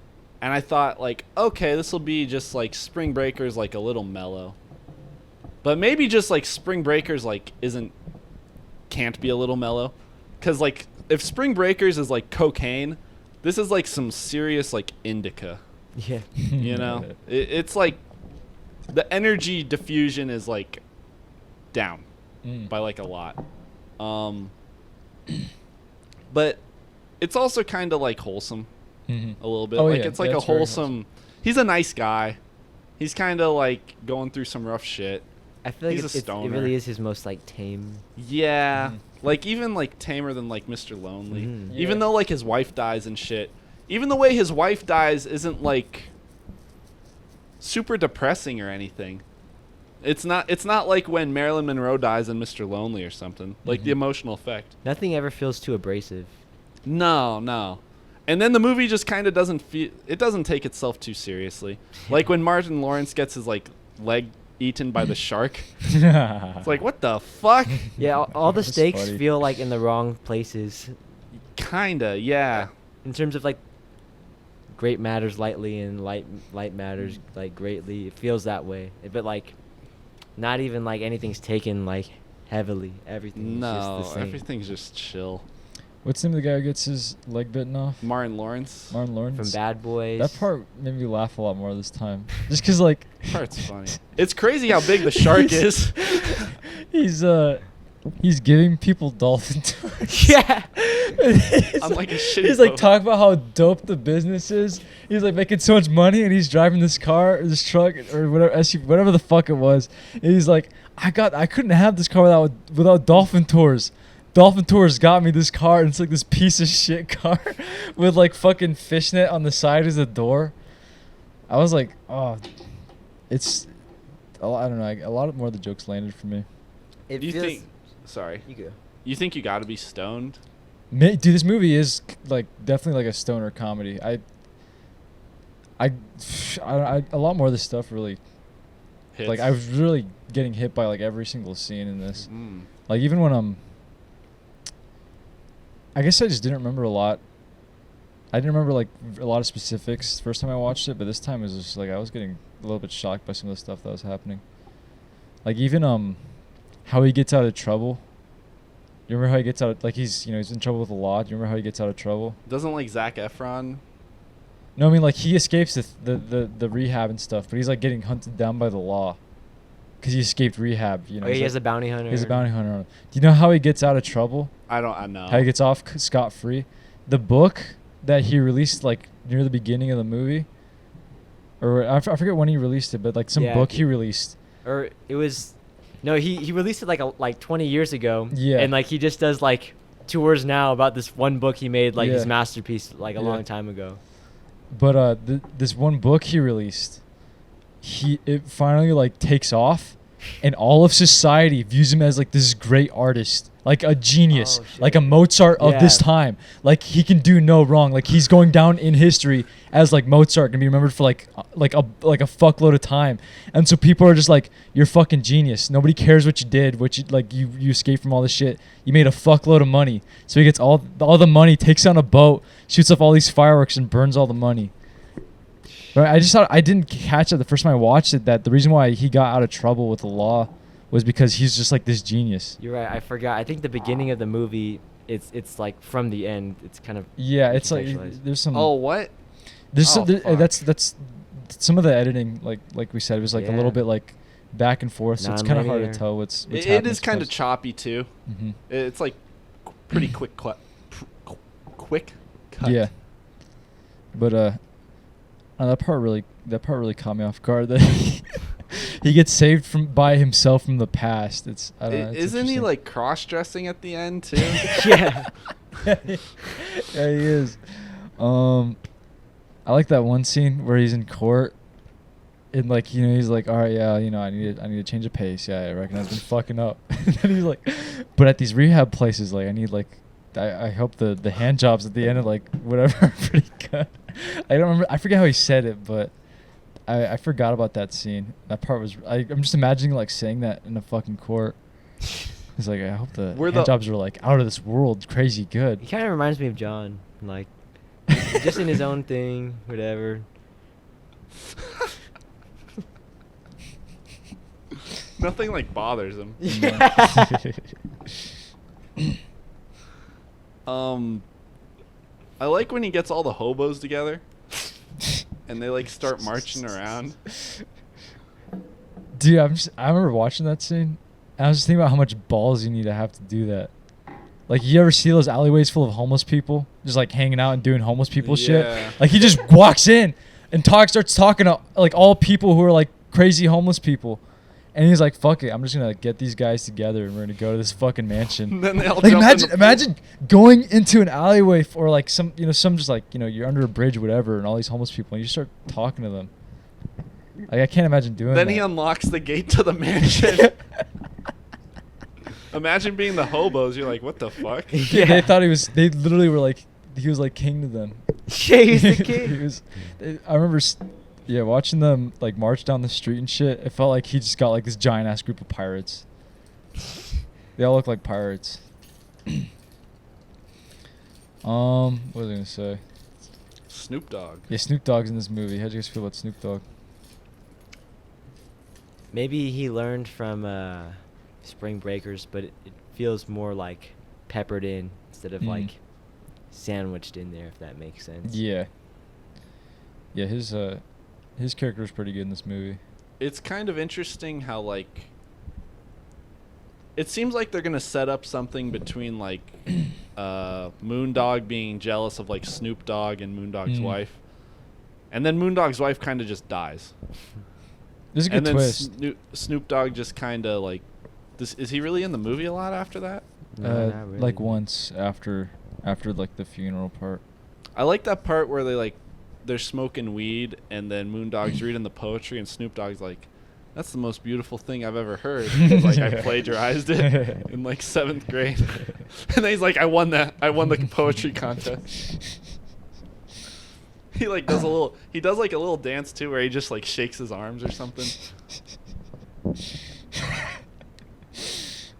Goofy character. Like, this movie was goofy. Yeah. How'd you guys feel about Zac Efron? He's like a pyromaniac. Is that what it was? I think so. I think I fell asleep a little bit through that part. The rehab part was pretty interesting. He like doesn't look like Zac Efron though. Nah. They make him up pretty well. He looks like what's his name? Oh, what the fuck is his name? Who? I think it's Ice-T. Vanilla Ice? Vanilla Ice. Oh. Yeah, Vanilla Ice. He looks like Vanilla Ice and cool as ice. Yeah, he has the blonde hair and all that blonde shit. hair, but like in Vanilla Ice, like the sides of his hair is like they're almost like shaped, look like bricks and stuff. It's weird. Yeah, he has like he's the big ass vape. Yeah. Oh yeah, dude, he blows all that vape out the one nostril. I was like, damn, son, that's intense. That would hurt. Yeah, I don't know. I think there's like special vapes for like fatter clouds. They must have had that. Jonah Hill's in it too, right? Yeah. Oh yeah. He's like the golf dude with a southern accent. He's like his Everyone's in agent. this fucking movie. Yeah. I think when did mid-90s come out?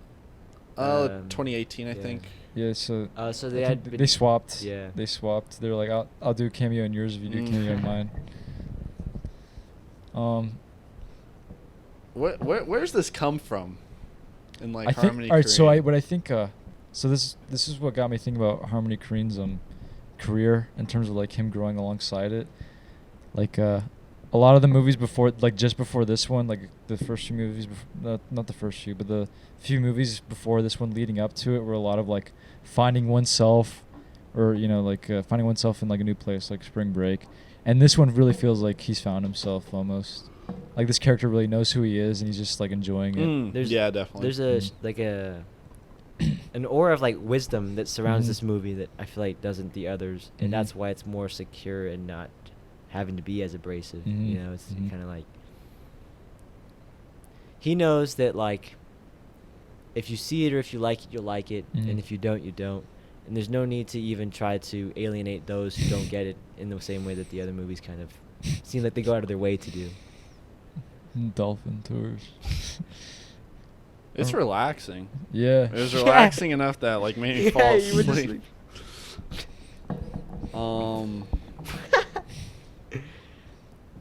I was thinking the dolphins who he was giving tours, like the dolphins that he was touring, they may not have been dolphins in the first place. They may have been sharks the whole Yeah, it time. might have been Yeah, sharks the that's whole what I was thinking. Like they're probably it's like that's why you check reviews on like tours and stuff. Like if you're a tourist, because you might just get in this random ass dude's boat and they're just like, yeah, he knows a lot about what he's talking about. Yeah, look at these dolphins. Like just You like must know more than that you, seems at like the least. shittiest fucking dolphin tour ever. And like the boat was so fucking janky. yeah. Like, oh my god. I like when he was like, "Oh, I need to give my parrot some cocaine. He's gonna get high." That as was shit." funny. That was funny. I like that part. Good. He's like, there's the parts too where they're like just at the mansion, and he's just like eating his wife out with like the maid right there. Yeah. And then I like when his daughter's getting married, and in front of everyone he's about to do a speech, and he like asks like, "What's your name?" Yeah. He's like, "No, really, what's your name?" Yeah, dude for the husband was pretty lame. Yeah, he got fucked over kind of. Yeah. Even his like there's that part where Moondog tries to get money from his daughter and she doesn't give it to him. And then her husband's like, why do you let him treat you like this or treat me like this? And she's like, he's a visionary. You're dependable. He's like, he's a great man. You're not ever gonna be a great man. Yeah. I mean, he's not. I mean, like, look at his haircut, dude. But yeah, it was really interesting watching it the second time around. I'll watch it again and get Yeah. stoned someday. We should get stoned more. Yeah. This one and Trash Humpers. but- Yeah. Oh yeah. Maybe not back to back. Yeah, not back to back. Because they're One at kind a of time. different. I would say though, I'd watch it with my dad stoned. I think. Mhm. I think he'd appreciate it. It would be interesting watching Trash Humpers and then this though, just because they're made about 10 years apart from each other. I think Trash Humpers was 2009 and this was 2019. Yeah, they're 10 years apart. Yeah. Just like how different, And they're like incredibly different. We Star can go crossed. back to Julian Donkey Boy '99. Mhm. That's Yeah. yeah, that's true. Every What's it going to be in 2029? space movie. Space. I don't know. Julian Donkey Boy in space. Have you guys seen like the Vice documentary that they did on him, like in like Oh, 2014 or something? Oh, like it's the one. It's like he's on a boat, right? He's on a boat for part, or it's mostly just about him and his like new like settled down life in Florida, Mm-hmm. where it's like him just hanging out with this kid. They do like he does I haven't dad seen shit, it, but but I guess like a long time he stopped like doing like film stuff or whatever and just started painting the Florida sunsets and then painting boats. He got really really into painting boats. So that's what he's just been doing now. Hmm. I wonder if he does have another movie in the works. I'm gonna actually check to I see. think there's something on IMDb. But he's also the type of dude that will be like, "I have this project coming out," and then never. He's like, "Oh, I lost the footage." Yeah, he's finally working on that new cut of Fight Harm. Oh, thank God. Oh, I read about that. That's fucking crazy. Dude, I'm really. I hope he's not bullshitting. That's some fucked up shit though. I'd love to watch it. I don't care. would. Have you? That's like his That's like It could be his magnum. that could be like a Do masterpiece. some reshoots. In development, Twinkle Twinkle. Yeah. That's all. Just the title.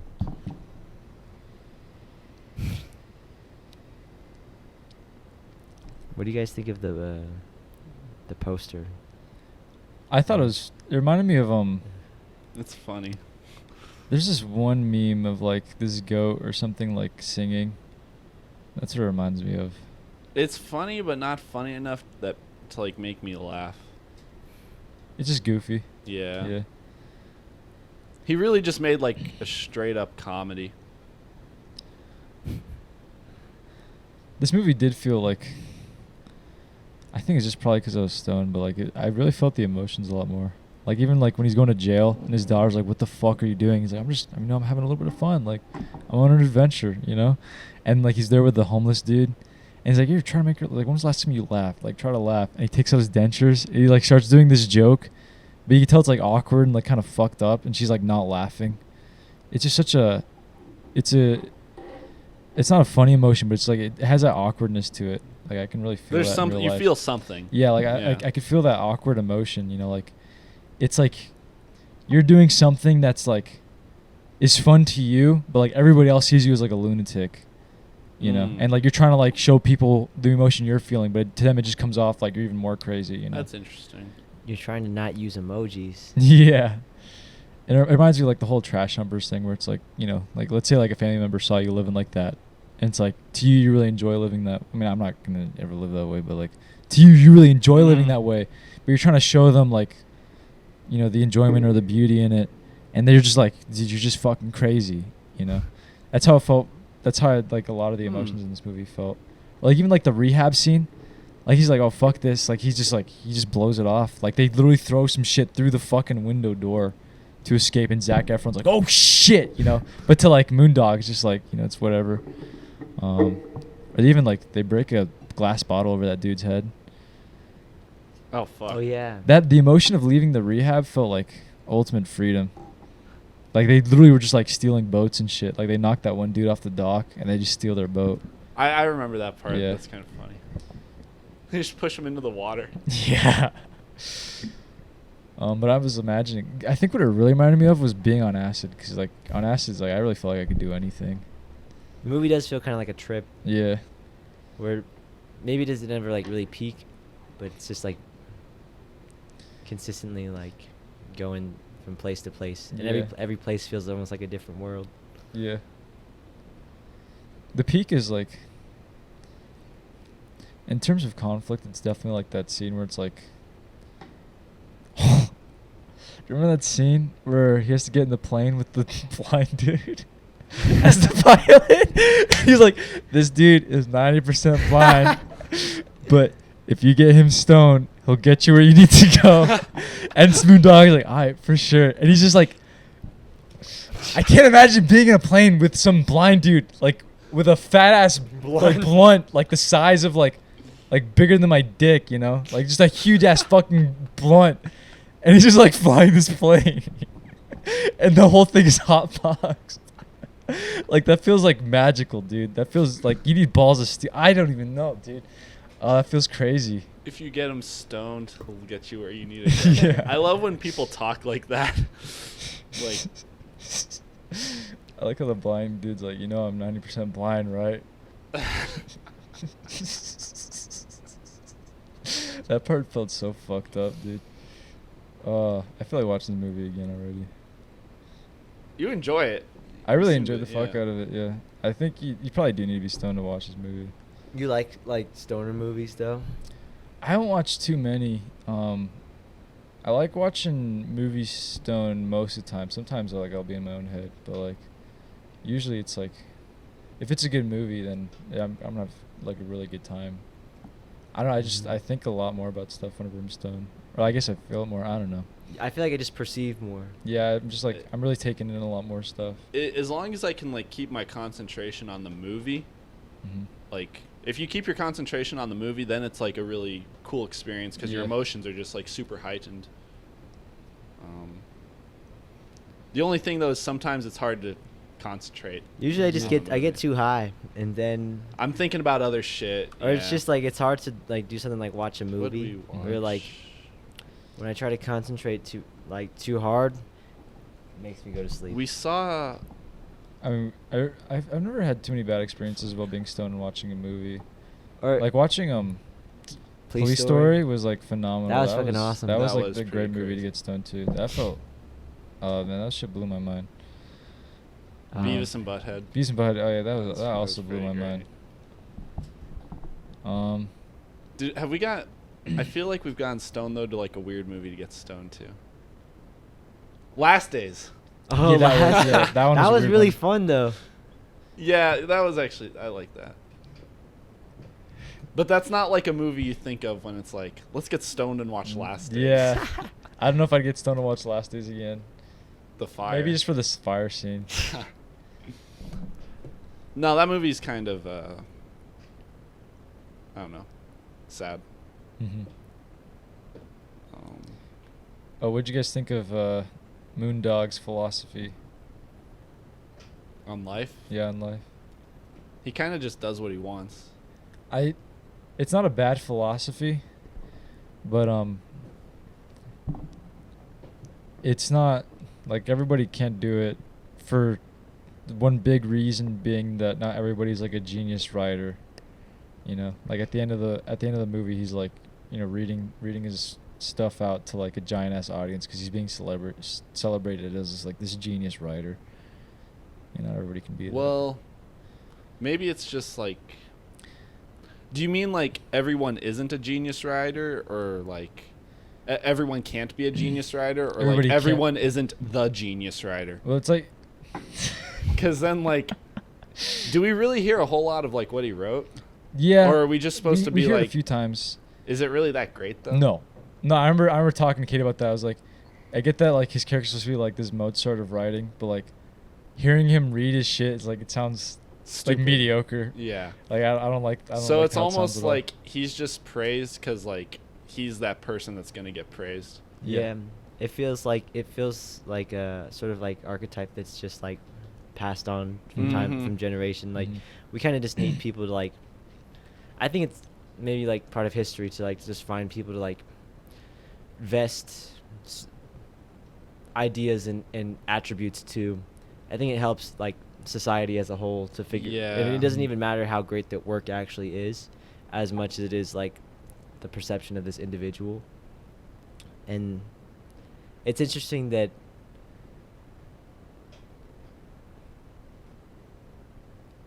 if you think of it like that, like the characteristics of Moondog in terms, or his philosophy in terms of not really caring or doing his own thing, does kind of coincide with people who are able to change the world. Mhm. And in that sense of if it's the writer or a writer, or just we can't have all those. I feel like there's a distinction between like the person to change the world and a person with those attributes, you know. Mhm. And sometimes like it feels like an acceptance of like or a consolation to if you can't find the actual person, there's someone similar. Mhm. And I think to like maybe like a lame person in terms like layman's terms, like that kind of lame Mm. person, you're not really able to tell the difference. Right. And nor is he really. Yeah. Or nor does he care to Right. to explain or distinguish the difference to you. That's a good way of putting it.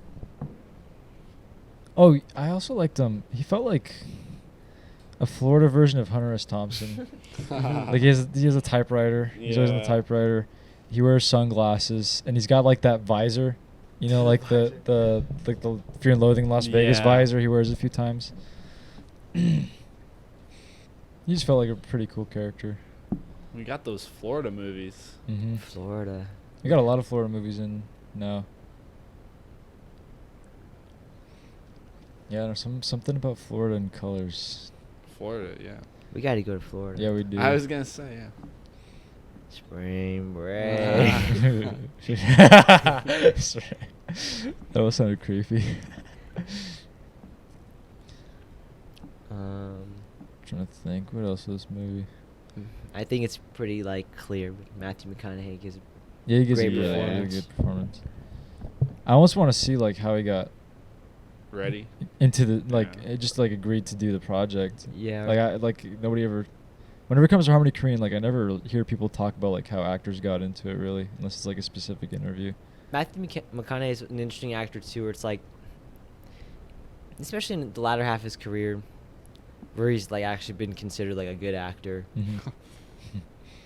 Because there really was a time where he was just doing like romantic comedies and stuff like that. Ghosts of Mhm. Girlfriends Past. Yeah. Failure to Launch, shit like that. What was it? Monster-in-Law with Jennifer Yeah. Oh God. Lopez. But in this later half, yeah, it's like, did he change or did everyone else change? You know what I mean? In terms of Their perception. yeah, their perception, or if he just took the work more seriously. He did Dallas Buyers Club, and I know he did it came out like 2013ish. Mm. I don't know what he did like right before that. There's the movie that at least got him Interstellar was this one called Mud. He did in 2011. I heard about Mud. And if you guys haven't seen Mud, it's pretty cool. People say Mud's good, A lot of Steadicam. Mm. but I feel at least the one I think about is Dallas Buyers Club, Mm. where he like lost all that weight. Then he did like a really serious true story type of. In a way, I guess it's like a little bit of an Oscar bait movie. I really like the movie, but like something to kind of show like, okay, I can act. Mhm. You know. He's really good in that, but also Jared Leto. Yeah. Mhm. I saw this scene on YouTube or I think I talked to you guys about it, like the scene where Jared Leto's like looking in the mirror saying he's pretty. Yeah. Oh, that shit's heartbreaking. It's rough.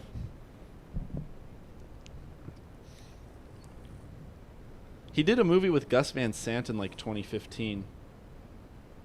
I forget what it's called. Is it the stop? Trees or something. I don't know that one. I was thinking of the one with Joaquin Phoenix, the stop before he gets. It too wasn't far that off one. It foot. wasn't that one. That looks good though. Isn't Jack Black in that? A lot of people are in that one too. It's pretty good. It feels.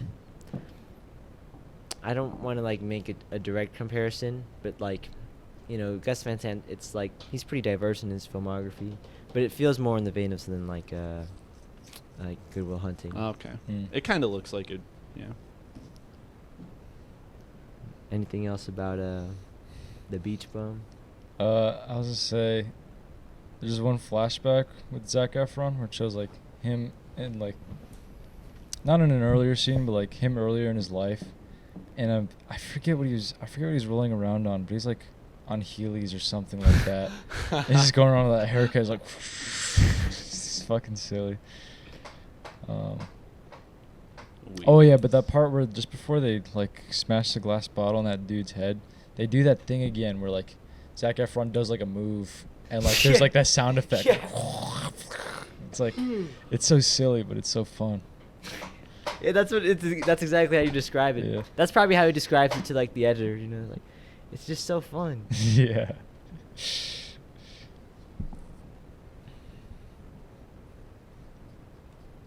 You know, I had a good time with this movie this time. I had a I'll really try good to time. check it out again Yeah, sometime. it's it really felt like the whole time I was just like, wow.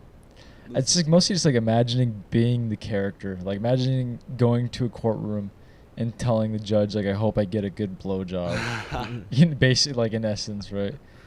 You know, even like after you freaked out your daughter and shit, and your daughter's there, and it's like, what the fuck is my dad doing? Or going and talking to like a bunch of homeless people, like with like it's no big deal. He's kind of got like a sense of humor of like a high schooler, Harmony Korine, or like the Beach Bum, Moondog. Yeah. Moondog almost. Where it's like you're like at lunch with your friends in high school, just being like, "What if I said this dumb shit to someone?" yeah.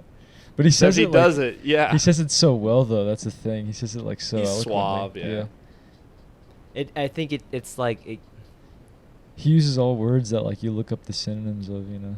Like,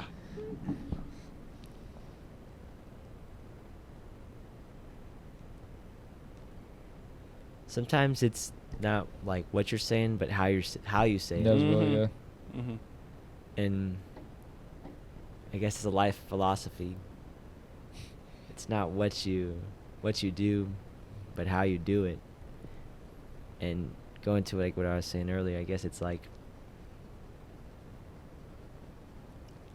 maybe there's a need for geniuses, like an incessant want, even if they're not really there.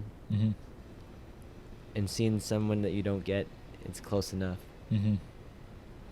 Or don't understand, then yeah, it's close enough to what it. Because I think in your head you probably wouldn't understand a genius either. No. I wonder if the movie is supposed to be self-reflexive in a way of like the way Harmony Korine views the way that people view him. Mm-hmm. In terms of like even us talking about him and his filmography, and you're trying to get this dude. And maybe sometimes he is and sometimes he isn't. And maybe it's something that happens when you're older too, where you start to think about the work you make. Because that to me, the movie also feels like that in terms of like a reflection of like what you're saying of he grows grows with his films. Mm.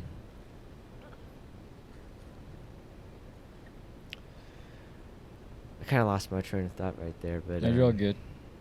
You're talking about how you're trying to understand them. You get older. I think it's things we've already said. He's got a good grasp on himself now. He's in his 40s. Yeah. There's no need to, or maybe there is, but like maybe at the point when you become a family man, there's no need to challenge yourself in the ways that maybe he once did. Yeah.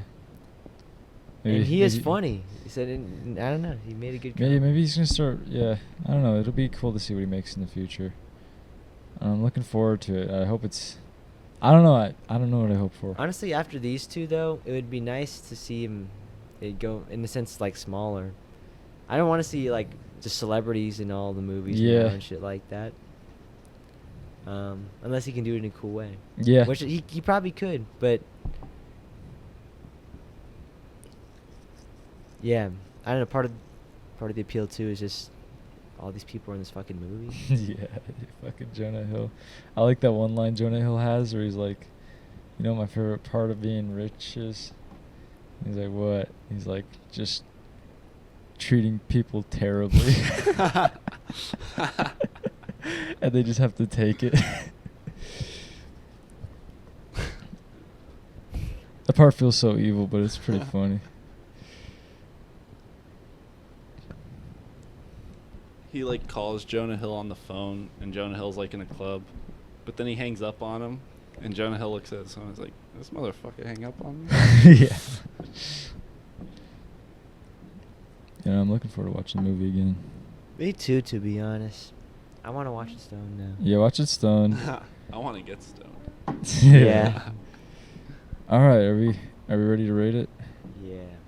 All right, what do you guys rate it? I'll give it like a 4 or a 5, but I also fell asleep twice. Yeah, Possibly because I stayed up late the night before. that's fair. So it's fair. Yeah, but that's fair. definitely like,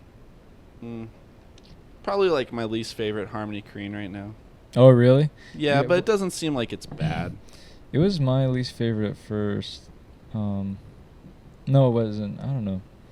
Yeah, I think it was. It's probably the one. I know what it's going for, but I guess when I watch a Harmony Korine movie, I appreciate some of the things he's exploring in the other ones much more. I was thinking something. What was I thinking?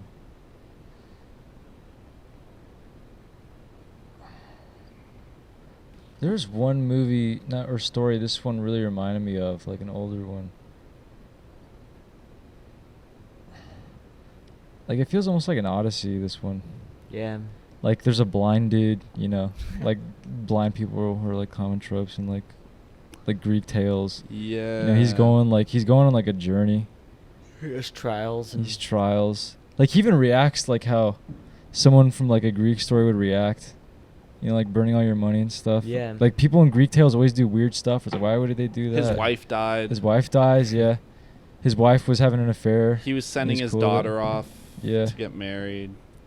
And he's literally like on a boat. You He know, ma- like, it's like very like Greek, you know. He meets Yeah. a dude that's into fire. I don't know a Greek story. Yeah, I don't know, but I don't know a Greek story. And like some dude gets his leg bit off by a shark. Like, it reminds me of like a Greek tale. Fire is like. And then he's like this genius writer, who gets a fuckload of money, and he's like going down in history as like a great writer now at the end of the movie. That part blew my mind. Then I he totally forgot about that. he hangs out part. with like all the homeless people who are kind of like modern They're day like, yeah, they're lepers. like pirates and stuff. I don't know. I don't know. It'd be interesting to do more research on the story. Fuck. What would you give it, Anthony? On my new scale, it's hard. I'd probably.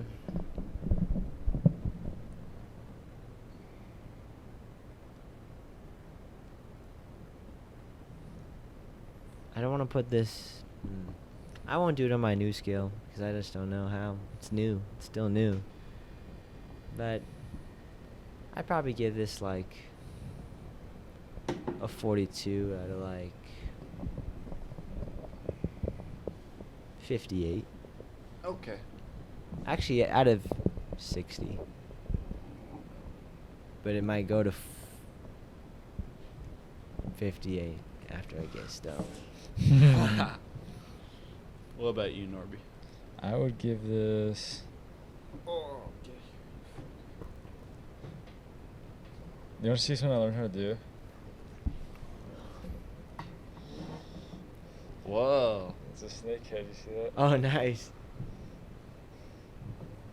And you got the tongue in there and stuff. That actually looks cool as fuck. It's pretty easy. You do this. So you get your hand Hold on. like this. Put them together like you're praying. You're making the snake from the Garden of Eden. So you get your ring finger and you go like this.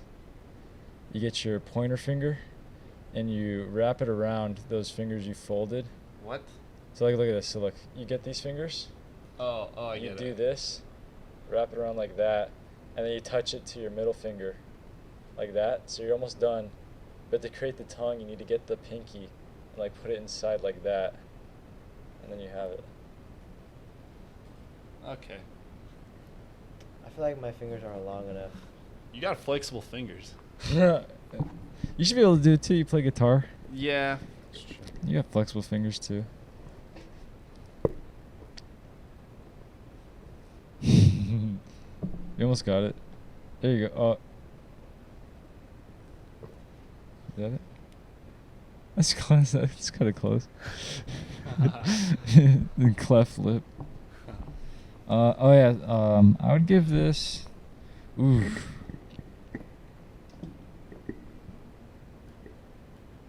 I'd give it like an 8.7. Oh shit. I really liked it. This time around. First time I didn't like it as much, but this time I actually really liked it. So we've watched all the. We watched all the Harmony Korine movies. Dang. Yeah. How would you rank them? All right. Oh, let's answer that one question Elwood had. Yeah, what was He's, Elwood's- he's not in here The anymore. themes. Oh yeah, the common themes in his movies. Oh fuck. What I noticed, not so much in his last two movies, but the first 6, he had a lot of like stuff that was just like old style like vaudeville stuff, like tap Mhm. dancing, or just like like magic acts. More references to the past. More references to like 20s cinema, you know, Mhm. like beginning of cinema type shit. What else? I'm trying to think. I like. Well, first I was gonna say life, but like in a sense, his movies like it seem about like living, if that makes sense. Yeah. And like what it means to like live, whether it be in a certain place Yeah. or as a certain person, Uh-huh. but then I guess expanding upon that, it's more of like I think a combination of maybe what like film is in general, which is a manipulation of time and space. Mhm. And that's how his movies feel like. In terms of like central themes are time and space or place, if you want to say that, for an individual, because his movies all deal with like unique settings or unique locations, in like very unique times, like the same way like we talked about like spring break being a time capsule. Mhm. I think you could say the same thing about like something like Gummo, and shit like that. Mhm. Like we said before, maybe self-discovery. Yeah, I think you hit it. That's like for all of them. I think that's a good way to put it. It's like he doesn't even care about having the characters be like morally, you know, Just. right, all just. Like none of his characters are morally just. They're all very like morally questionable, but you can kind of see where they're coming from in terms of like where they came from or like how they were raised and stuff. The characters are like a setting. Mhm. Yeah. Yeah. Like kids, Gummo. I wouldn't really count Ken Park as much, but like Mr. Lonely, Trash Humpers, Spring Yeah. Breakers, like all those movies, the characters like they all act in like a similar way, Yeah. and there's like a lot of them, you know. Life feels like the canvas in which our choices are like painted onto. Yeah. I was gonna say something. There's a else as well. lot. I'm kind of tired. Yeah, I'm tired too. My brain. I can already feel my brain working slower. That's a good question though. It is a good question. What else? Sexuality. Sexuality. I would also say none of his movies are like Hollywood movies. Like, not a single. Like even Spring Breakers isn't like a Hollywood movie. He's like an independent. Yeah, it broke through, but it's not like. None of his stuff follows like tradition. His movies aren't meant to make money. Nah, none of them. Yeah. None of his movies were made to make money. It's a good commonality amongst all of them. What else? I guess what I was trying to say is like group behavior. Yeah. Group behavior. Learned behavior too. Yeah. What else?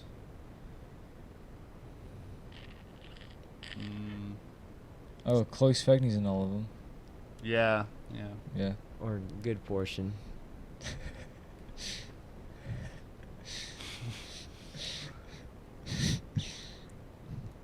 She's there in spirit. Yeah. Imagine like an earlier version of Spring Breakers where she's one of the girls in there. Oh I man. You could see it. Yeah. Yeah. Oh, totally. Yeah. She's Vincent Gallo's Spring Breaker now. Damn. Damn. I want to see another Vincent Gallo movie. Me too. I want to see the ones he tried to. I want to hide. know what they think about each other, or if they've met That'd each be other. cool. Ooh. Because Harmony Korine seems like a lot nicer.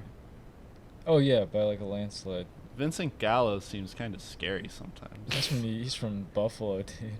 Fuck. I wanna go to literally from Buffalo, I want though. to go to Buffalo too. Buffalo 66 is actually kind of creepy sometimes. Like Vincent Gallo's creepy, or like. Like just when the they go vibe? to Vincent Gallo's house. I don't know. Ever since I found out like the whole thing about how like he used to like masturbate in public all Mhm. the time when he was younger. Yeah. Yeah, like he actually had like a What? problem where like he would like Dude, he got. but he like got- in front of people. Like He- he went to like some lady's office and was like jerking off in front of her. Did you see the one? He Like was, I can't really look at him the same. Like I can't to be quite honest. He like- was at one of those like barroom, like you know how in Buffalo 66 are like ballet like ballrooms. Oh yeah. He was at one of those, looking through the window, jacking off, and the cops came and arrested him. And he was like 11, and What then the he had fuck? to tell his dad that he was jacking. Yeah, off yeah, on top yeah, of yeah, it. yeah. Oh my god. Funny guy. I don't remember hearing that. That's Yeah. fucked up. So Yeah. I don't know. After that, it's like That makes He- you he think is creepy, about- like- yeah. He was a lot. Boys. will be That's why boys. he's probably only made like Just 2 kidding. movies. No one wants to work with him. Nah, he seems hard to work with. I wouldn't want to. And then just like I feel like his Instagram is kind of like satirical. I think so too. I really do, but like It's kind of hard to tell sometimes. it's hard to tell. And then other people probably think like, do I want to work with this guy the way things are right now? I don't know. But do you guys want to move into the recommendations? Yeah, sure. Let's fuck this So it's October. up. Yes. Alright, OMG. So I told. All right. So are we doing Halloween picks? I'm picks? gonna. Okay. Are we gonna do spooky picks all month or just? So here's the thing. I think we only get like 2, and one of them might be on Halloween. I was gonna ask you guys Oh, if you wanted to do a screen tongue every weekend for October. That'd be fun. But Yeah. up to you guys. We- though. We just I- need to make sure we're. It would be on hard with the to movies. to do 3. Not unless like that might not be a bad time if we watched them all and like watched them together. Mhm. Yeah, because I like watching horror movies during October. Yeah, me too. Who doesn't? So Elwood has a spooky Oh yeah, pick? yeah. So Elwood's on. Elwood, yes. I told him we're planning to do spooky ones. He watched Venom. Let there be carnage. Oh, He Yeah, gave he it. He did. gave it a half-star review. damn. Yeah. All right. So Elwood recommended. So I told him kind of spooky ones. I told him. He said, "Do you know what they're choosing?" I said, "No, we kind of reveal it to each other. My guess is scary / Halloween picks though for October." And he said, I've never heard of this movie. It's called The Snake in June." The Snake in June. Snake in June. You guys heard of it? No. Mm-mm. A Snake in June. A snake? A Snake in June. I told him October. Why didn't you choose a snake in October? A Snake of June? Oh, it's probably a Snake of June. Oh, boy. Rated R. Oh, what is this? A woman is being... I'm not going to read it out loud.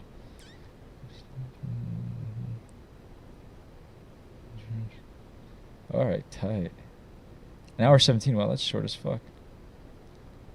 Oh, it's very blue. Yeah, I see that too. Are you It's on not- IMDb? Yeah, it's not Yeah. black and white. It's black and blue. That's kind of cool. That is really cool, actually. I never seen that. Where can we Okay. find this movie? Oh, that's a good question.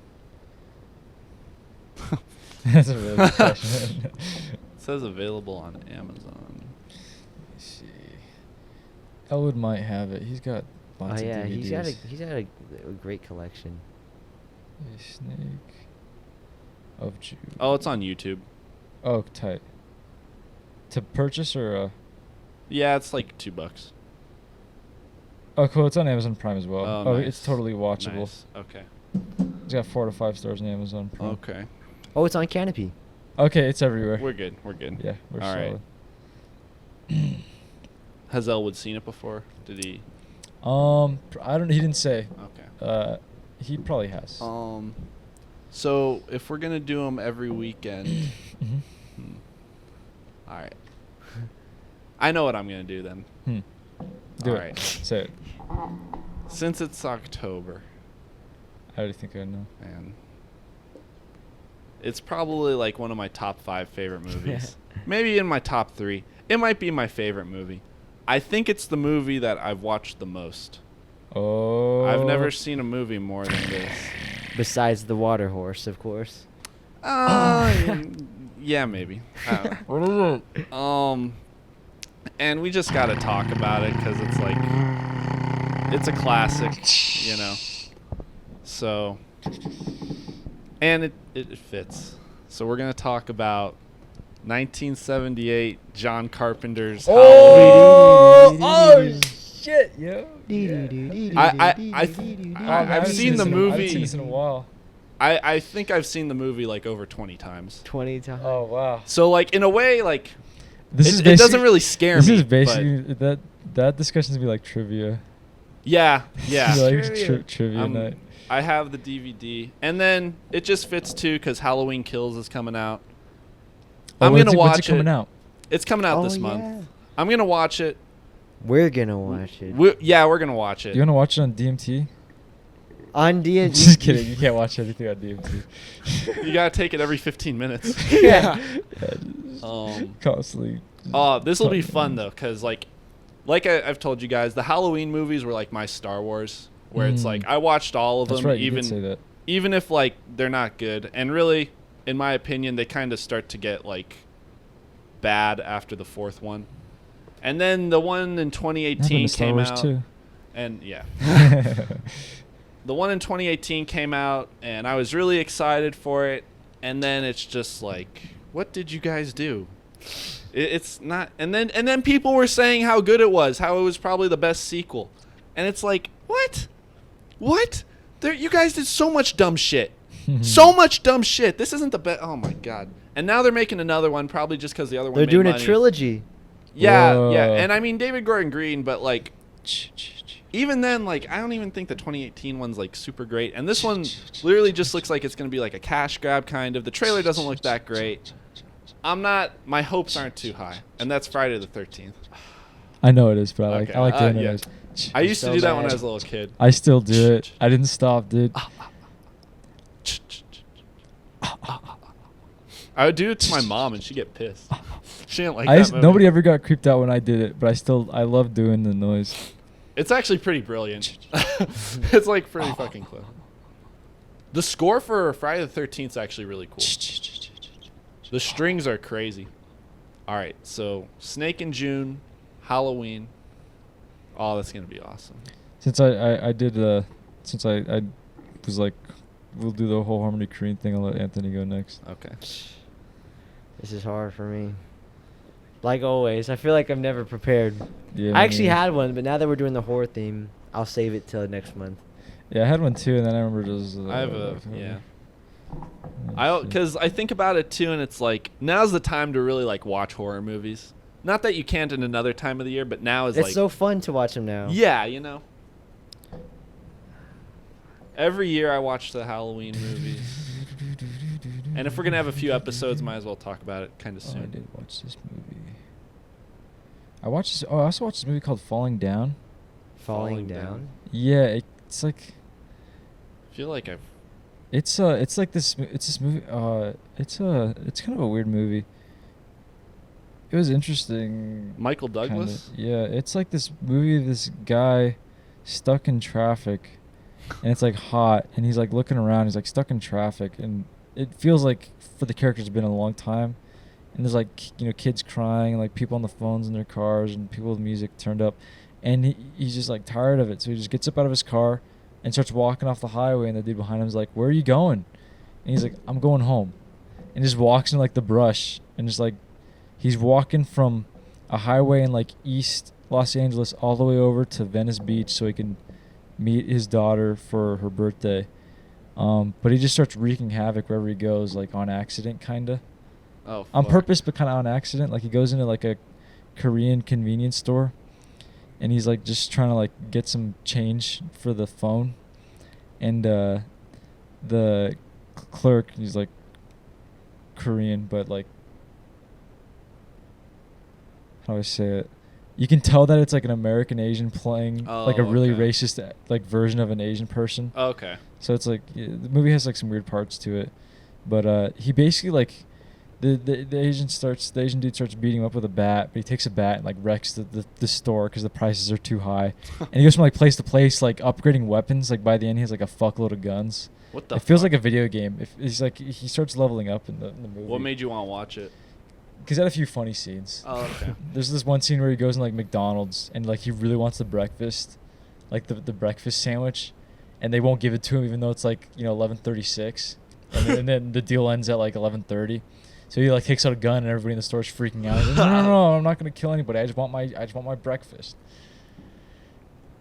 All right, well. but it's kind of a goofy There's your movie. cat. Oh yeah, that's Whitney. That's my mom's cat. I think it's gonna go. She doesn't like going outside usually. Oh, but she does this time. Since we're planning on watching T10 sometime this week, might as well get Verts in I forget her name, but her a spectacular debut, 2017's Raw. Nice. Oh, tight. It's gonna be a fun time. It's gonna be a Okay. fun time. I think they have the DVD at Zia. Oh yeah. I feel like that's a good DVD to own. Yeah, it definitely is. It definitely is. Would it be fucked up to recommend Titan? Is that like cheating? I don't know if it's necessarily spooky. I was gonna recommend it, but I don't know. I feel like we're gonna watch it anyways. Yeah. We can always talk about it. We're probably gonna, if we see it, Elwood- we're probably Elwood's gonna al- end up Elwood's talking already about it. seen it too, so Really? you could talk to him about it too. All right. All right, so should I choose another one? I would choose it. Or I don't know. Then I might choose another. Or actually, no. Raw's cool, but actually, I won't change my pick. Raw's cool. or okay. Let me think. What's a good Halloween one? Let's see. You know what? I was sad. The Nick Cage Sion Soto movie, Prisoners of the Ghostland, that came out earlier Mhm. this year. I guess last week or however long is fucking playing at the drive-in. Now it's just you can just rent it for like $7. Like I still have to wait even longer. Oh fuck. I don't even think it's gonna be that good, but it's gonna be fun. I've heard like mixed things about Yeah. it, but Nick Cage. You guys, you gotta check out a Suicide Club still. I have to. I want. He has a few though, right? He has a few. Yeah, that are, he like, has this one alright. called Love Exposure, but that one's like 3 hours.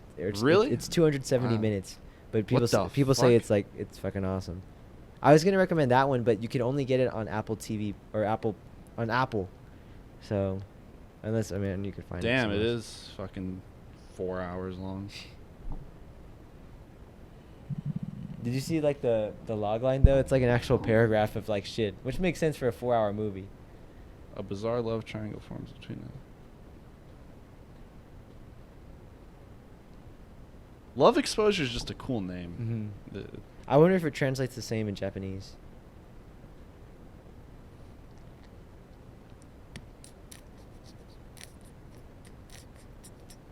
I feel like this is our longest episode. Yeah, It's gotta it be. might be. I think it is actually.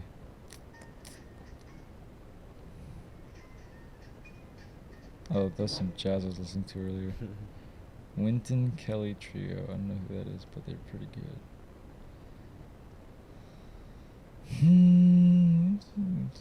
Scary movie. So Snake of a June. Snake in June. Halloween. Raw. I still need to watch all those DVDs that are on the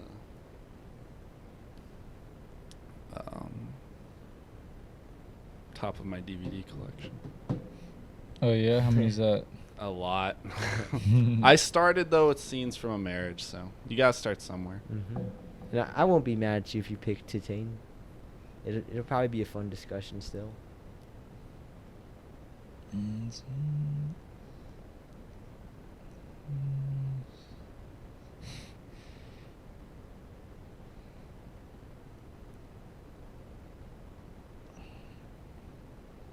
I haven't seen that one yet. I'm not gonna recommend this one, but have you guys seen Cabin in the Woods? Yeah. I've seen like a lot of scenes from it. Yeah. You know what it's about and everything. Yeah. It's cool. Are you guys Joss Whedon fans? I like Alien Resurrection.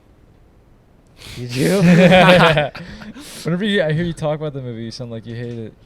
I like it in like a guilty pleasure way. It's fun to make fun of, but it's also like enjoyable.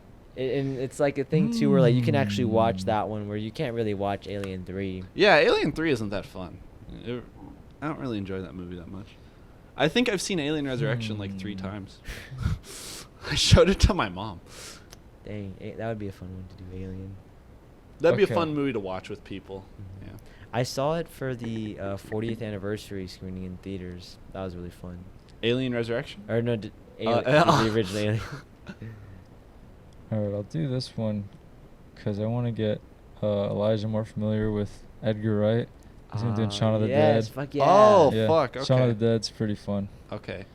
This is looking good. Edgar Wright, yeah. See, we always get a good mix of shit. This is going to be great. This would All be- right, so what is it? A snake of June, not in June. Oh, would. Then what was it again? Halloween. Halloween.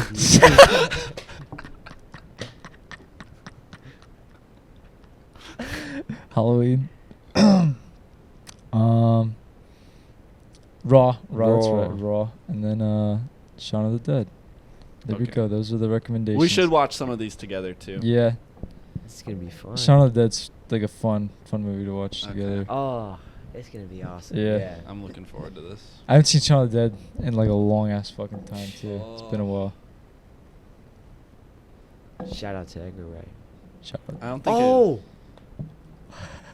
Last Night in Soho comes out this month too. I want to. Oh shit! Oh, Yo, yeah. I'm I gonna love recommend that. that one whenever it comes out. Let me see. we need to go watch it. Yeah. We'll go watch it. Yes, exciting. Dune also comes out this month. Yeah, October's a good month. for- Licorice Pizza is going to come out soon. When is the release date? November. Okay. November. Wow, that's pretty but soon. November is the limited, then December's the big one. What a weird name, too. I wonder why it's I'm- called Licorice I'm- Pizza. We gotta The trailer was cool though. Once we I hit, kept watching the trailer. we got to do for third. We got to do Paul Thomas Anderson. for Yeah, our yeah, next I'm totally filmmaker. down. I That need to sounds- see. I need. Do we want when we do it just do all of them? Or Yeah, I think Might as I well. think we might. If we did all of Harmony Korine, we Yeah. got to do all of Paul I Thomas get- Anderson. Even How if many does he have total? he has like 8. Okay, so like four. Hard 8, Boogie Nights, Magnolia, Punch Drunk Love, There Will Be Blood, The Master, Inherent Vice, Phantom Thread. He has 9 now. Licorice Pizza. So we can do 333. 3 things. Yeah, just a That 3-parter. might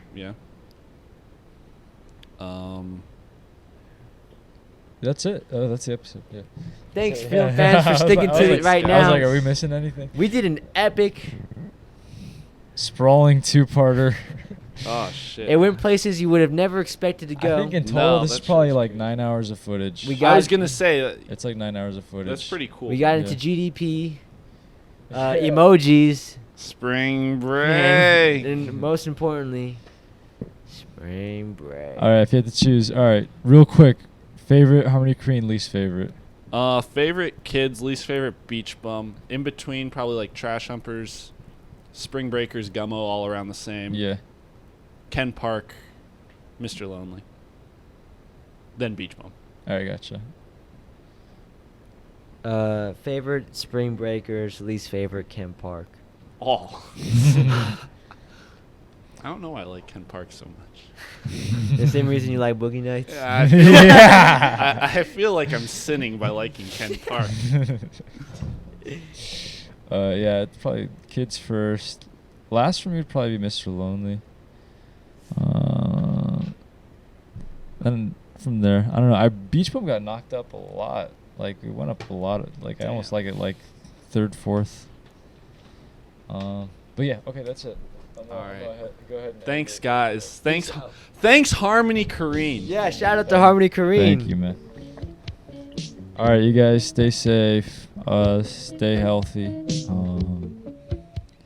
and yeah, we'll be back. I hope. This is bad country.